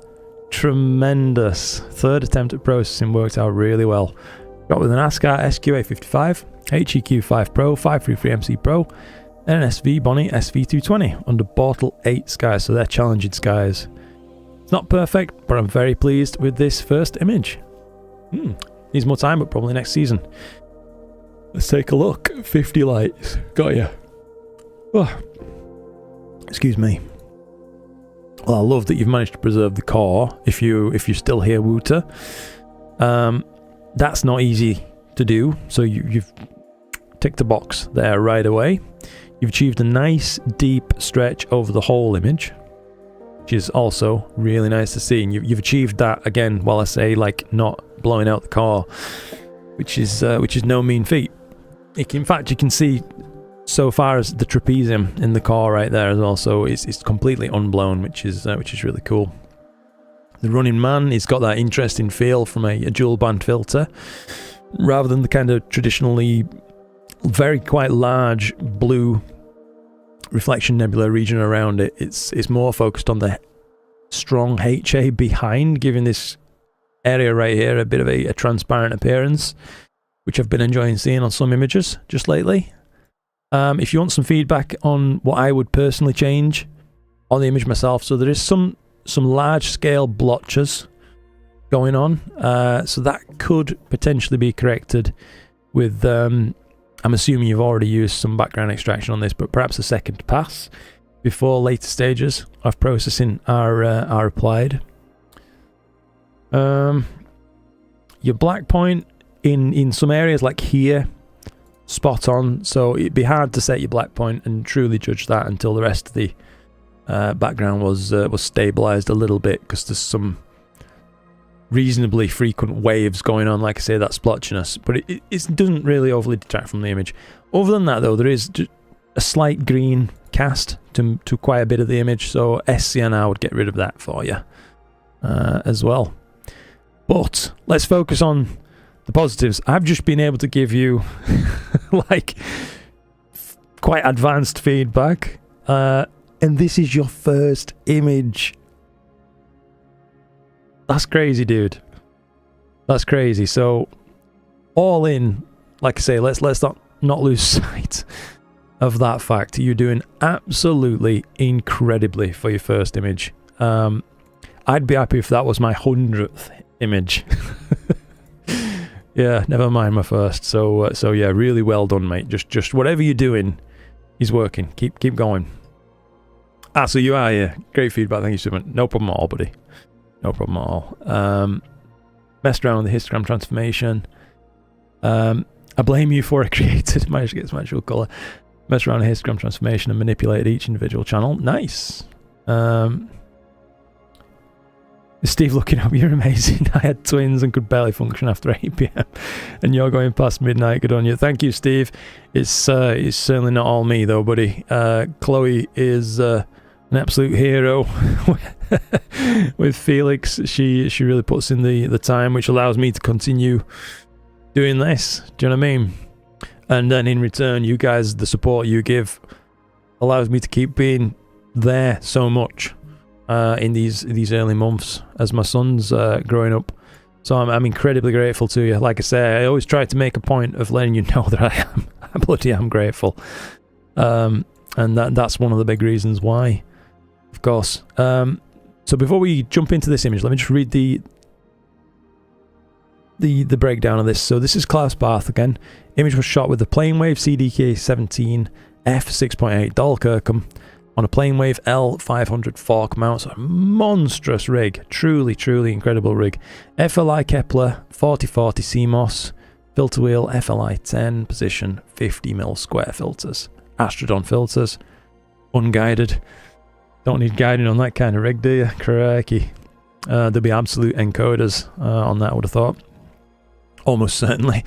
SHO RGB, total exposure time 15.88 hours. Location, the Roboscope at EI Fregenal de la Sierra, Spain.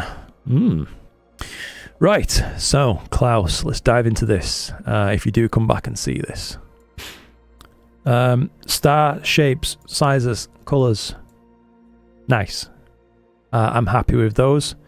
Overall amount of sharpening that's been applied around the bubble and these spires of nebulosity reaching out towards the bubble, spot on. Yeah, I think being very very carefully and applied in a considered manner. That's really nice to see. There is some colour splotching issues going on in this data, however, so there's like some ringing going around. That could be artifacts from nearby bright stars. With tremendously large apertures, that can become more of a problem. Like this CDK17, but I can't say for sure without looking at the individual files.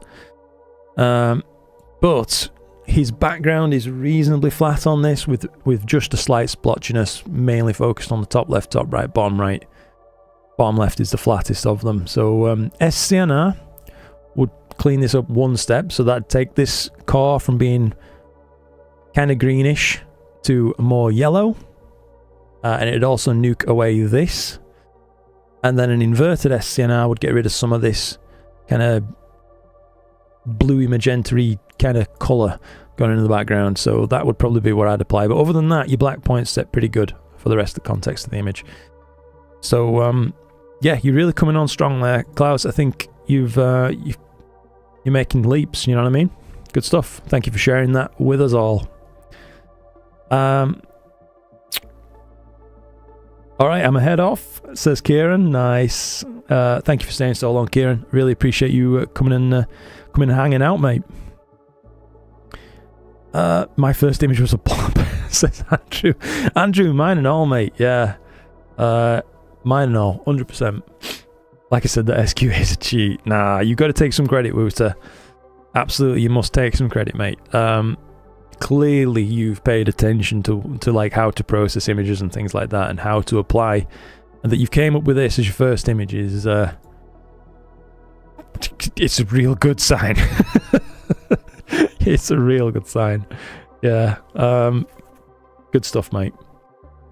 Not sure if I labelled my cigar galaxy right, but I'm just happy I was able to get on Discord. Fair enough, Steve. Yeah, mate. No problem at all. Pico says, I have seen you before on a couple of videos in the past. Half an hour ago, I watched your C-Star S50 EQ mode video.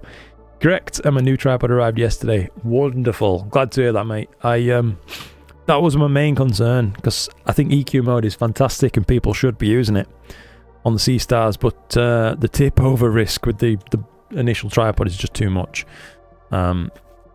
Mine would have fell over, let's say, if I was imaging with it tonight on that small tripod, 100%, due to the bit of wind. So this is Steve's Cigar Galaxy image. Let's just take a look. Nice work, Steve. Honestly, mate, nice work. I can see you've had some like noise to deal with in this, and I think you've done a good job overall at dealing with it. Your background's pretty darn flat. So well done on that, and your stars are looking nice and colourful too.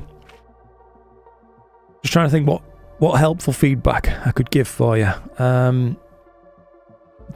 To me, I can still see a small amount of green and magenta in the background. So just like I mentioned to the previous image for Klaus, my way of tackling that in your image would be to, if you've got pics in sight, apply an SCNR about 50% strength to this 0.50. Invert the image with Control and I, and then apply a full SCNR, and that will neutralize most of this background and restore it to kind of a neutral grey. And a lot of these around these stars too, that will go back to a more neutral colour in the dispersion. But other than that, mate, I think you've achieved a nice shot of a not that easy target to be true. Well done, Steve. Thank you for taking the time, and I know considerable effort to figure out Discord and share that one with us. Sebati, TS100 quad, 533, Gem 45, LRGBV, 3nm HA, Portal 2, Arizona. Nice. 53 20-minute subs, look at those. Bunch of luminance subs, RGB. Okay. 58.3 hours total. That's monstrous. Blimey. Drizzled ×2 and cropped. Nina and Pixie Sight, one of my softest and most gradienty data sets. Unfortunately, still went alright. I need more focal length. Well, it looks like you've gotten rid of the gradients, mate. I would say, absolutely. I'd be very satisfied if I'd done that same job in terms of getting rid of the background. gradients, it looks pretty good. Very, very slight magenta cast to the background, but the actual galaxy, I think, is spot on. It's really well coloured, and I feel like how you've applied the HA into this data set has been, you know, pretty smartly applied. It looks nice to me. It's not forced. It's not taken over. It's an addition to the data rather than the data. So yeah, I like what you've done, mate. I think it's been worth the time spent on it. Doesn't look over-processed, under-processed or anything. Your black point's accurate. Again, like I say, star shapes, colours, etc. are good. So, yeah, well done. If I was you, I'd just try the inverted SCNR trick and get rid of that slight cast to the background, and that'd be finished for me. Well done. Especially with, you know, 100mm quad refractor. That's no mean feat, catching galaxies like that. So Saberti once again, Sushinshan Atlas 3-panel mosaic, Altar 70 EDQR 726 533M Optilong LRGB. So typically you'd see people imaging comets a lot with one-shot color cameras, as it makes alignment of color channels a lot easier. But he's gone for it with mono, which is a challenge. Also loaded a new picture. It's not much. I have to sit for it to make it real good. Okay. No, you didn't. Fair enough. Wouter says, I saw Queeve's video and then Luke's on the SQA and decided to get it. Fair enough, mate. Well, I hope you've been really happy with the SQA, because I'm certainly happy with mine. I didn't know to the Americans in a few. No worries at all, Gideon.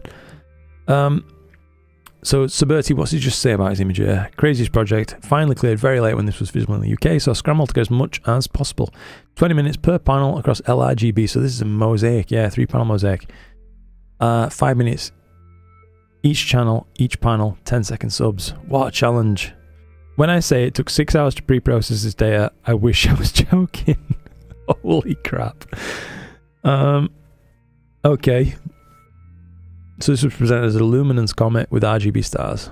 Okay. Yeah, you've had issues, mate, and I can appreciate that. Given that you've had trouble, I think you've achieved a very nice end result overall. Black points, good. Oops. Image appears to be totally free, really, of gradients to me. Don't know what the notch is out of the top of the comet's tail right there, but I'm assuming that looks like it could potentially be on the intersection of a panel almost. If this was a 533, oh yeah, 533, so that'd be 3 square panels like that potentially, and then a little bit of a crop. So I don't know, but overall, mate, it was worth the 6 hours, I'm gonna say. Yeah, well done. Love to see it. I'll keep up. Picture in picture. Awesome. No worries, Gideon. Well, I think we're just pushing on a little bit now. We'll catch these last few, and then I'll have to go, as my streaming software hasn't crashed tonight, and I can see I've been live for over 4 hours now. So it was a stitching artifact. Got you. I'm glad to see you still here, Saberti. Wonderful image, by the way, mate. So well done. I think it was absolutely worth the time and effort. Derry 316, 5.5 hours on NGC 2175, the Monkey Head Nebula. Scavenger 72 ED Pro, AZ GTI mount, 585 MC camera, IR cut filter, unguided.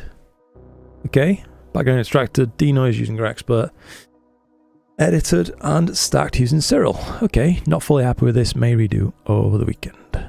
But yeah. Well, I can see what you're saying. Like, so since you've done this in just Cyril, mate, you are up against it.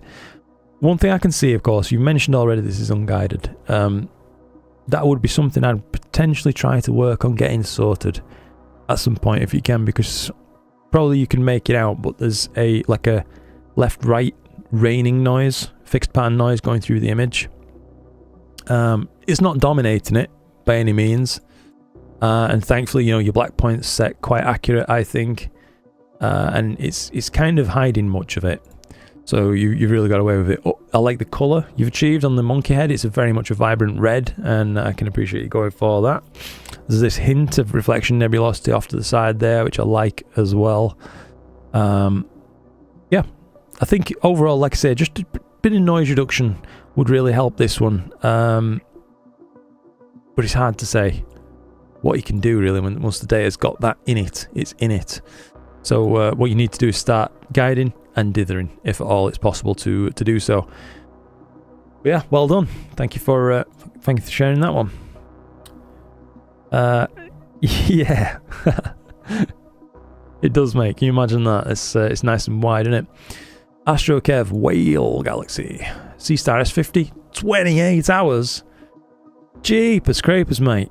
22nd subs, Bottle 5, East of England, Pixing Sight times 4 drizzle, BlurXTerminator, NoiseXTerminator, and DSE, Dark Structure Enhanced, I'm assuming. Quite pretty, mate, overall. Your black point looks crushed, to me. But you know what I mean. This is an example of someone who's gone slightly too far the opposite way. Now the black point is like black. So it could do it being raised just a touch. But mate, you know, given you've taken this with the C-Star especially, it's absolutely nuts, because there is quite a lot of fine detail going on in the Whale Galaxy right there. I think you've coloured it quite well. The data doesn't look too noisy, so I'm pretty confident in saying I think you could mask the core of this. If all you've got masking in the software you used. And oh yeah, Pixing Sight, of course you do. You have masking then, so you could colour mask this out or even range mask this out. And up the saturation very slightly, because it looks colour accurate already. Like this core's slightly orangey yellow, around here it's kind of bluey green. It looks nice. I think you could up the saturation a touch and end up with a very pleasing image indeed overall there. But aside from that, just raise that black point a bit, mate, and nice. C-Star, eh? Unbelievable stuff. RP Astro. LRGB HA, 17.5 hours with an Edge HD 8. Nice. Absolutely tons of detail on display right there. So clearly, you know, we've had some AI powered deconvolution going on right here. I want to say, please correct me if I'm wrong, if you are still here, mate. RP Astro. It looks like there's some BXT has been applied to this when the image was non-linear, so stretched very slightly, and that's where we've ended up with this kind of crinkled tinfoil kind of appearance on this segment right here. It looks a little artifacted and textured, unfortunately. But you've made a very beautiful job on the Galaxy itself, so that's to be applauded. I like the colours. I like the extent to which you've stretched the arms as well. I think that's very nicely done, and even down to the rifts of dust going into the core, they're tastefully processed too. So that's really good to see. So for me, I'd back off just a tiny bit on whatever the sharpening that's caused that. Black point is overall pretty good, maybe just slightly bright, but only fractionally. And other than that, there's clearly some background gradient, of course, left in. So there's a pit around this bright star. Can't say what's caused that. I just, really don't know without looking at the data. But Bode's Galaxy has unfortunately been shoved back very slightly in this image for me. It appears to have a dark circle around most of it with brightened edges. So another attempt with Graxpert or whatever, just to make this so it's on the same plane as the background rather than appearing to be recessed, and that'd take it up just another notch. And it appears you've got a really beautiful data set to work with. So cracking job on capture and your effort at processing right there. And I hope that little bit of feedback is useful to you. Well done. Got to run. Been up since 5 AM and absolutely goosed. Thanks for your time, Luke. No problem at all, Matt. Thanks so much for your time, mate. I appreciate that. So you are here. Yeah, you got that. Spot on. Yeah, cracking image, dude, and tons and tons of detail. So well done on that.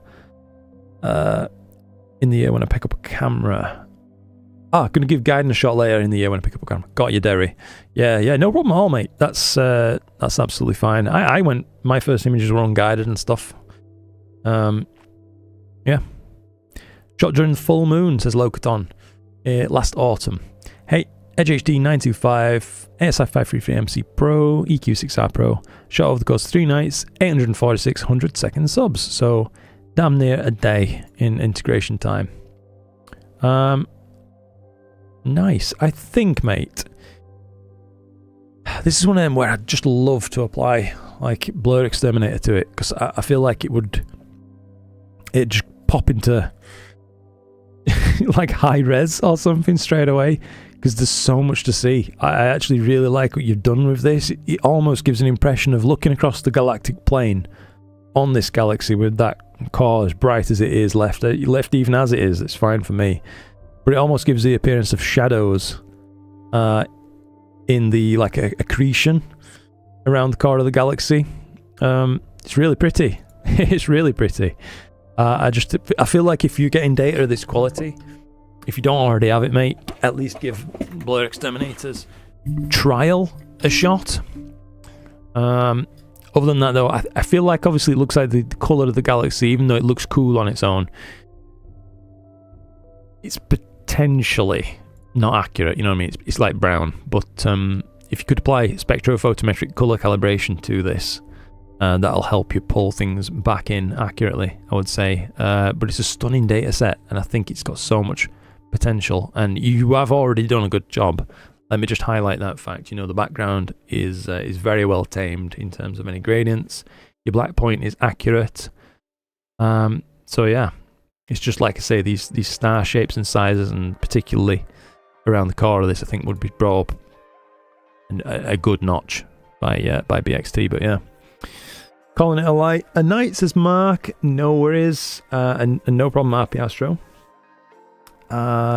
Really enjoyable stream, getting some shot eye ahead of tomorrow morning's angry man shaking fist at the sky.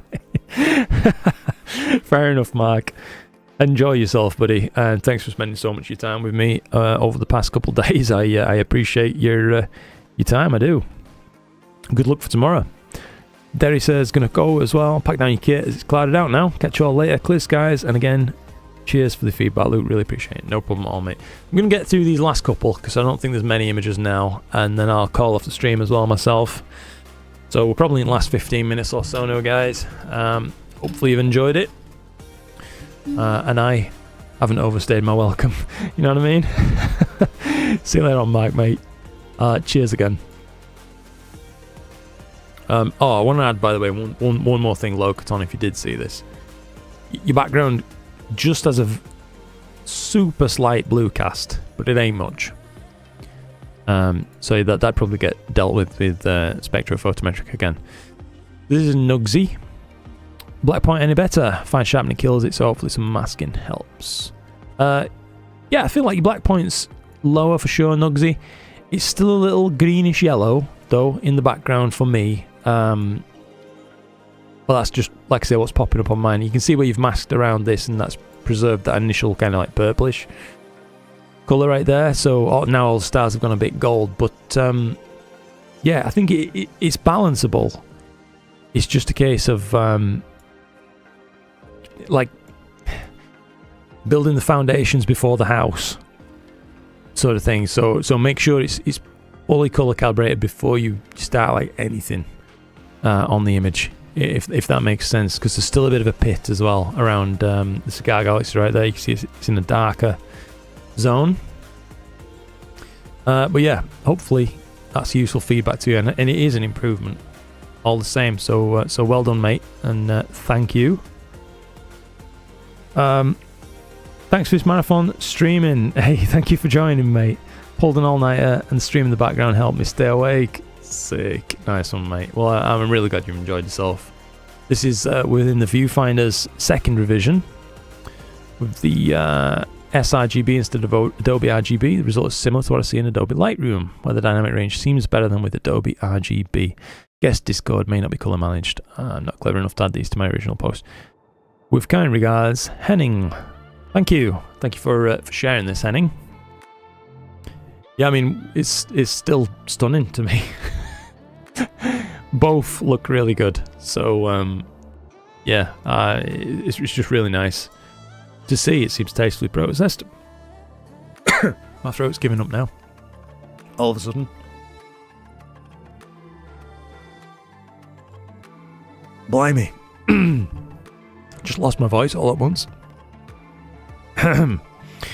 Right.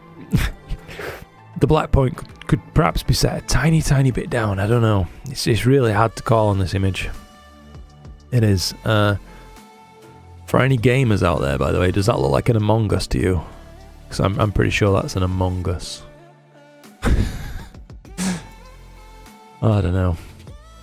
Seberty, let's see, 124 hours.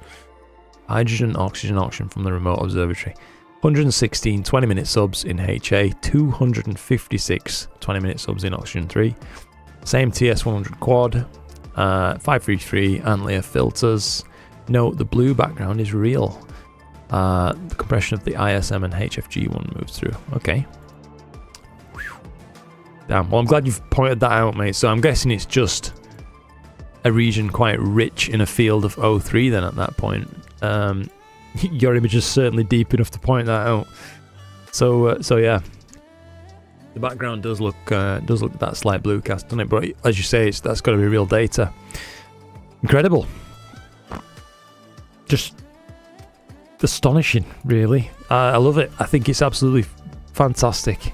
I love the like almost burgundy that you've achieved on the HA regions. It contrasts that blue, which is obviously the key point in this image, of course, this structure here and here. I think it contrasts it better than traditional red would, so it's a nice choice, and I'm on board with it, mate. Star shape, size, color, etc. perfect. No background gradients at all, I would say. Black point, perfectly accurate. Yeah. Super. Just absolutely super, mate. I don't know if you're still here and if you're going to see that, but blimey, yeah, what a cracking shot. Oh, Starless Oxygen 3 just there. Jeez. Yeah, there is a field of O3, ain't there? Crikey. Yeah, that's monstrous. Calling it as well, says Wooter. Thanks for feedback. Good night, Luke and everyone. Hey, thank you for joining, Wooter. Really appreciate your time and your support tonight, mate. It's greatly appreciated. Certainly is. One thing I do hold against you all is you didn't warn me for aperture fever. Nice. Good luck robbing the fridge. I am absolutely going to rob the fridge when I get in, mate. Seven Skies Astro. How's it going, Rob?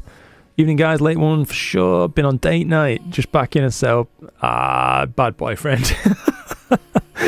Nice, son. Well, it's cool you to come join in for a bit, Rob. We're just wrapping up now, actually, shortly. So I appreciate it. Stan is saying, Luke, you'll need to do a stream processing an image so we can all ask questions about the things you're suggesting. Yeah, fair enough, Stan. I think that could be something cool we can do. Talk tonight more than I do in a year. I'll just go silent tomorrow. I won't talk to anybody. Could even do an editing challenge where everyone edits the same data at the same time and posts it in a thread. That's pretty cool. Yeah, after 30 minutes, people vote on them. Could even have a wacky and unique edits thing. I like that idea. Edward, absolutely. Could even do a Discord live so we can all edit the same image. Yeah, 100%. I think that's something we could do. We could make a data set available ahead of time and, we all just kind of smash his way through it and see what it throws up. Need a mini fridge, a kegerator. Yeah, 100%, mate.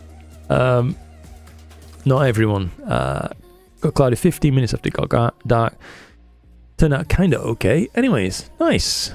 30 second subs, so really limited data set, 15 minutes. C925 with 0.63 reducer, 533 MC, processing Cyril and GrexPert. So there's some cropping edge artifacts that you could have cropped off here, which would have helped a little bit with processing this image. Most of your background gradients are gone. That's not too bad, I'd say. Your amount of detail on display is pretty darn good. I'd say, of course, with all the bells and whistles, all the tools, you could apply even more, of course, to this and get further. A little bit of a greenish cast across most of the image. SCNR would help you get rid of that and push this more towards a yellow core rather than the almost a off orange pinkish color that it is right now. But yeah, a bit of noise reduction. Wouldn't go amiss, but it's certainly not detracting from the image too far. So overall, mate, I think your black point's a bit bright as well. You're moving in the right direction. So just take all those little points. If you do hear this, not everyone, do hear this, just take them for how they're offered, just as a little bit of helpful tips and nuggets. Andy Weller, Hamburger Galaxy Edge 11 HD F7, alarm set for 3:30. Blimey. Kenneth, how's it going, Kenneth? Seems we really need to get in the Discord. Absolutely, mate. Good night, Telford, if you're going as well, buddy. Thanks for coming and spending some time. Appreciate it. Edge HD 11 at F7, 26 on MC, /run OAG, mounted on EQ8. Around 4 hours of integration time processed in PixInsight. Stonking. Absolutely stonking, mate. I like it. Yeah. Really beautiful. Nice colours. Nice, you know. I say nice a lot, don't I? Could do working on some alternatives, but overall, I like what you've done. Long and short of it, I like what you've done. The colouring is very satisfying indeed. So well done. Well done on that one. If I could offer one tiny bit of feedback, it's that some of these stars have been just pushed maybe too far, very, very slightly. Like these pinprick stars look slightly out of keeping with a very slightly soft galaxy. But it's, you know, it's not much. It's still a very nice image. Black point's good as well, by the way, on that one. Steve looking up. NGC 1333, ZWO ASI 1600mm Pro, LRGB. I think this is the last image, by the way. Explore Scientific 127 ED, 6 hours. Nice. Challenging target, this. Black point's very slightly high for me, but not by much. Not by much at all, really. Bit green overall in the background. So SCNR at 50% wouldn't go amiss on this, just for neutralising that out. Other than that, though, there's no other major colour casts that I'm seeing. Star shapes, sizes and colours are good, and appears to be just about gradient free, with only maybe very slight evidence of pitting perhaps, but that could equally be, if you use dark structure enhance on this, sometimes get strange artifacts like these rills that's appeared right here. But yeah, only they'd know if they hear this feedback as to whether that's what's caused that or not. But yeah, very nice image, and I think a pretty successful process. I reckon we've done it, guys. We're at the end. SCNR PixInsight thing. It's in PixInsight and in Cyril, mate. Yeah, subtracted chrominance, noise reduction. Basically, remove green. That's what it is. Really effective. Yeah. Good evening, Luke, and everyone. Hey there, Don. We are just actually wrapping up. As it happens. Oh, I feel like I'm 1,000 years old. It's killed me. But it's been a good one. It's been a good one. Oh, see you here, Steve. Fantastic, mate. Yeah, that's like I say, good work.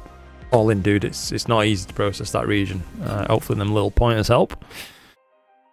Oh, I'm off to Brands Hatch tomorrow, so should hit the sack. Hope you have a good day at Brands Hatch. Awesome stuff. Enjoyed the stream.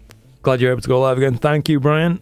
And thank you again for your support, by the way, mate. I appreciate that. Gotta remember to be here early next time. Just about missed out on my image. Thanks for all the feedback tonight, Luke. A lot to learn from all the images shown tonight. Yeah, I feel the same way. And Drew, to be honest. I'm glad you've enjoyed it, mate. I feel like I've learned myself every time. I'm sure I'm picking up bits that I can apply to my own processing in the future. My way of looking at it is like, if you can just make incremental, tiny little incremental improvements, a percent here, a percent there, make enough of those, and suddenly your image is 50% better. That's what it's all about, innit? So yeah, hopefully you guys are finding the same thing. Always love these streams. Great time hanging with everyone. Thank you, DC. I'm really glad we got to look Your eclipse image as well, mate. That were lovely. Thank you for sharing that. Yeah, super. I may or may not be upgrading to the 2600. Ah, super, mate. I think you're gonna enjoy yourself with that. Blimey. My next turn to wood. Gotta build my darks and bias back up again. I would say, Edward, you could just skip the darks, to be honest, mate. With anything out of that family, the 533, 2600, 6200, 585, I have long since skipped to using darks. Just no need for them anymore. Just make sure you're divvying your data. Yeah, about it. So, super. Hey, Pete. No problem at all, mate. Thank you for your support as well, Pete. I bloody do appreciate it, mate. Thank you, thank you, thank you. Nice way to spend a Friday evening. Yeah, I've enjoyed spending my Friday evening with you guys as well. Hopefully Chloe's not going to chin me when I go inside. It's been another long one tonight. 4.5 hours. There are always more pictures, Luke. It's true, Gideon. Another awesome stream, Luke. Thank you. Hey, thank you, Stan. Appreciate your help as well, mate. It's really good of you. Thank you. I hope you know it's very much appreciated. Your help in all this. Ooh, I don't think I've different enabled in ASI. Yeah, take that on for sure. Strong woman. Yeah, strong enough. Darks are always an advantage. Hot pixels, you won't get them, mate, if you do that. If you're stacking using a rejection algorithm such as, you know, kappa sigma clipping, etc., they're all just gone. So yeah, don't worry about it. Milkman, you're still here, bloody heck, mate. Nice one. Thank you for your support. Have a great day, great stream. Thank you, thank you, thank you, thank you. Critique on my image. Good stuff. Looking forward to see you next stream. Cracking. Good luck, anybody, by the way, tomorrow if you're having a go at the eclipse. Wishing you all the best of luck for that one. She is not stronger than me, a 6'5" bloke. No, but she can still make her presence felt.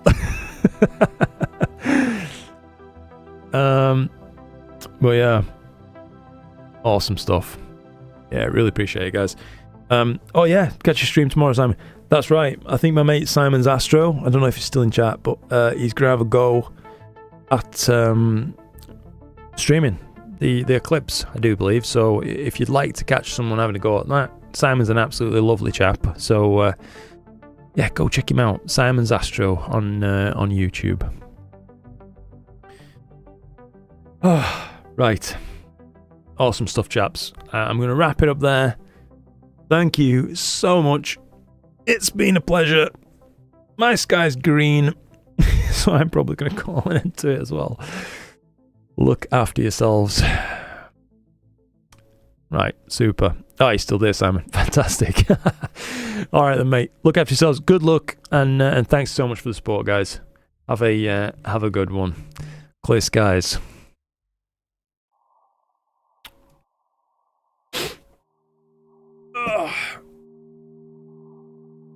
Yeah.